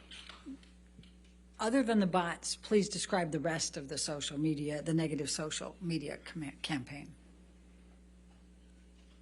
What's The involved? fan base was very energized by Mr. Is it the Depp Yeah, let me just the ask Depp you- Waldman? I'm Yeah, sorry. There's a lot in my brain right now. It doesn't matter. Why don't I do this? Let me formulate a different question. How has the negative social media campaign been used against Amber Heard since the Depp Waldman statements? Great. So the negative campaign has been used both to, let's fire Amber off of Aquaman, to the product that she had an endorsement contract with L'Oreal, the makeup.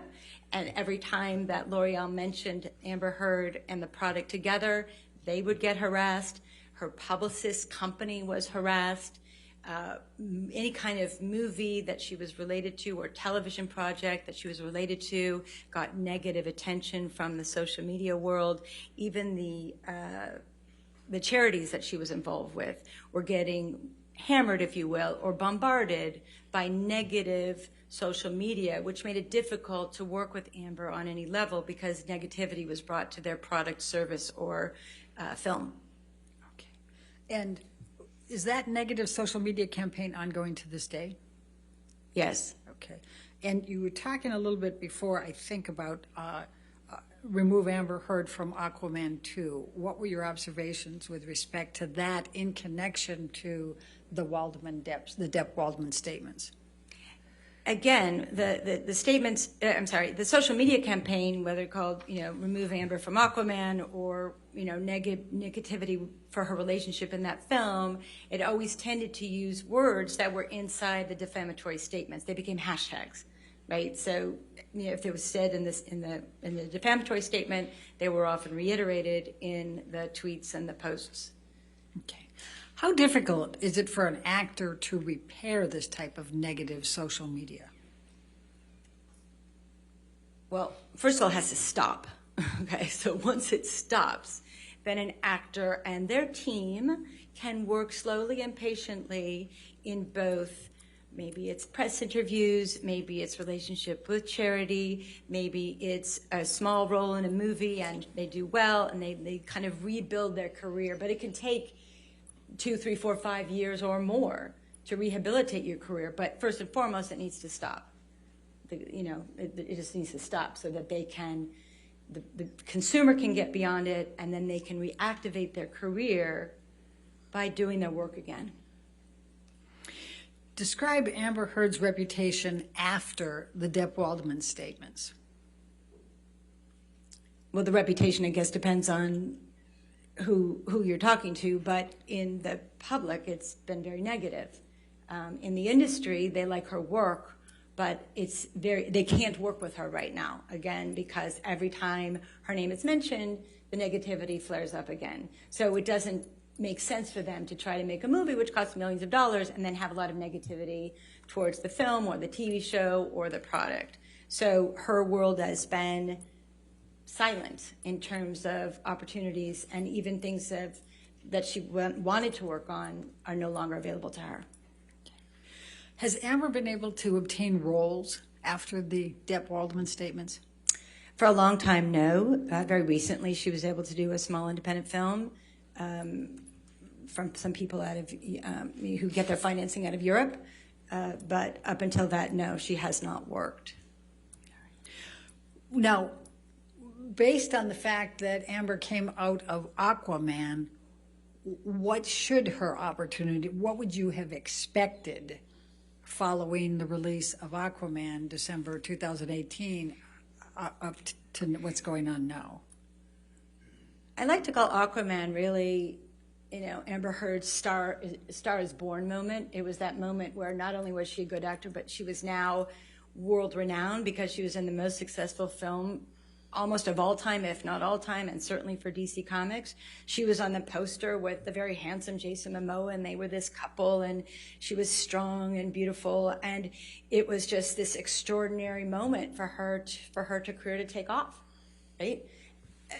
Her agents were excited, the producers were excited, everybody just wanted to hit the ground running, and let's do more work. What, if anything, happened to Amber's participation in Aquaman 2? So for a moment in time, in February 2021, there were conversations that Amber's, I'm going to be technical with you, her option for employment was not going to be exercised. So they may not have hired her again, even though she had a contract for it. There was some question as to whether she was going to be hired again on Aquaman 2. All right. And did ultimately then she still get hired for Aquaman 2?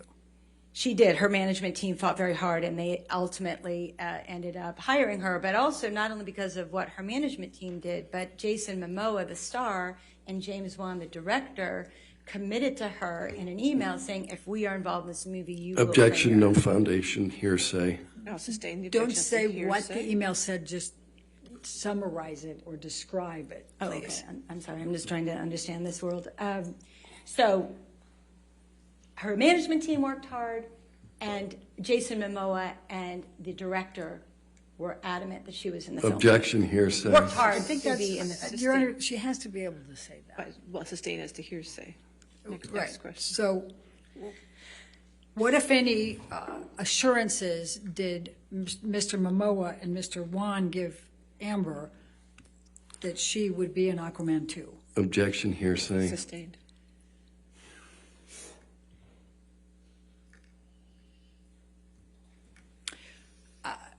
What, if any, are you aware of any chemistry issues between Amber and Jason Momoa from Aquaman? According to the fact that they did a chemistry test with Ms. Heard and Jason Momoa in order for her to be hired, that is a good indication that they thought the two of them had good chemistry. Obviously, when you look at the movie, they have good chemistry, and the poster, they have good chemistry. So I think it's general awareness that they had great chemistry. And what, if anything, would also suggest, with respect to Aquaman 2, that Jason Momoa believed they had good chemistry? He wanted her in the movie. Okay. Hearsay. I think she has to be able to rely on. Sustained. I'll strike it from the record. In your review of all of the record evidence, what, if anything, did you see in writing anywhere that there was ever any chemistry or creative issue with Amber Heard and Jason Momoa from Aquaman 1? There were no communications whatsoever that there was no chemistry between the two. And what, if anything, did you, in all the record evidence, did you see that the producer or Jason Momoa did not want Amber Heard in Aquaman 2? I did not see any evidence of that. Okay. In fact, the opposite, correct? Correct, again. Overruled. Thank you, Your Honor. Now, what, if any, leverage did Amber Heard have to renegotiate her salary under the circumstances of the discussions you were talking about with not exercising her option? She had zero leverage. She was fighting for her life to stay in the film. Okay. Now, is it typical for an actor to be able to negotiate an increase in their salary after a successful franchise?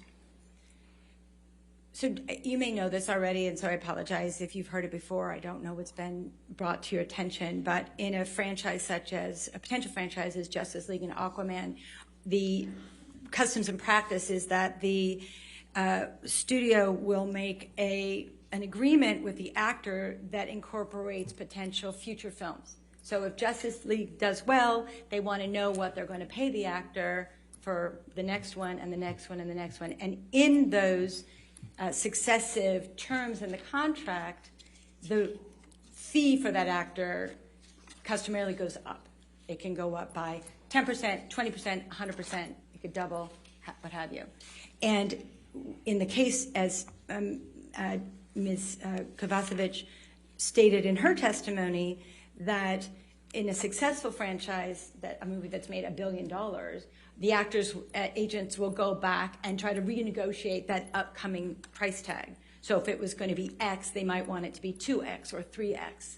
And that's very standard in the industry to renegotiate your contracts when there's many films in one single contract that each have their own price points. What, if any, other actors in Aquaman 1 were able to renegotiate their contracts? Jason Momoa renegotiated his contract very significantly from Aquaman 1 to Aquaman 2. Do you know roughly how much more? It went up from the, somewhere between $3 and $4 million to $15 million. Okay. Did Amber have a contract for Aquaman 1? Yes. How much was she paid for Aquaman 1? Aquaman 1, she was paid $2 million. Okay. And did that same contract provide for if she was in Aquaman 2? I'm sorry, I apologize. Aquaman 1, I believe she got $1 million. Aquaman 2, she was supposed to get $2 million. I apologize. The numbers, there were a lot of numbers in that one contract. So Aquaman 1, it was $1 million. Aquaman 2, it was going to be $2 million. All right. Now, based on your experience and knowledge in the industry, how much would Amber Heard have been able to negotiate her contract but for the Depp Waldman statements? For Aquaman 2, I'm asking. Right. Well, as you can see from Mr. Momoa's contract, that went up exponentially, up to $15 million. Ms. Heard, I don't know if she would have gotten $15 million for the movie, but she certainly could have increased it by $1 or $2 million or even doubled it. So if it was 2, it could have been 4 or even 5 or 6, depending on the enthusiasm if it had just rolled from Aquaman 1 to Aquaman 2 without any of this negativity that was created by the Depp Waldman statements. What, if anything, happened to Amber's role in Aquaman 2 after the Depp Waldman statements? It was diminished. Now, why would Amber have been featured more prominently in Aquaman 2?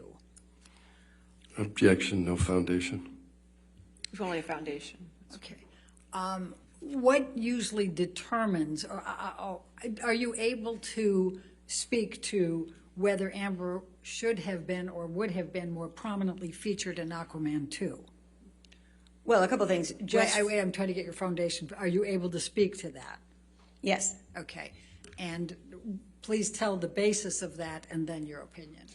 So there's two things. When two actors do well in a romantic relationship and, they get married or they're going to have a baby, you want to follow that through, because part of what did well in Aquaman was not only the action sequences, but to have a strong female character having a relationship with a strong male character, it's very empowering, right? So that was working for them in the first place. The poster of Aquaman that went around the world was, one of the main posters was of the two of them together standing proud and strong, right? Being that couple.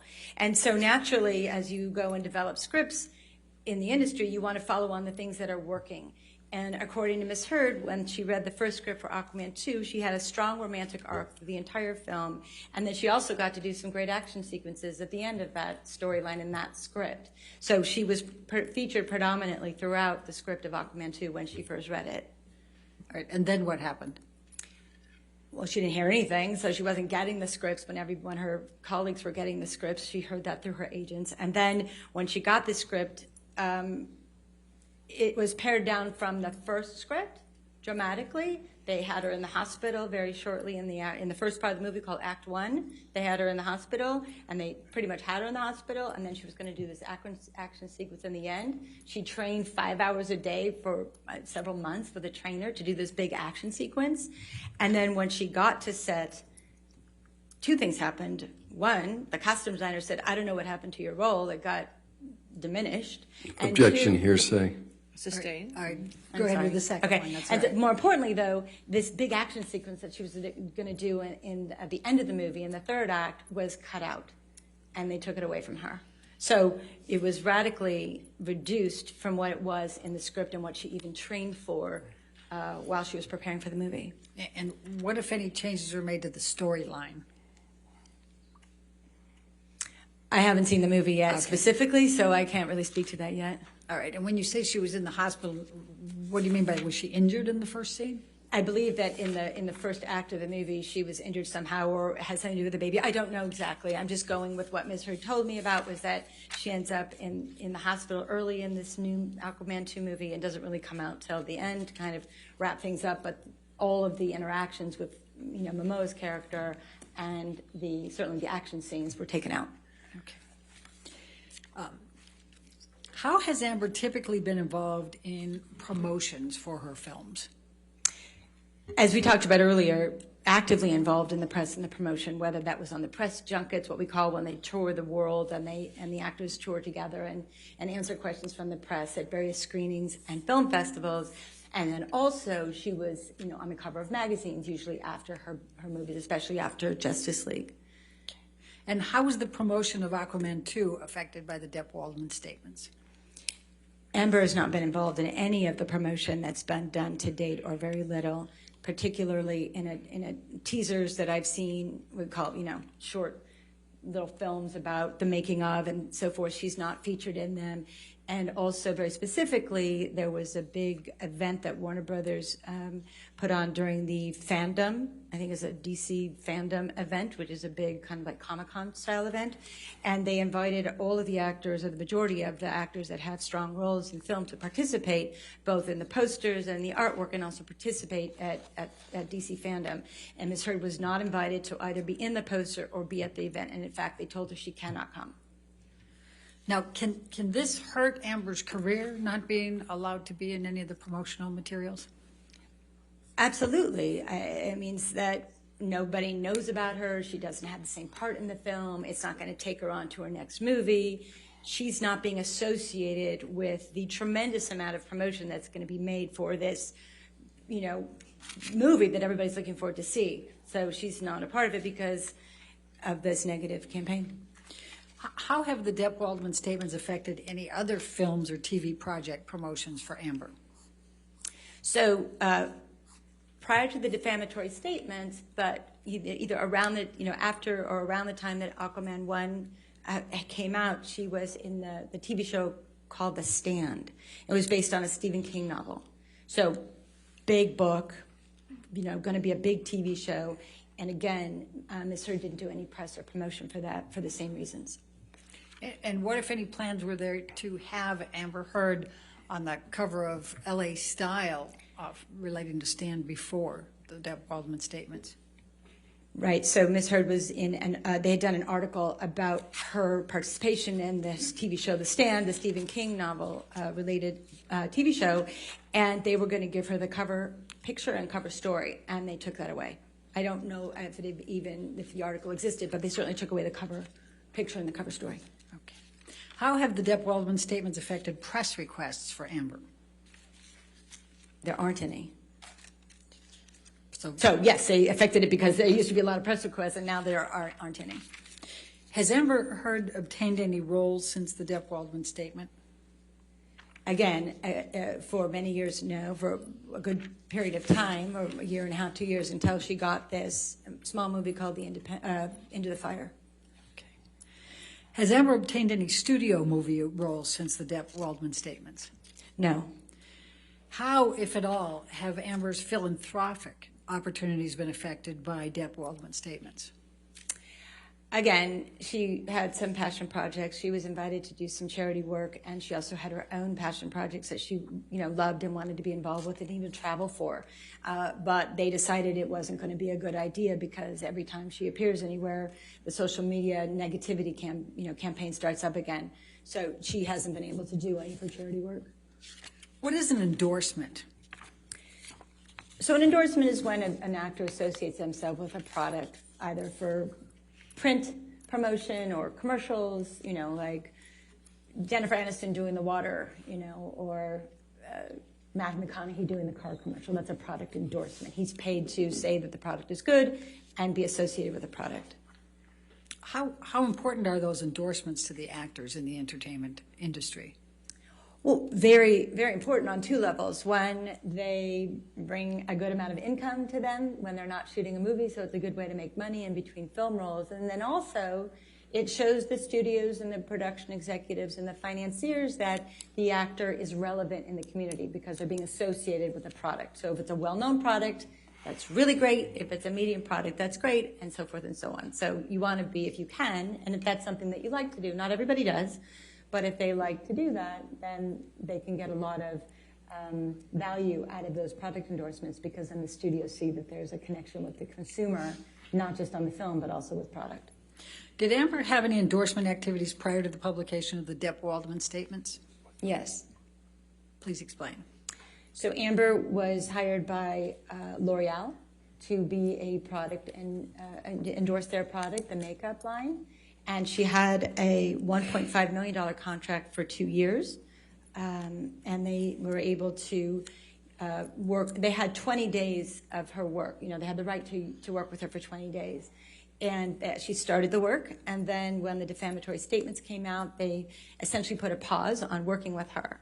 So they no longer brought her to photo shoots. They no longer had her do public events for the product. And basically said, we love you, but we can't work with you right now because it's just too much. Objection, hearsay. All right.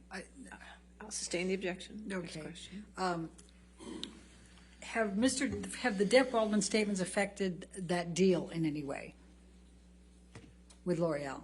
Well, they put it on pause and haven't done any of the work, so she's not out there in the public eye related to the product. And they have decided to continue working with her at some point once, as I said, this all quiets down, this trial is over, and hopefully the negative campaigns will stop.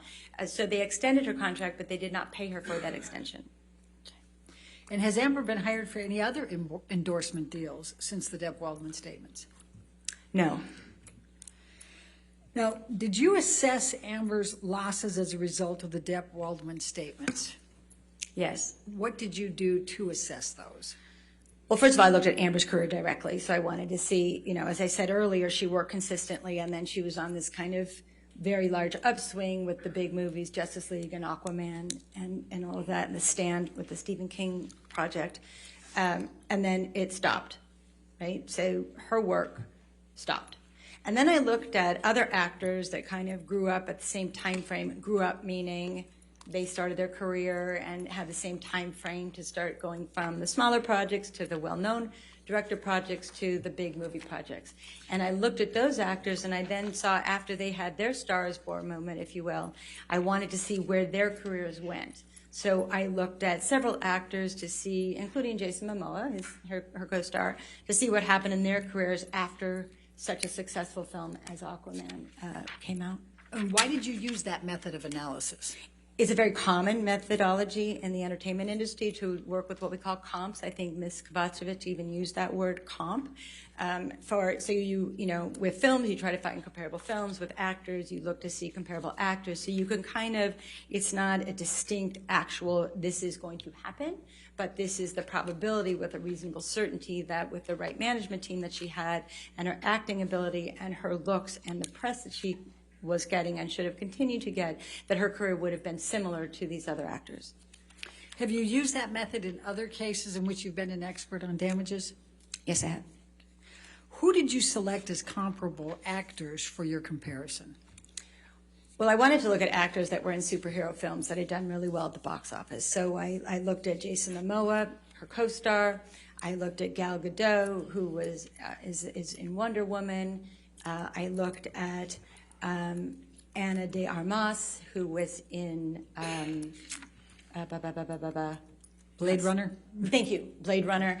I looked at Zendaya, who was in Spider-Man, and I looked at Chris Pine, who was in Star Trek and also Wonder Woman. About the, similar age range, all attractive actors, all with good acting skills, all able to do stunts. So there are not that many actors to look at who do superhero characters. So it was a small pool to work from, but I took a wide range from those actors, both men and women, to see what could potentially happen to Miss Heard's career. Do you consider all of them to be identical for purposes of measurement? Well, absolutely not. I mean, no two actors are identical. You can only look at that within a range of characteristics and work history, management team, and so forth. And we've heard from Mr. Banya. Did you review Mr. Banya's Q-score analysis regarding the comparables you used? Yes, I did. And what, if any, opinions have you formed in reviewing Mr. Banya's analysis regarding the comparables you selected?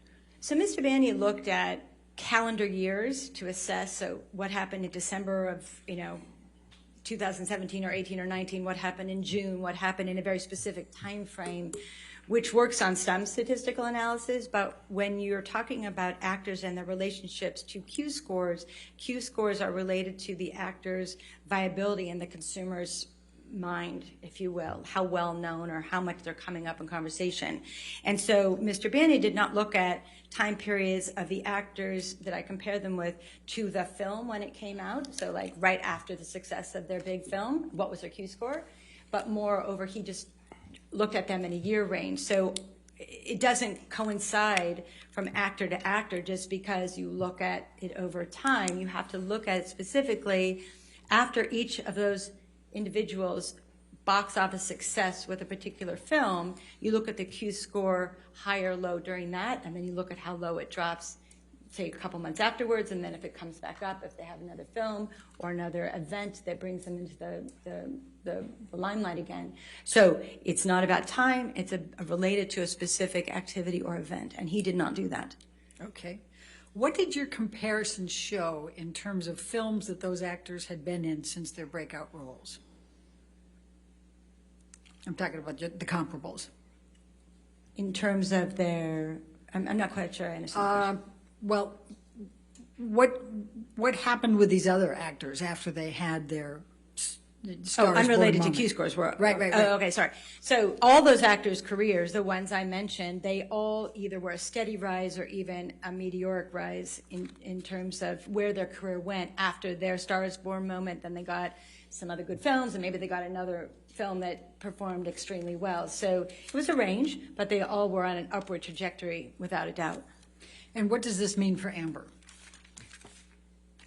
With a reason, I mean, the way that the kind of industry works is usually, unless there is a force majeure or some really negative event, her career should have followed that same upward swing in about the same time frame, give or take 6 months to a year. But it would be very reasonable to believe that her career would have been on an upward trajectory within the range of those other actors. What, if any, comparisons did you make respecting endorsement deals of these actors with Amber? You know, again, all those actors that we've talked about all did multiple endorsement deals after their big movies or after their big series of movies. You know, Jason Momoa is on, you know, Rocket Mortgage and Harley Davidson, as well as, you know, 5 or 6 other companies.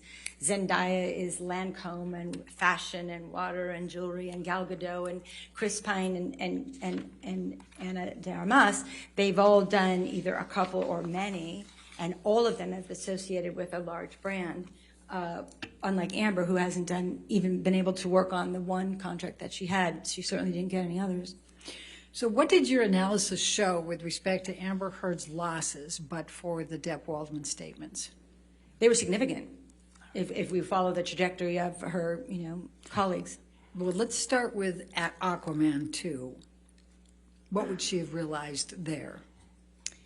Well, as I stated earlier, so from Aquaman 1 to 2, it went from $1 million to $2 million, right? So that was a pre-written contract. It doubled. So the agents were very excited after the success of Aquaman to go and negotiate a much higher fee like they did for Jason Momoa. They weren't able to do that. So in that instance alone, it was more than likely a $2 million loss just from that movie alone. So 2 to 4, you had said before? It could have been 4, it could have been 6. Objection leading. Sustain. Okay. What about other films? So once, as Amber's agent, Ms. Kovacevic, I was doing okay. Ms. Kovacevic said that once you get that quote of the $2 million from Aquaman 2, that kind of was like the baseline for any other movie she would have done. So any other studio movie would have started from there, and depending on the success of Aquaman and how much press she did, maybe she worked on another great director, independent film, whatever, that $2 million for a studio film, and had it jumped to $4 million with the renegotiation, that then would have been the basis. So any future studio film that she would have done, any big budget film, would have been the basis at $4 million, and then most likely have gone up from there if she was able to get others, which she should have, just like the other actors. Let's talk about TV for a minute. What would those losses have included? Well, On the Stand, which was, you know, about the same time as Aquaman, but got the press and the promotion got cut off because of the defamatory statements and the negative campaign. She got paid $200,000 an episode on The Stand. So on a TV series of 9 episodes, it's $1.8 million. So if she had, again, done other TV shows, it's very likely that whether she worked with a streamer or with one of the networks, that fee would have gone up from there. Her agents would have been able to use the leverage of the success of Aquaman 2 to put her, if she had done another television show, given rise to even a higher episodic fee. Some actors go up to $1 million an episode. Jason Momoa's in his TV show got $1 million. So there's an exponential range of where she could have gone. What about endorsements? Same thing, you know, all the other actors were doing over the course of a couple years period, you know, anywhere from 5, 6, 7 other endorsement deals. And Ms. Heard realistically should have gotten endorsement deals in other categories. L'Oreal is makeup, so probably not in makeup, but maybe water or clothing or jewelry or wellness, or it could have been anything else. And so she too should have, with a reasonable degree of certainty, gotten other contract deals based on the success of the films that she's been associated with and the TV shows she's been associated with. And what would that have translated into in terms of dollars? So in terms of dollars, okay, so if it was $1.5 million for L'Oreal for a 2-year contract, and let's give her 4 other $1.5 or $2 million deals, which all those other actors, you know, especially the ladies, have gotten, then you're looking at an additional $8 million of income over time. I'm not saying this is in one period. We're looking at as far back as the defamatory statements of 2020 to now, which is almost 2 years. And again, as I said earlier, even when this is quiet, it will take 3 to 5 years for her to rehabilitate her career if she can. So we have to look at it as a period of a minimum of 5 years. So when I say $8 million for endorsement contracts, it would have been over time. What, if any, losses relating to production or film activities? Well, again, these other actors that we looked at, and there's a wide range of them. Some of them did bigger films and some of them did gigantic films. But it is very reasonable to assume that once you are in an Aquaman-style film, you'll either continue to do those, right? Some of these franchises, as we know, go 4, 5, 6 films. Or she would probably have been in another studio film that had nothing to do with Aquaman.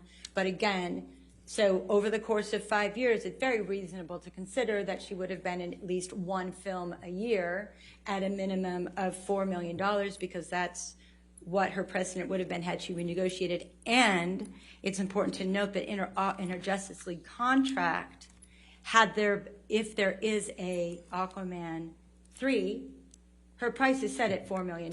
So it's very reasonable to assume and to believe that if she did a film a year for 5 years at a minimum of $4 million a year without any negotiation, which probably would have happened, but let's just say that baseline, that would be another $20 million over that time frame. What, if any, opinions do you have about Amber Heard's earning power over time? That it would continue to rise. It's customary in the industry, as I've talked about earlier, that the negotiations, especially with her agents at William Morris, her fees would have gone higher. So I'm just using the baseline without any ability to foresee in the future that I already know she got negotiated for $4 million from Aquaman 3. So if we use that as a baseline minimum, but it very well would have gone up had her agents done the work that they wanted to do. So combining all of these opinions and calculations that you've had, what, if any, range are the losses you are estimating for Amber Heard but for the Depp Waldman statements? Right, so again, it's really important that I looked at, and hopefully you understand this, that it's over time, right? So let's just say a minimum of 5 years that we're going to talk about these losses, and it could be more, but at minimum, if you look at the film, the television, and the endorsement contracts, it's very likely that Ms. Heard should have earned between $45 and $50 million over that time period. Are all your opinions to within a reasonable degree of probability or certainty? Yes. All right, thank you very much. All right, let's go ahead and take our afternoon recess, ladies and gentlemen. Do not do any outside research and do not discuss this case with anybody. May I sit down? Yeah, you can step down. That's fine. I'm sorry. No, that's okay. That's all right. I appreciate it, ma'am. Go ahead. As a reminder, court is still in session, please.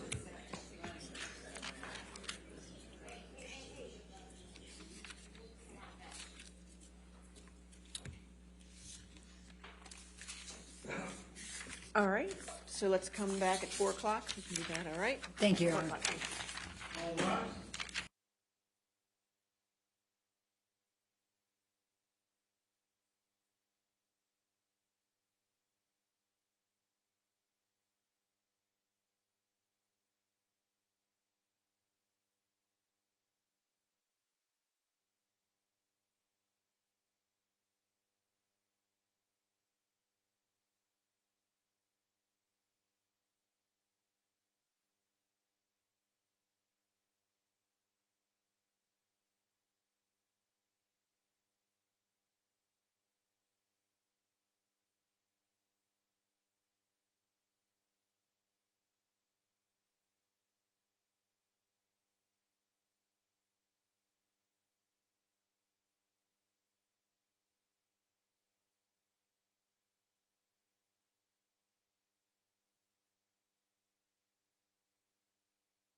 All right, if we could have the witness.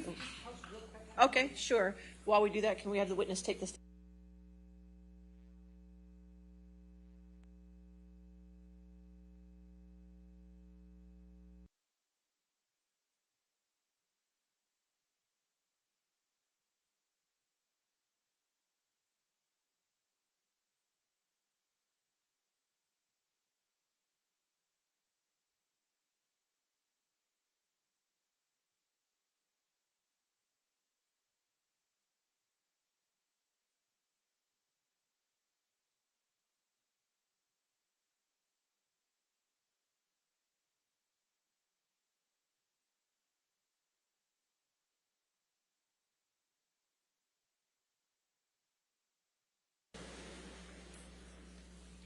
Your sound mixer?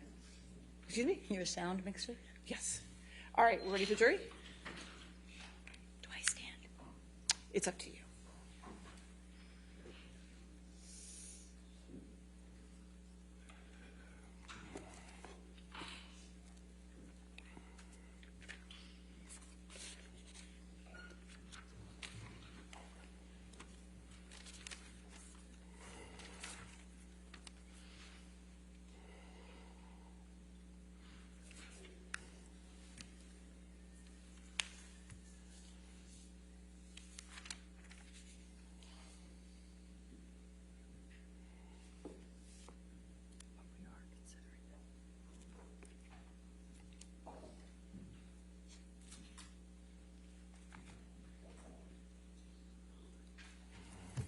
All right, you can be seated. All right, cross-examination.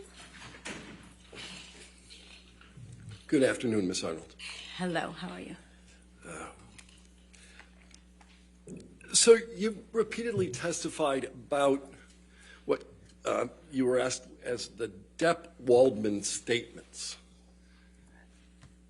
You don't have any knowledge whether Mr. Depp knew of the statements that Mr. Waldman made, do you? Only with association with Mr. Waldman, correct? You don't know when the first time Mr. Depp learned about those statements? I don't know. No.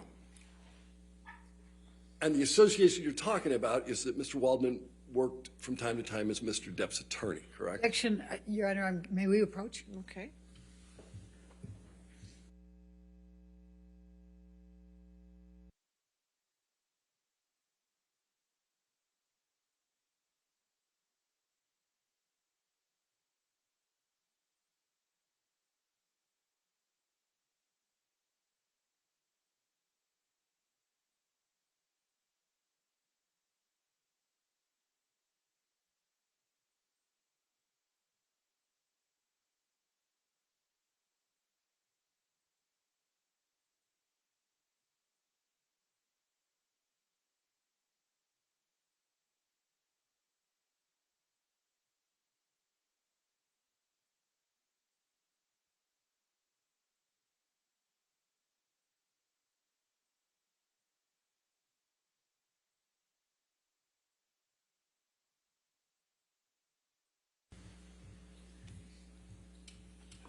All right. And I understand that you're testifying as a damages expert and wear two hats, talking both about Mr. Depp's damages and about Ms. Heard's purported damages.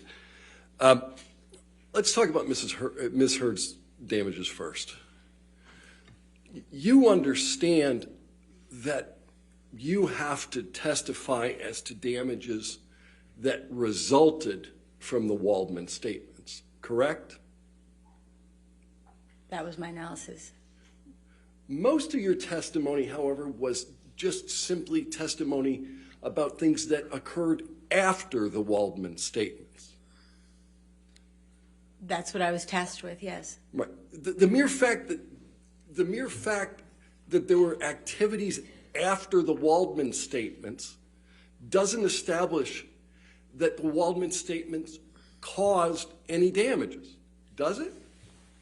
When you look at the time frame of when the Waldman statements came out and you look at what was going on with Ms. Heard's career prior to the statements and what happened after the statements, it's very clear to make that correlation that they were caused by those statements and the campaign that followed afterwards in terms of the negative social media. All right, that's an interesting thing because the witness this morning actually described the notion of what's correlation and what's causation. And correlation does not imply causation, does it, ma'am? I'm not an expert in semantics. Okay. But you're an expert who is purporting to say that Ms. Heard lost between $45 and $50 million. And I'm trying to understand where you put the link between the Waldman statements and all the other activity that occurred since then. As I stated and very clearly wanted to make sure that everybody understood was that it was a time frame between which the Waldman statements were made and the negative decline in her career started happening, and in discussions with her agents and her publicist, there was a very tight timeline and a very close link to when those statements came out and when everything started pulling away from Ms. Heard. Right, but what you're talking about is just a link in time. You do not put any causal connection between what Mr. Waldman purportedly said and the damages that Ms. Heard purportedly suffered. You have no idea whether Mr. Waldman's statements caused any damage to Ms. Heard, do you? Well, actually, both the words in the statements were used as hashtags in the campaign, as well as when the statistical and the investigative analysis was done on the social media campaign.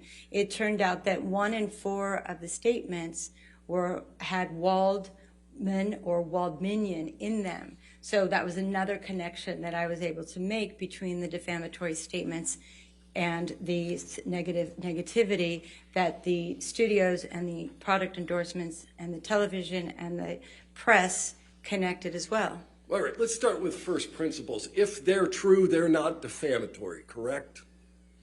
Again, that's outside of the scope of my expertise. All right, let's then go back to what you just testified to, and I think you said the Waldman statements appeared in hashtags. I said words from the Waldman statements appeared in hashtags. Right, and the hashtags that were analyzed, however, don't have the Waldman statements in the hashtag. I've also seen them online myself. Well, but the analysis that Mr. Schnell did, he looked at 4 of them, right? That was Schnell's analysis, and I do believe I remember reading that, yes. All right. And the 25% that you just raised, that's Mr. Schnell's analysis. You didn't do that. He did it. Correct. All right. So you know what Mr. Schnell did. And he didn't look at hashtags that contained the Waldman statement words. He looked at justice for Johnny Depp, right? That's one of them, yes? One of them, of the 1.2 million hits that you talked about, that was 900,000, 984,000?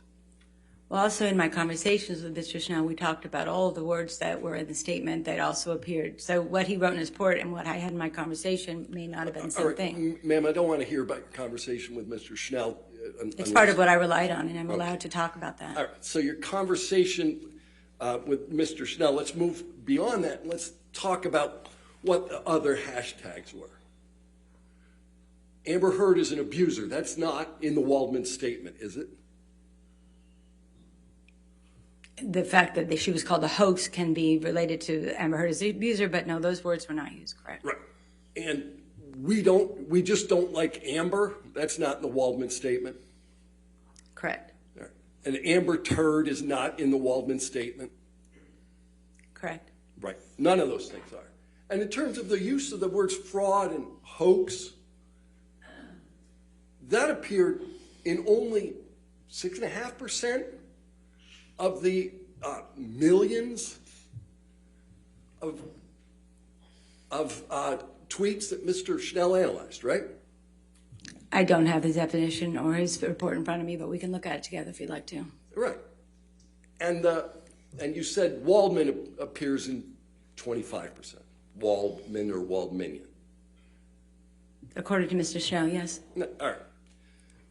But if that's your only evidence, however, that any of this activity has any link to Mr. Waldman. Is that correct? Well, no, we also look at the timeline because those campaigns were not active prior to the Waldman statements, and then they started appearing, so there's some connectivity there as well. Mr. Depp bears no responsibility for the social media campaigns. He doesn't. If the social media campaigns caused Ms. Heard to lose her ability to generate income, that's not the Waldman statements. That's a social media campaign. I'm going to object, Your Honor. May we approach? Okay.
All right. So I'm just looking for all evidence of the causal connection that you claim exists between the $45 million in damages that you assert and the three statements made by Mr. Waldman.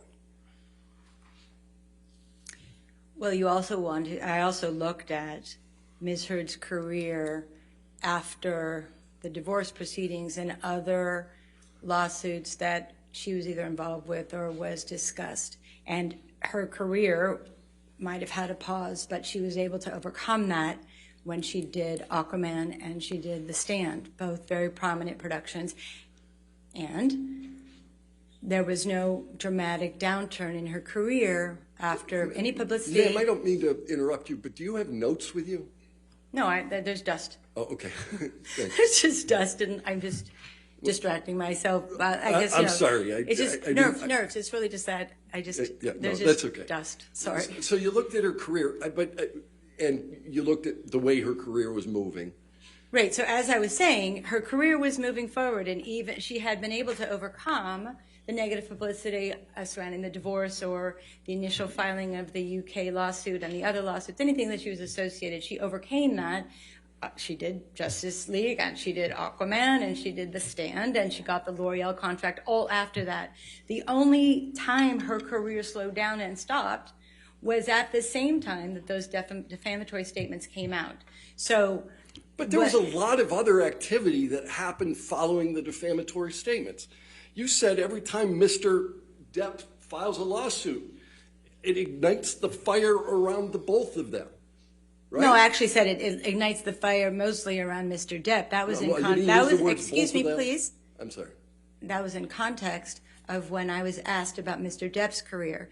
That was not in context of when I was asked about Ms. Heard's career. It's not the same fire? It is and isn't. Who's the protagonist in the case in the UK was Mr. Depp. Ms. Heard was a witness to that case. She was not a part of the case. So most of the negative press went. There was enormous amounts of negative activity around Ms. Heard as a result of the UK case.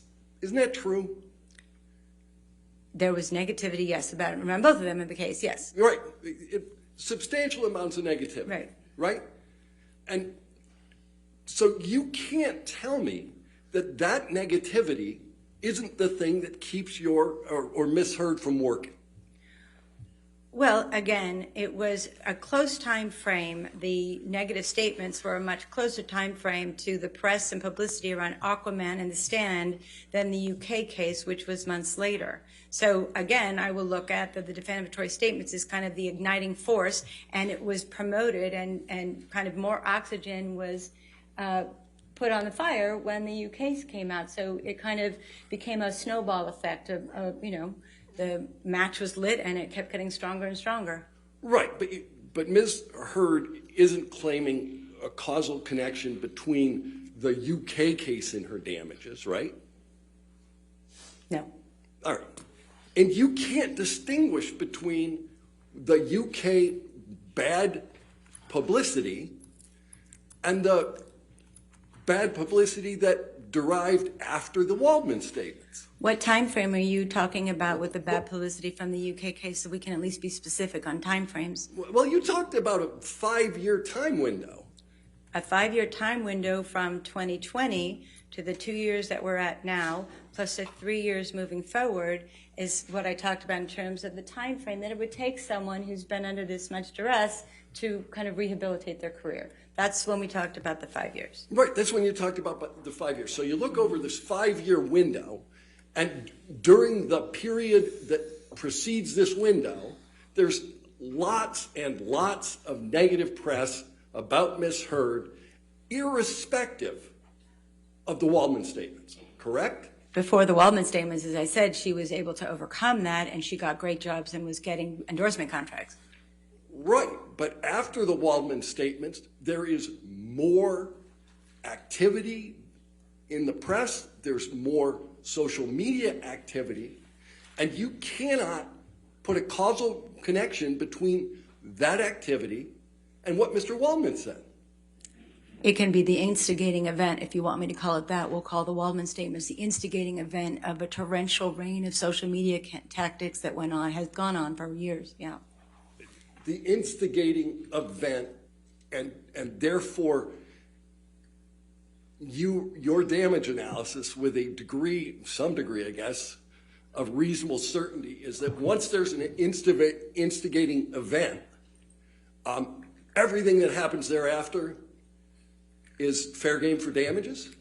Well, it's like a fire. If one tree burns and then more air or wind is added to it, then the next tree burns and the whole forest burns. But if that first fire hadn't started with the one tree, there would have been no loss of acreage. So you can look at it with that same analogy.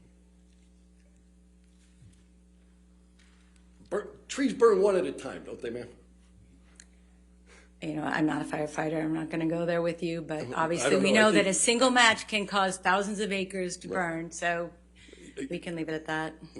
I think I went there with you. All right, let's do this.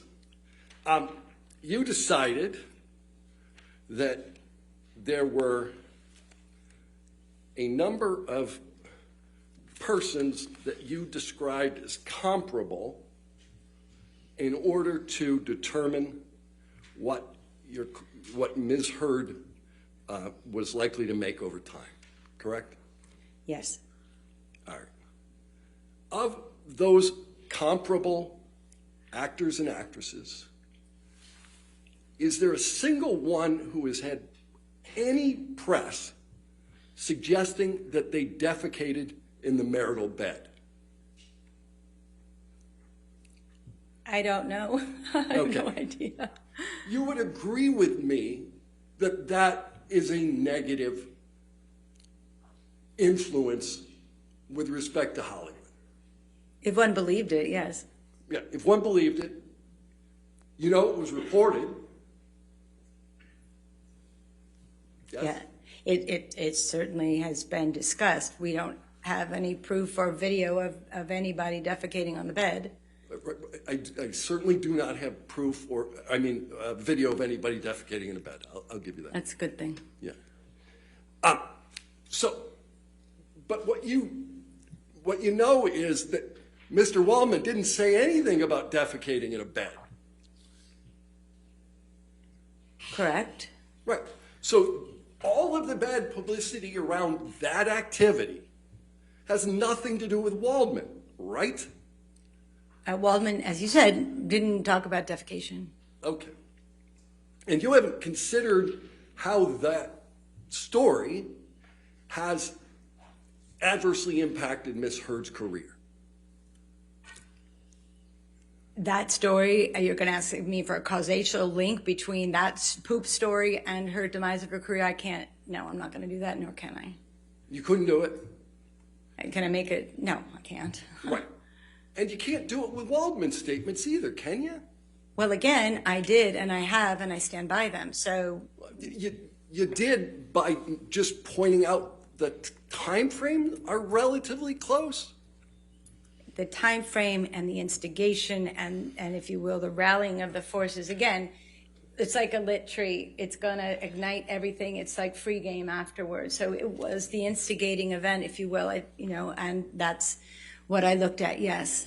All right, so from your perspective, anything that happened after Waldman that was negative to your client is attributable to Waldman and therefore attributable to the damage analysis that you made? I was tasked with looking at that specifically, and that's what I was asked to limit it to. I was not asked to look at anything else. All right. Jason Momoa, that's one of your comparables, right? Yes. He's been prominent since 1999. He was in Baywatch in 99. 44 episodes on Baywatch. Do you know that? You can look it up if you did. I'll go with that. Right. But you remember him on Baywatch. Actually, I didn't watch Baywatch, but All right. he certainly had the physique for it, so. Stargate Atlantis, he was on that. Many episodes. Right? Did you know that? Yes. Okay. He played Conan the Barbarian. In TV or film? Film. Okay. I don't have Mr. Momoa's resume memorized, so. No, I'm just trying to understand how you came to the conclusion they're comparable, because I'm just want to spend a few minutes talking about Mr. Momoa's career. Game of Thrones was one of the most popular things on TV for a period of 3 years, correct? Yes, he was. And he was in Game of Thrones. Yes, he was. Yep. And he's Aquaman, right? Yes, he is. Right. He's the title character in Aquaman. Yes. Yeah. And he was actually Aquaman in a movie before the Aquaman movie started. You mean Justice League and other things like that, yeah. Batman versus Superman, Dawn of Justice. Wasn't he in that as Aquaman? I didn't see that one. Didn't see it. No. Miss Heard wasn't in that movie, was she? Not that I know of, no. No. And he was in both Justice League movies. Correct? Yeah. And he's in Aquaman 2. Yes. They used him in the second Lego movie. Right? Yes. He's one of the most heroic characters in the recent Dune blockbuster. Which happened post Aquaman. Right. In fact, likely his character... He's not the lead, though. No. In Dune, no, he's not the lead. Did you ever read Dune? Pardon? Did you ever read Dune? No, but I've seen the movie. No. Do you understand whether his character will come back from the dead in the third movie? As again, I didn't read the book, so he might. I don't know. That We're just talking about that one movie. That might be a bit of a spoiler. Oh, man. Dude. He's one of the principal leads in the new Fast and Furious franchise movie Fast X, right? I don't know that for sure, no. Okay. But that's not the career path that Ms. Heard has had. She's never been the title character in a movie. She hasn't spent years on television. She did, 8 TV shows? 8 single episodes of TV? Again, I don't have her resume. If you want to show it to me, we can count them together. All right. Mr. Momoa remains well-liked even though he's engaged in a recent divorce from another actor. That's correct, right? I don't know. I don't follow his fan base. You don't follow Jason Momoa, but you use him as a comparable to come up with a $45 million I said I don't follow deal? his fan base. I understand him as a prominent actor in the business, but I don't follow his fan base. On a daily basis. Isn't fan base one of the things that you analyze? Of course, you can look at numbers, but I don't keep a watch on his social media feeds. All right. All right. You indicated that Gal Gadot is in Wonder Woman. Yes, she's a star. She's in fact Wonder Woman. Yeah, no, she's good too. Yep. All right. She's the title character, and there's been now multiple Wonder Woman movies, right? Yes? Yeah. And even before that, she was in franchise films. Which one are you referring to? Fast and Furious. Excuse me, I honestly don't remember her being that as one of the main characters. I know it's The Rock and that You whole crew. didn't even know she was in the Fast and Furious franchise. I've seen it on her resume, but I didn't. Again, I'm not a fan of the Fast and Furious. All right. You'll agree with me that Wonder Woman is a more prominent role than Mira? If you're going to talk about apples to apples in that exact movie, yes. All right.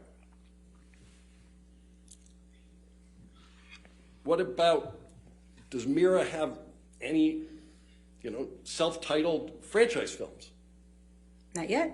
No. And Ms. Gadot played a much bigger role in the movie they were in together, the Justice League movie. In what movie they were in together? Oh, in Justice League? Yeah. I haven't counted the screen time, so I can't really say. Okay. You indicated that another person that you compared Ms. Heard with is Zendaya. Zendaya, yeah. Person so famous she goes by one name. I guess when you have a name that's a Z, it works, I guess. All right. She's been on the Disney Channel since she's 13 years old. Right. Right? She's won an Emmy. Yes, she did. Right. She was singing and dancing and swimming from trapezes in The Greatest Showman, right? Yes. Yeah.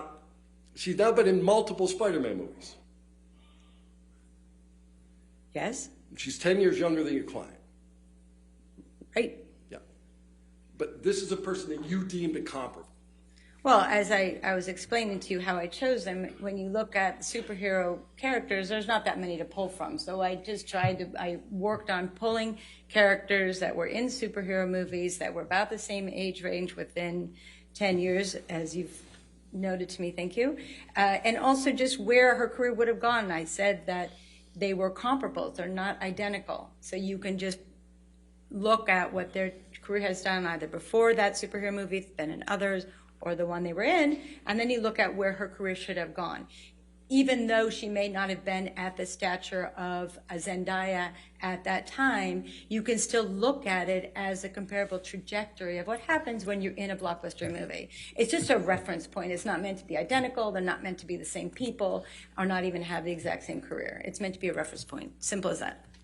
So far, everybody we've looked at have been in more blockbuster movies than Ms. Heard. But Ms. Heard was also in the biggest blockbuster movie, and the light that shines on Jason Momoa will also shine on her. So you have to look at it in context of the biggest movie that DC In the Comics DC is, universe. and also one of the biggest box office films ever, probably within the top 10, because I've looked at it, right? So that light was going to shine brighter on her than someone who wasn't in that movie. And again, it would have just helped her in her career move forward, not stalled it and her world be silent afterwards. For the jury to accept your damage analysis, they would have to agree with you that Ms. Heard was on the precipice of a meteoric rise. That's the word you used, right? Actually, no, I didn't. I did use meteoric with someone like, let's say, Gal Gadot or Zendaya, but I actually gave you a range and gave the jury a range that they weren't all going to have a meteoric rise. Some of them would be smaller, right? And so what the numbers that I gave you do not represent a meteoric rise. A meteoric rise is when Jason Momoa goes from I don't know, $4 million, $5 million to a $50 million payday. That's a meteoric shift in our business.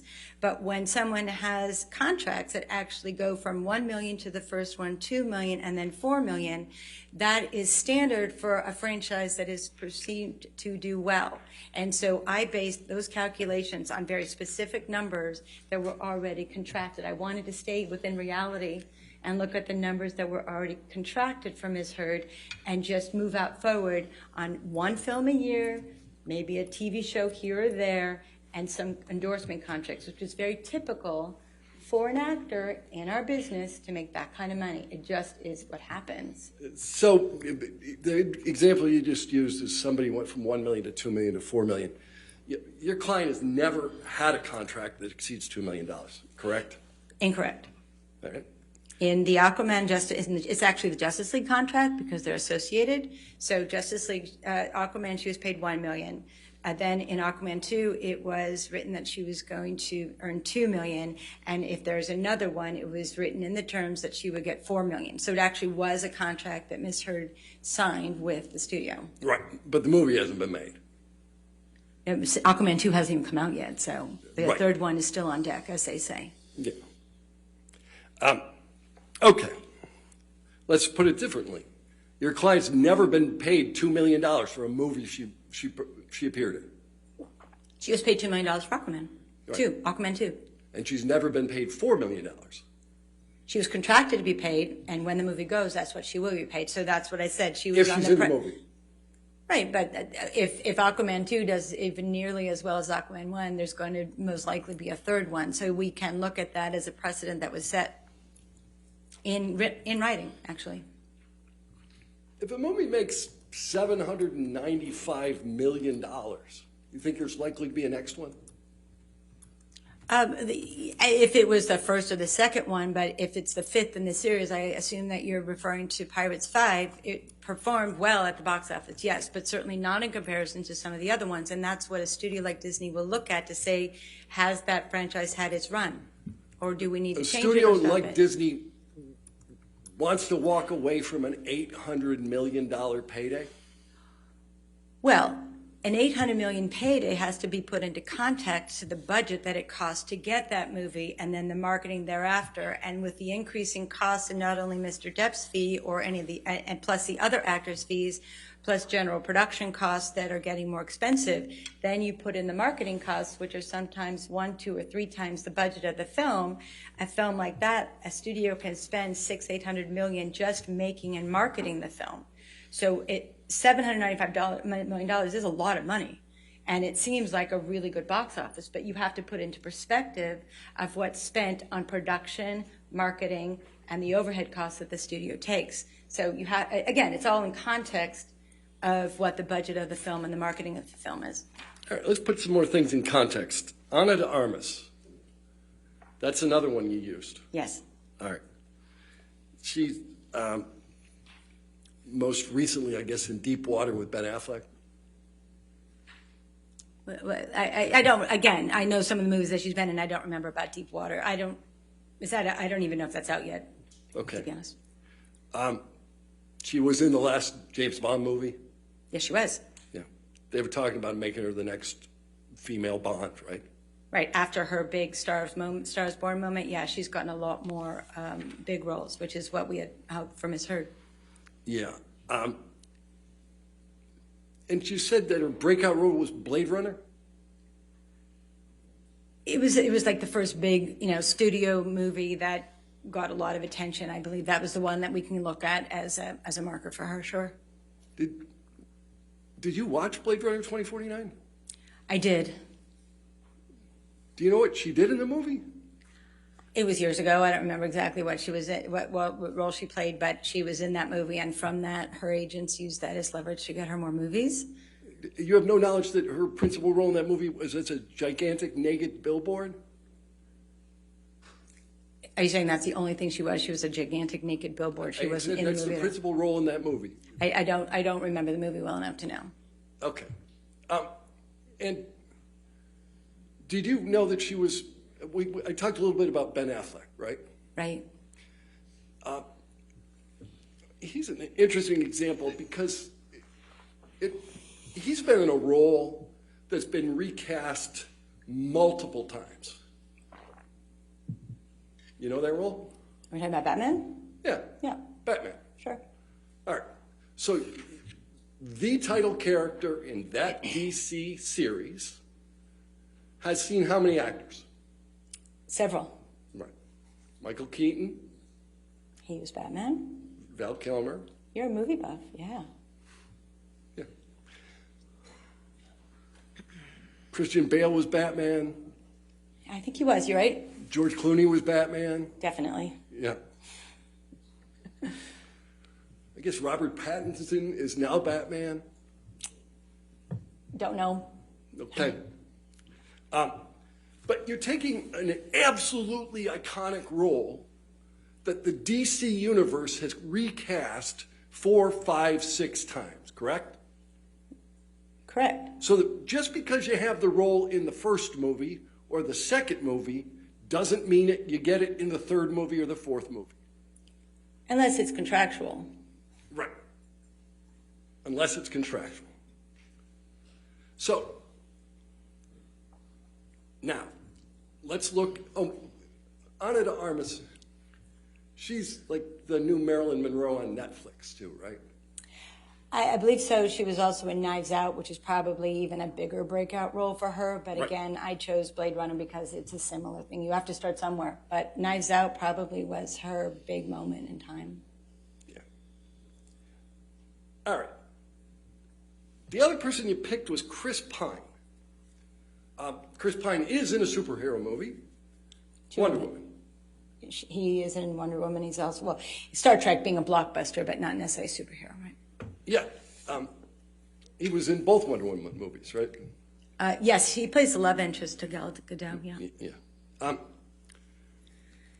On Star Trek, in the Star Trek franchise, he plays Captain Kirk, right?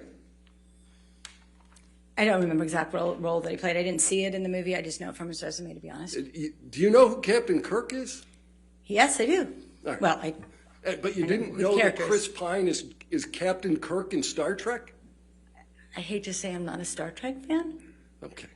But you used Mr. Pine as an example, irrespective of the fact that you didn't even know he starred in this franchise film? I did know that he starred. That's why I used it. Again, In fact, he was the most prominent person in the movie. we can go over this a couple more times, and I'm happy to do so. All I wanted to do was look at, from a small pool of people that have been in huge franchise movies or superhero movies, and give you a sense of what the range is or what someone's trajectory can be. Again, they are not apples and apples. They're not both green apples or both red apples. I just was looking at a range. It's what we do. It's what we do in the industry. It's what you do to kind of get a sense of how much you're going to pay an actor, what they're worth in the foreign markets and the domestic Ma'am, I think my markets. question was, did you know whether he was in Star Trek? Yes, and you were asking me why I chose him, which is what this conversation is about. And again, I chose him because he was part of Star Trek and Wonder Woman, but mostly because he was in Wonder Woman.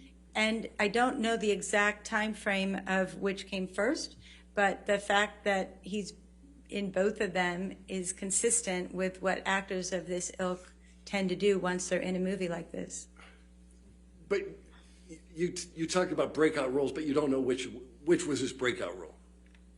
Chris Pine's been an actor. He's been a well-liked actor. He was in both Star Trek and in Wonder Woman. And Did a Star movie Trek, with Denzel Washington?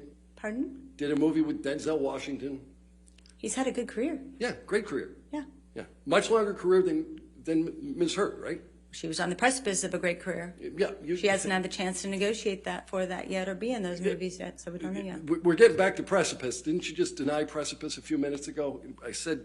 I thought your testimony was she was on the precipice of meteoric rise. You said, I guess. I didn't say meteoric. I said consistent. I don't know. She could have a meteoric rise, but I was talking about consistent with Ms. Heard. All right. So of the actors you selected, 2 of them are the title characters in their DC movies. One is Aquaman. Who's the other title character? Gal Gadot. Wonder Woman, right. Right. She's Wonder Woman. And you mean Jason Momoa, sure. Yeah. So you get two title characters. You got James Kirk, and those are the people that you thought were most representative of Ms. Heard.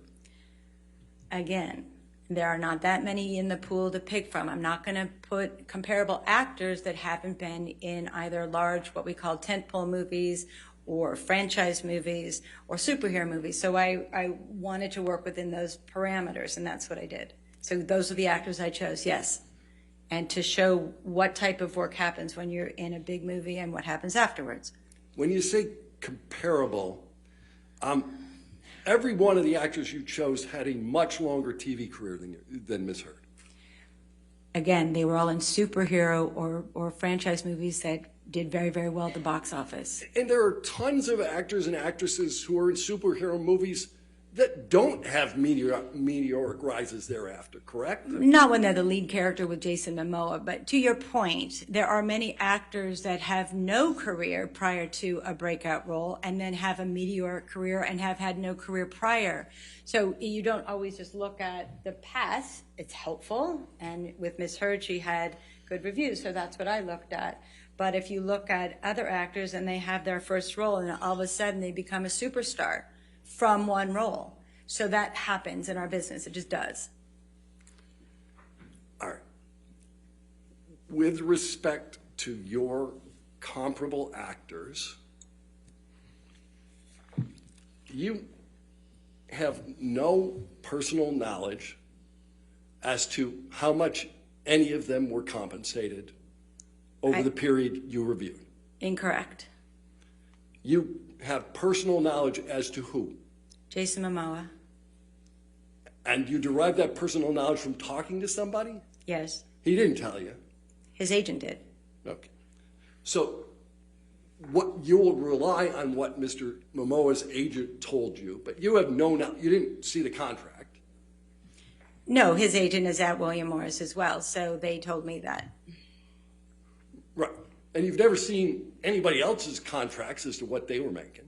No, but in 25 years of being in this business, I understand the basis of which actors are paid when they're in blockbuster films and then they're in large budgeted studio films. So it's not a leap to kind of understand where the actor's making. And again, I really didn't want to try to be speculative in my analysis. I wanted to work with the numbers that Amber had contracted for already and just take it from there and said if she had done one movie a year and one series and done product endorsement, that's how I got to the number. So I wasn't looking to take her on a meteoric rise. I wasn't looking to give her the same career as Jason Momoa.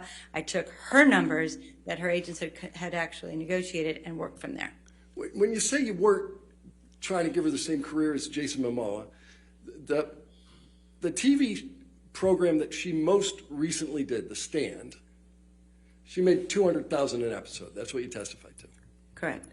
And in your damage analysis, you give her $1 million an episode had the Waldman statements not occurred. And you do it only because you believe Mr. Momoa has gotten that in something that he's in. Right. So you are giving her the same career as Jason Momoa. Well, again, with someone like Ms. Heard, who was in a blockbuster film with a team at William Morris, in my discussions with William Morris, that's what they were looking to negotiate for her on other projects. So I got some of that information from her management team directly. So her agents were looking to get her as much money as possible? I think that's the job of an agent. They usually try to get the most money as possible. Your testimony is they were looking to get the money for her, but you need somebody willing to pay on the other side of that deal, don't you? Right, but agents are working with people in the industry and have a pulse on have a finger on a pulse of what's going on, so they know who's marketable and what the prices that all the streamers are paying these days. You haven't seen a single one of the endorsement contracts that you referenced, other than Ms. Heard's? No, other than, again, what I was talking to William Morris in terms of the pricing that they are aware of, not only for their own clients, but what's out in the marketplace, and it's pretty consistent. And I've also worked with other actors on other cases that have gotten similar contracts, so I'm familiar with the rates of endorsement contracts. You haven't made any reference to the actual earnings of any of these actors? again, as you do an analysis, you put together the numbers that you know from both your experience and the marketplace and the agents that are working in the marketplace. So together, that's how I created those numbers, and mostly using Ms. Heard's numbers specifically and giving her a very steady career, which is what she had had prior to Aquaman. Yeah, and you don't have the prior earnings of any of the actors you looked at other than Ms. Heard's. No, I don't have all the contracts now. You don't have any of that information. I'm sorry? You don't have any of that information. No. Okay. In fact, that information, I guess aside from Mr. Momoa's, is confidential, right? Usually it is, yes. Yeah. And the only reason you know anything about Mr. Momoa is that Ms. Heard shares an agent or an Right, agency. but look, I've also been in the industry for many years, and I know what actors get paid. I talk about budgets constantly, so it's not a secret within the industry the amount that actors in those types of movies are paid very, very well. You're not currently working as an agent for anyone, are you? No. All right.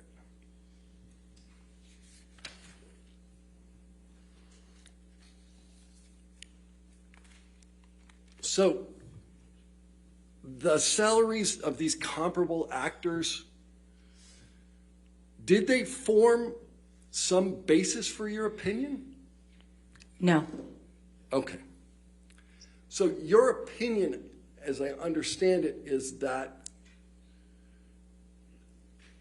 Ms. Heard should have been able to renegotiate an existing contract. Which is standard in the industry as well as with her agent specifically. Do you know if it's standard with Warner Brothers?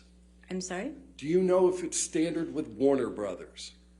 I don't know if it's standard at any of the studios, but it is standard for agents to renegotiate, and oftentimes are successful when the film is done so well.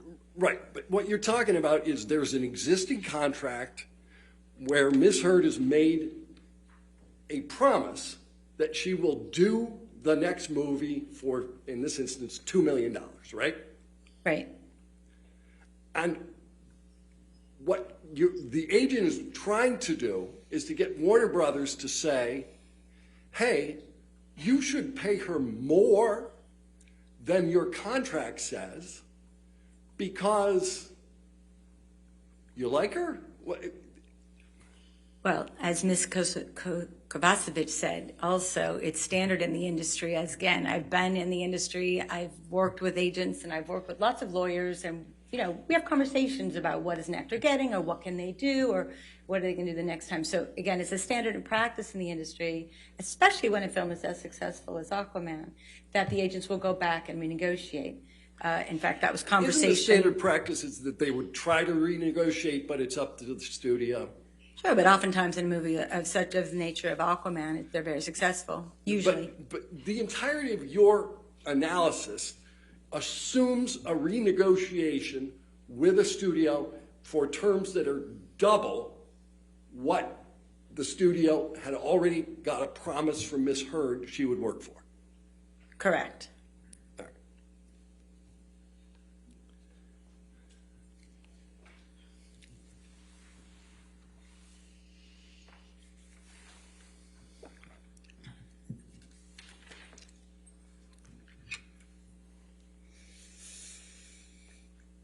Have you talked to Walter Hamada? Have I spoken to him? Mm-hmm. No. Do you know who he is? Yes. Who is he? He's a senior executive at Warner Brothers, or I think he still is there, but certainly at the time of the renegotiation, he was a senior executive. And do you know whether he's the president of DC-based film productions? I think that's exactly his title, yeah. Yeah. Who's in a better position to determine whether Warner Brothers would renegotiate, you or Mr. Hamada?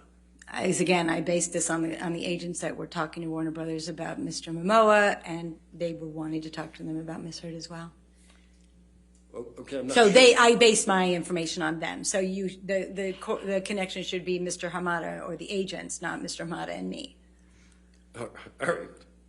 Who's in a better position to know whether Warner Brothers would renegotiate. Objection, Your Honor, calls for speculation. Just asking.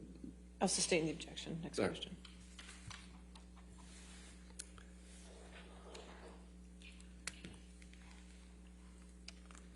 Do you review any testimony from Mr. Hamada?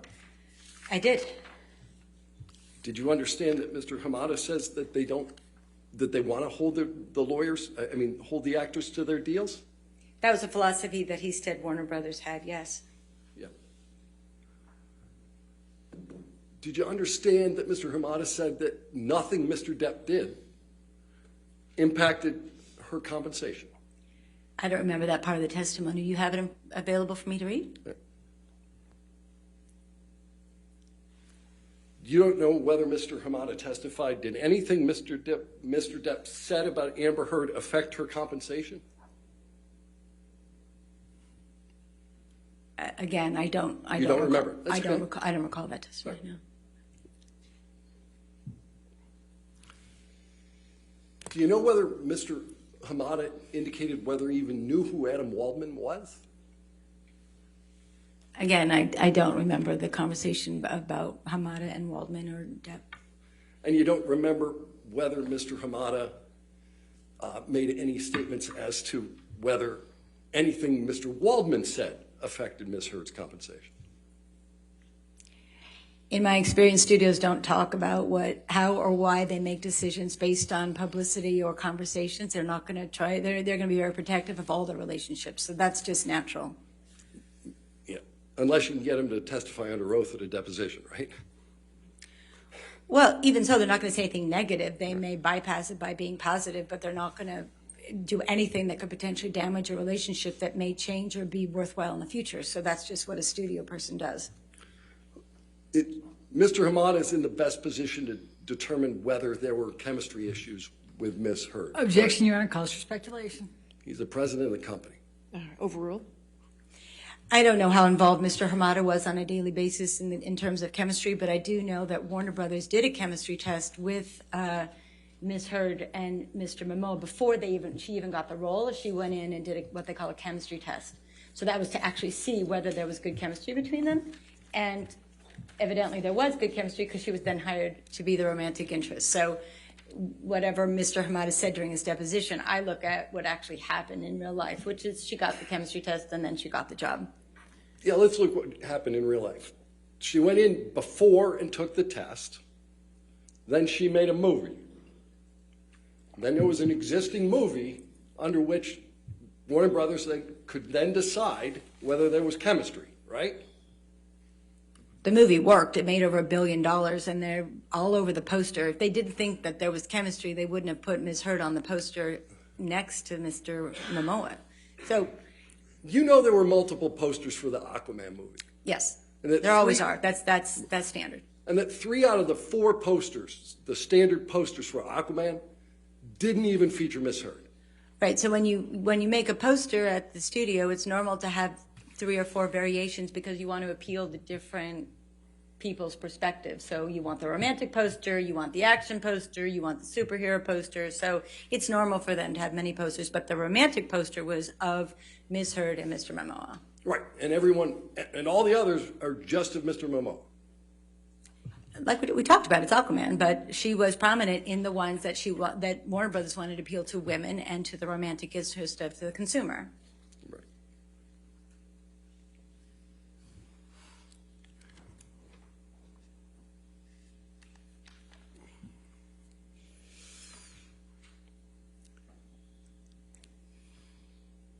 What movies would Ms. Heard have gotten absent Mr. Waldman's statements? Well, the ones we know about specifically that she was in conversations with was a movie with Gail Garcelle Bernal, I believe that's how you say his name, at Amazon, which is what Ms. Kovacevic said. And she was also in consideration for a movie called Ambulance with Michael Bay. But again, after the Waldman statements, nobody would talk to the agents, and so they weren't able to garner more. Oh, she also had a movie that she was interested in producing that a good friend of hers or a friend of hers or colleague was doing. So there was at least those three that I read about. Those were 3 movies that she was being considered for, but you don't know what movie she was going to be in. Well, again, they stopped the conversation after the statement, so we don't know where they would have gone, of course. But she was in consideration for all of them, and given her fame from Aquaman, that would have helped all those movies. So it would have made a lot of sense. You're projecting movies way out into the future that you have no knowledge would ever have gotten made. Well, that's what we do when you talk about comparables and economic damages. You talk about the future. That's standard in our industry as a forensic expert and in the industry. That's how movies are financed, as a matter of fact, is by forecasting what happens in the future. What connection do you draw between Mr. Waldman's statements and the reported reduction in Ms. Heard's Aquaman 2 role? Again, it's the timing of it all. It's the timing of it all. And also, they were going to take her out of the movie after the statements, and then they put her back in. And then can I talk about the emails that I read? I'm not sure at this point, but. So when you say they were going to take her out of the movie, when you have an option, you literally have the option whether to include the actress, right? That's what it means. Correct. Right. So they can choose to exercise the option or not exercise the option. Entirely up to them. Correct. And they have, that particular studio, to your knowledge, has repeatedly recast even major figures in their DC movies. We talked about Batman. What about Superman? You know, I'm not. I think I'm more familiar with the Batman actors. I think there have been a couple actors of Superman, but depending on how the movie performed, if a movie doesn't perform, they'll look for other actors. Or if they want to go a different direction or reboot a franchise, they will look at different actors. So if the movie's successful, they're not likely to change the actors, especially not in the second one or the third one. Another reason they'll look for a different actor or actress, if the actor or actress is charged or asking too much money to play the role again, correct? Yes, not in figures under $10 million, but yes. Yeah. If you're asking for too much money, you might not get your role again. And your analysis assumes that Ms. Heard could double her money.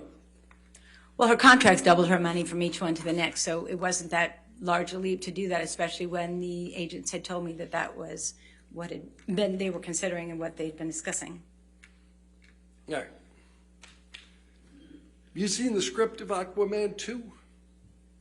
Personally? Yeah. I did see a draft. I don't know what the date was or when it was or where in the succession of the rewrites it was. I did see one draft, yes. You don't know what Warner Brothers has in mind for that movie in terms of the kind of movie it's going to be? It's a superhero movie. Right. It's supposed to be like a buddy comedy, right? I don't know. I don't know about a buddy comedy. It's an action movie, superhero movie. I don't know. Who's Patrick Wilson? Patrick Wilson. I've heard that name in terms of an actor, but I don't know Mr. Wilson. All right.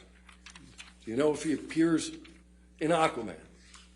Again, I don't know him by name. If you want to show me a picture, or a clip from the movie. All right. Do you know if Mr. Wilson appears more frequently in Aquaman than your client does?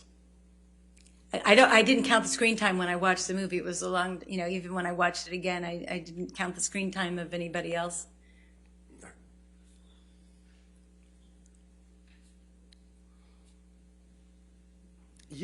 Did you read the testimony of Mr. Hamada? We discussed that, yes. You disregarded all of it in your analysis as to her ability to renegotiate, correct? Well, I remember the part where Mr. Hamada said that from time to time they will break their philosophy and renegotiate. It's what they did with Jason Momoa and with Gal Gadot. So, it coincides with what we know in the industry, which is it can be done. It's what they did with the two title characters in the DC universe? Again, I've worked in the business for a long time, and I've seen a lot of actors renegotiate their careers. I'm sorry, not their careers, renegotiate their fees. It's common practice. And it's certainly what the agent will think about first when a movie makes $1 billion+. Right. Again, focused on the agent, but it's the studio that pays the bills. Yes. Right. All right.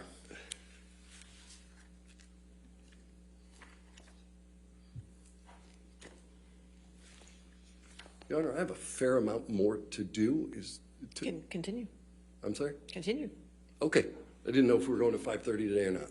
Every day is 5:30 day. Okay. No, we may not even need to get there. Every day is 5:30 All day. right. Perfect. All right. You talked about Ms. Heard's endorsement deal with L'Oreal. Yes. And that L'Oreal has concerns about using her because every time they try to use her, people respond negatively to her. People don't. The Depp fan base has responded, have posted negative things about Ms. Heard on their campaigns. So, did you say the Depp fan base? Well, people that were using the hashtags that were consistent with the rest of the Depp fan base. Yeah, but there are people posting negative things that, other than things that came from Mr. Waldman, correct? I haven't seen all the. I was just looking at what L'Oreal discussed and what L'Oreal said in their communications. All right. They made. Do you see L'Oreal make a word cloud of the words that were most commonly associated with Ms. Heard in its marketing campaigns? I knew they did that. I didn't see it myself, actually. Right. Do you know what words there were? Again, no. Okay.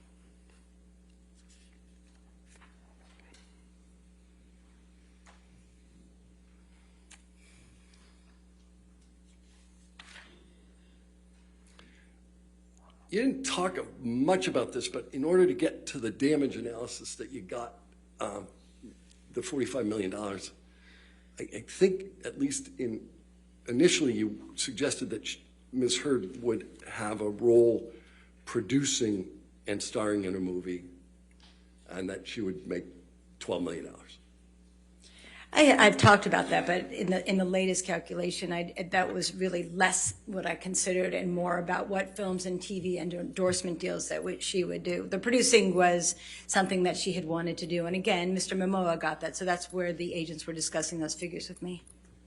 The last movie that she has a production credit for is in 2013, right? Again, I haven't memorized her resume. It was a movie called Syrup. Did you ever hear of it? No. Aside from having probably seen it on her IMDb. Yeah. And Soon the Darkness, that's her other production credit, right? If you say so. If you're reading it off of her resume, I will believe you, yes. 2010? Okay. All right. 12 years ago. But you, at least at some portion of at some point in this analysis, were of the mind that she would recover $12 million with a producing role and a starring role in a movie? Because that's what Mr. Momoa got. Again, the agents were just saying that those were the kinds of numbers they were looking at to help her as she moved forward in her producing career. Right. Those are the kind of the numbers the agents would like her to get. Right, but again, I didn't use that in the final analysis of my $45 million, so it was just a discussion point because that's what the agents wanted me to consider. All right. All right. You have testified that the breakout role for Ms. Heard was Aquaman, right? I didn't say the breakout role, but I used it as a movie that it was a superhero kind of super box office success. I think that some of her other critically acclaimed movies probably helped her break into that role, which would have been The Danish Girl, and then her work in Justice League, which was a natural progression to getting to star in Aquaman. All right, but I used breakout, perhaps you didn't, but this is the movie that springboards her to the kind of money that you are suggesting she should earn. It should have, yes. And other than Aquaman, which was released in 2018, how many movies has she booked? Well, she booked Aquaman 2. Right. And she did The Stand, which was a significant television show. Right. But outside of the Aquaman franchise, she obtained only one movie role, since 2018, right? Right. The industry also knows that she's planned to be on that next movie, and they understand her production schedule, so she's not going to go after films that would conflict with a mega box office movie. So there's scheduling and conflict issues as well that she and her team would consider. So when was Aquaman released in 2018? It's December. It was either December 2018 and then it depends on where it was in the world. It started in December 2018 and then it moved out, into 2019. How many months between December 2018 and the Waldman statements went by?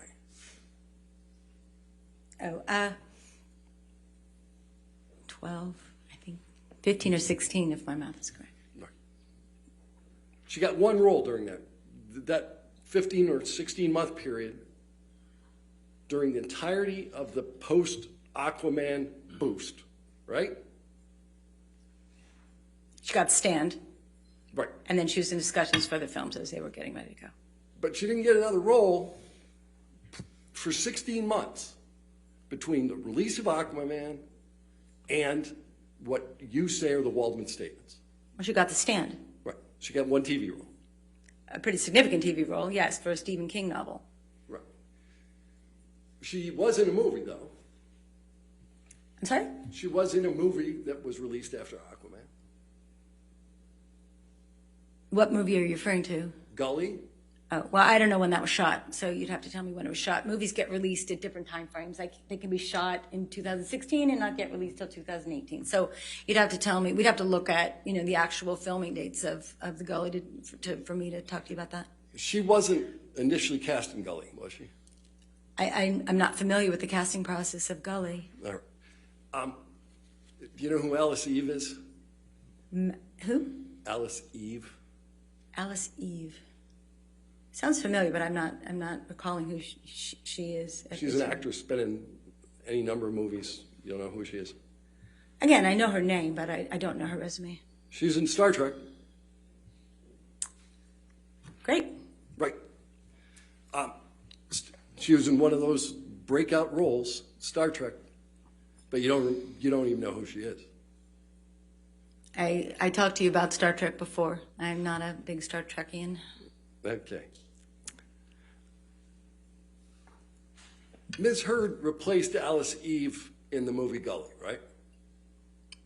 I don't know the casting process. I don't know who starred in that movie. Do you know what she was paid? Who? Ms. Heard. For Gully? Yeah. Can you tell me when that was in? No, I don't. But what was the filming date of, and what was the start date of Gully? You didn't look at the Gully contract when you were making an analysis of Ms. Heard's damages? I don't recall whether I looked at it or not. Did you understand that she was making $2,190 per week for Gully? Can you tell me when it was shot? When does that contract get negotiated? It's relevant. The contract is negotiated prior to the release of Aquaman. Okay. So she signs this contract for $2,190. Is there do you know what the Screen Actors Guild low budget agreement minimum scale is? It changes from year to year. It depends on what year and what the size of the budget. There's actually 3 or 4 different scale, benchmarks. So when there's a low budget, it can be a micro budget, it can be a minimum budget, low budget. There's like 4 or 5 different scales that they use when it gets to anything other than a studio film. And oftentimes actors do passion projects, and that has nothing to do with, or something that they really love to do, or they think that would be good for the career. It doesn't have anything to do with the fee made on the film. All right.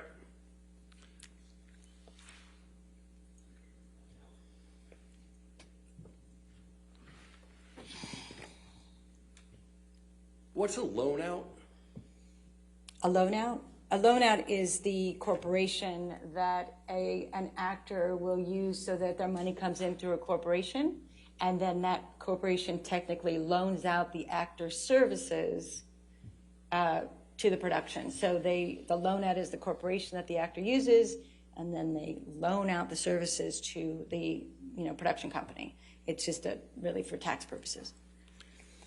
Do you know of any movie that Ms. Heard booked immediately prior to Aquaman other than Gully? Well, I know she did Justice League. I don't remember the dates and times of the filming of the other ones. You always have to look at the filming dates. You talked about Mr. Schnell. Gully was in his chart, right? I don't remember where Gully was. Right. Did you look closely at his chart? Pardon? Did you look closely at his chart? At Mr. Schnell's chart? Yeah. I looked at the numbers with respect to the social media campaigns is what I was looking at Mr. Schnell for. Okay. Do you know whether any of the dates of the Waldman statements even appear in Mr. Schnell's chart? I don't remember. Okay.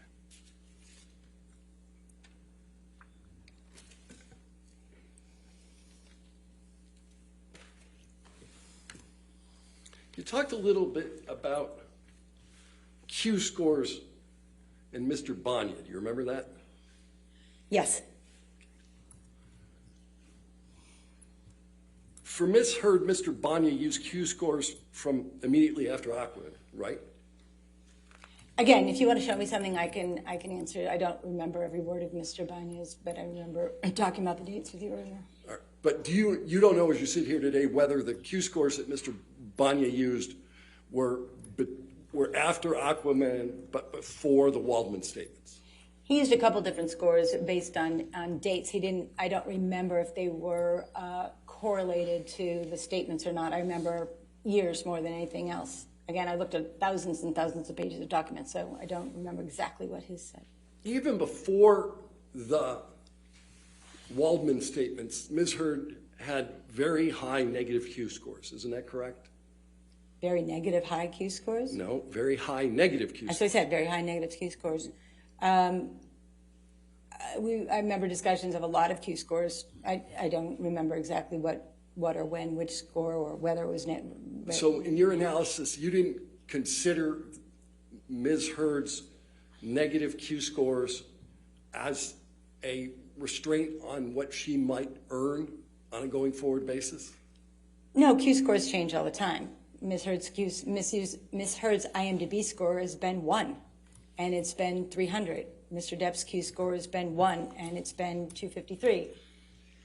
Q scores change all the time. Scores change all the time. They're based on current events and movie releases. You talked a little bit about Mr. Depp's damages.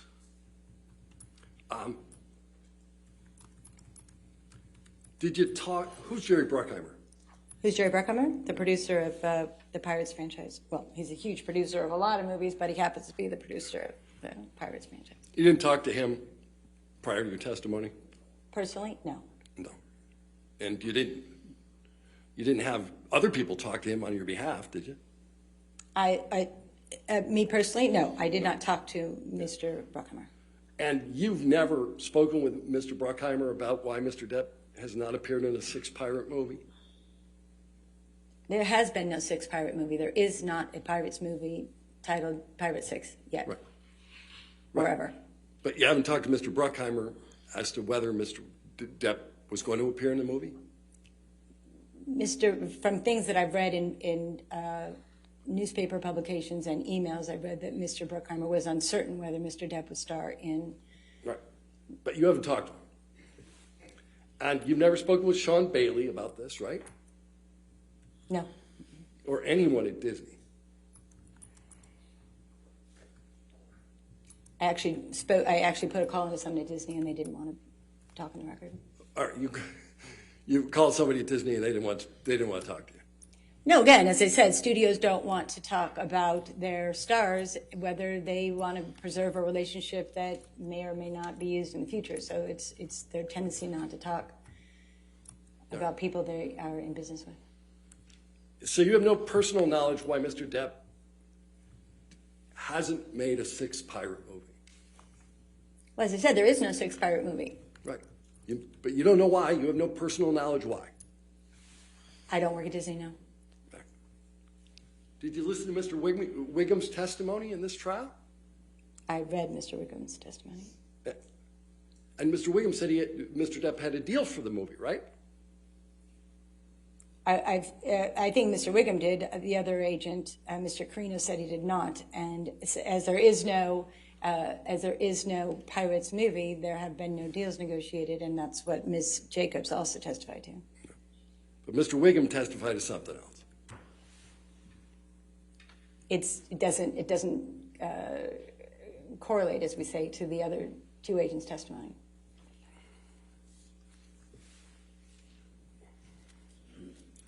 You've indicated that a portion of the reason that Mr. Depp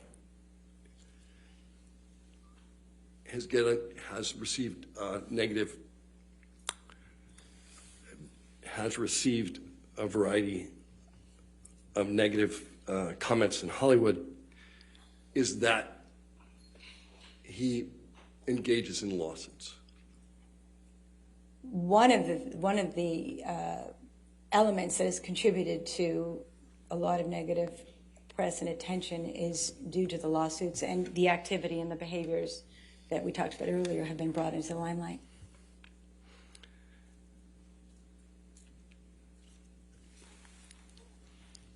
Mr. Depp's lawsuit here has generated negative publicity for Ms. Heard, correct? Yes. That lawsuit, until she's filed a counterclaim, didn't relate to the Waldman statements, did it? Mr. Depp's lawsuits? Yeah. No, we talked about that. It was pertaining to her op-ed piece. Right. It related to what Ms. Heard said. I'm sorry? Mr. Depp's lawsuit relates to what Ms. Heard said and not to what Mr. Waldman said. It related to the op-ed piece that Ms. Heard wrote. Right. So Mr. Waldman's statements have no connection to the negative publicity that Ms. Heard has received relative to this trial, correct? Objection calls for speculation, foundation, hearsay, and outside the scope. Any response? We're looking for a causal connection here. I'll sustain the objection. Next question.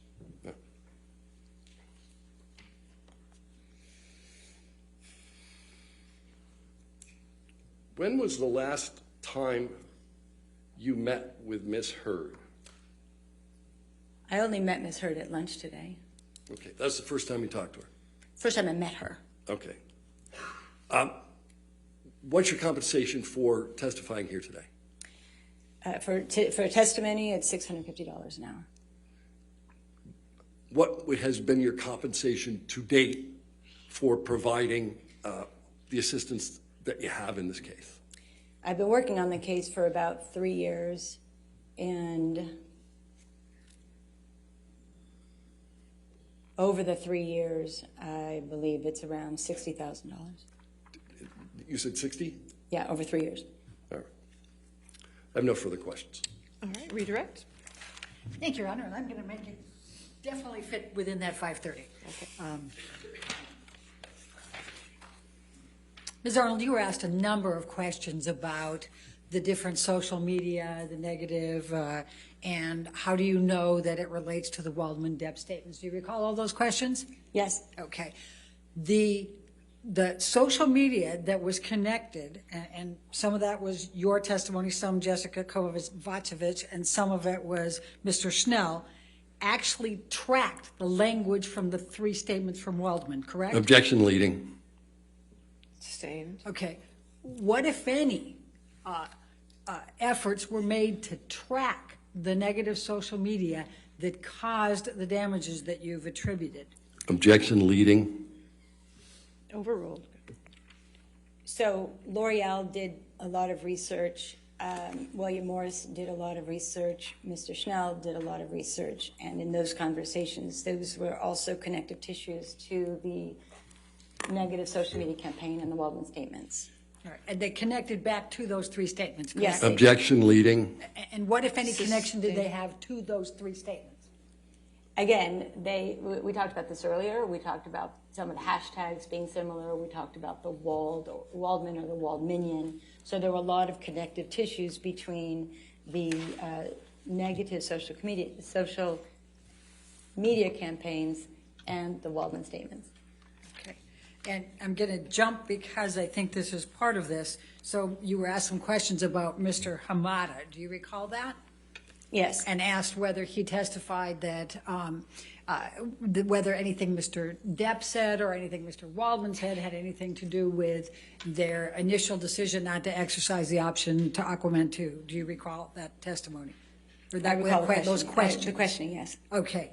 Now, the testimony from Mr. Schnell tracked the 1.2 million tracers to January 2021, correct? Objection leading. Do you remember what month that was until? Right. So when Mr. Schnell did his analysis, it was from April of 2020 to January 2021. And when did Warner Brothers tell Amber Heard and her agents they were not exercising her Aquaman 2 contract? It was in February of 2021. All right. And what, if anything, did Mr. Hamada say about whether the reason they did that was because of the 1.2 million negative social media tweets and Instagrams and other communications? Objection, no foundation. Had any impact? Sustained. Next question. Are you aware of whether he said anything about that? I recall in the Warner Brothers file. Objection, hearsay. Sustained. Do you know whether that had any impact? Objection, hearsay. I'm asking now, she's allowed to rely on hearsay. Sustain the objection. Next question. All right. You were asked a whole lot of questions about the different comparables. And so I'm just going to go to this again. Of all the different movies, of all of those comparables, which movie was the highest grossing of all of them?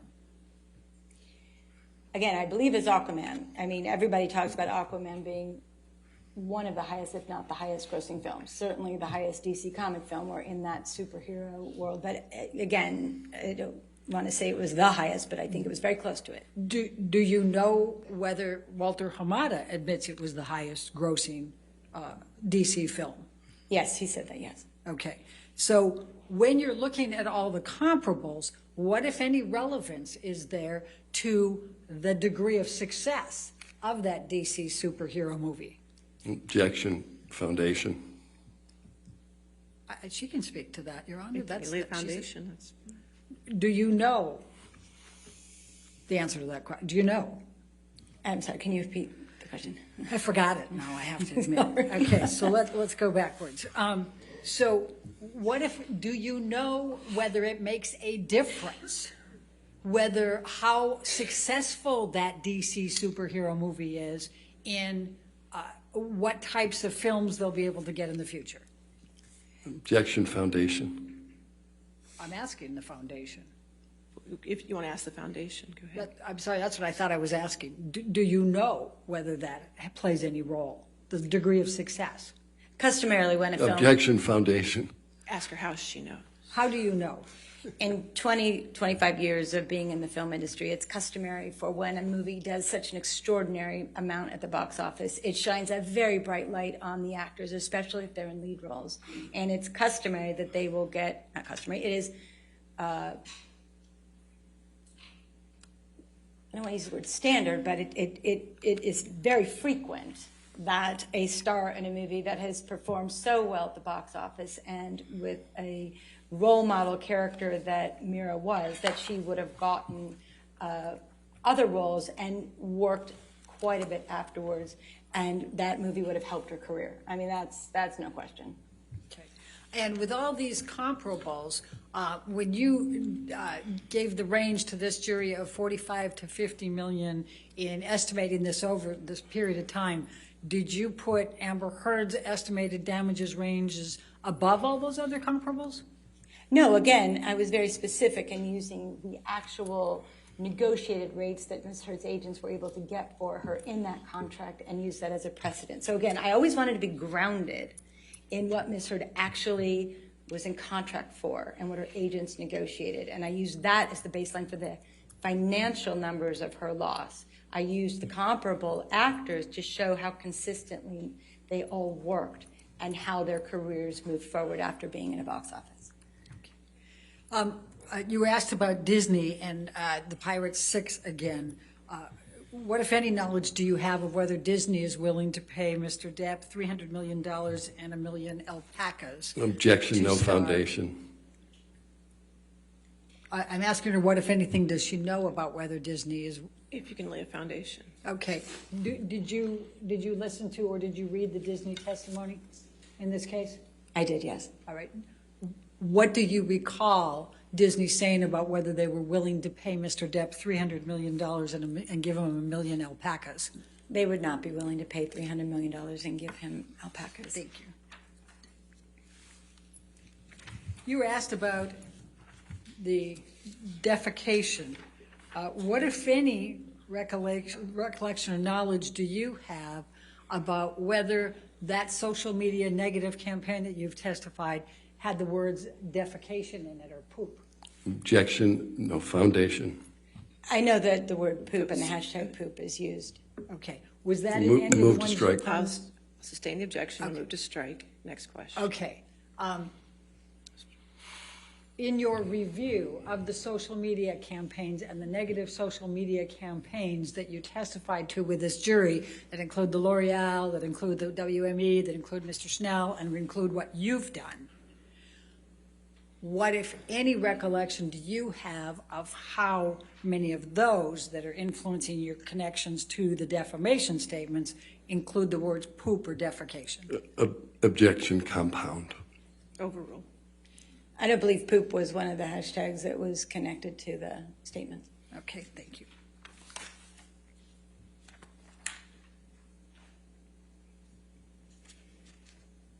You were asked about the time period between the defamatory statement, between the release of Aquaman 2 in December 2018. Aquaman 1. Aquaman 1, thank you.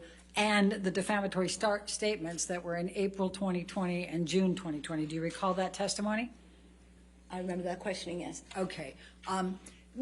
During that time, were you aware of whether Aquaman 2 was in discussions with Amber Heard about scheduling the filming of Aquaman 2? In the period between the statements and...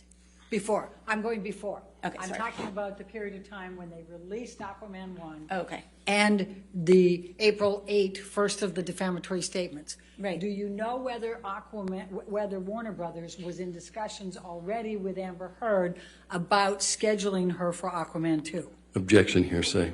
Do you know? I'm asking her whether you know. I'll sustain as the hearsay. Okay. Do you have knowledge of whether Aquaman was in discussions with Amber during that period? Objection, hearsay. I don't know how to, I'm asking Going to ask her foundation. foundation. Right. How would you know? Well, Amber received an early draft of the script. Amber's agents were in discussions. Objection, hearsay. I think she can say that. Sustained. Okay. What is, in your experience, based on getting scripts, what does that mean? I'm asking for experience. In my experience with the movie as high profile as something like Aquaman, they keep the scripts very tight. You know, they don't let anybody read them. They're numbered. They have your name on it. So if you're getting a script for a movie such as Aquaman that's kept tightly close to the vest, if you will, by the studio, you are going to, they want you to be in the movie. Otherwise, they would never give you the script. And so if a script was given to Amber Heard before the first April 8, 2020 defamatory statement, what would that suggest? Objection. Based on your knowledge that you've just testified to. Objection, speculation. It's not speculation. Your Honor. Overruled. Again, if she got the script, they were going to use her in the movie. That was their plan. Okay. I have no further questions. Thank you. All right, thank you. Is this witness subject to recall? Yes, Your Honor. All right, so you're still an expert, so you can have a seat in Okay. the courtroom. I'm I'm sorry. still- Okay, okay. you still are. Thank you. Thank you. All right, ladies and gentlemen, this come to the end of our day. All right, so please do not do any outside research tonight, and don't talk with anybody about the case, okay? And we'll see you in the morning, bright and early at 9 o'clock, all right? Okay, thank you.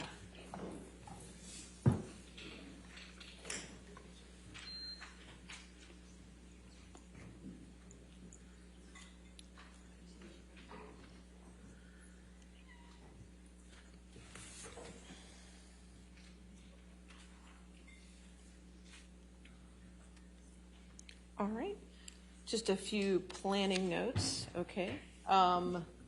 After testimony tomorrow, and we excuse the jury, we'll go ahead and have the proffers that you requested, Mr. Rottenborn. We'll do those tomorrow after, is that okay? Does that sound good? All right, we'll do those right after, like right now, tomorrow. Okay, that should give you, with the proffers that you need to do for the record, okay? All right, and then whenever all the testimony is done, possibly at this point, it would be Thursday afternoon after the jury is excused. We'll go over the remaining jury instructions. I have 3 under advisement. We'll take up those. And we'll also, if there's any other from the evidence this week that we need to talk about, we can discuss those as well after the jury's gone on Thursday evening, or if earlier, if the evidence is done before then, okay? And just as times up to this minute, the plaintiff has used 45 hours and 24 minutes. The defendant has used 57 hours and 6 minutes, which means the plaintiff has left 15 hours and 51 minutes, and the defendant has 4 hours and 9 minutes left, okay? So that's where we're at. All right, anything else for this evening? Your Honor, the last witness, it appears that is on the plaintiff's witness list is Mr. Depp, and I was just hoping we would get an You answer mean as to what. defendant's witness list? Yeah, defendant's witness list. I don't know. Are was you hoping still to get an answer. changing witness? I mean, I'm not sure. We're discussing. Okay. Make a decision in the morning, okay? All right, everybody have a good evening. All right, thank you.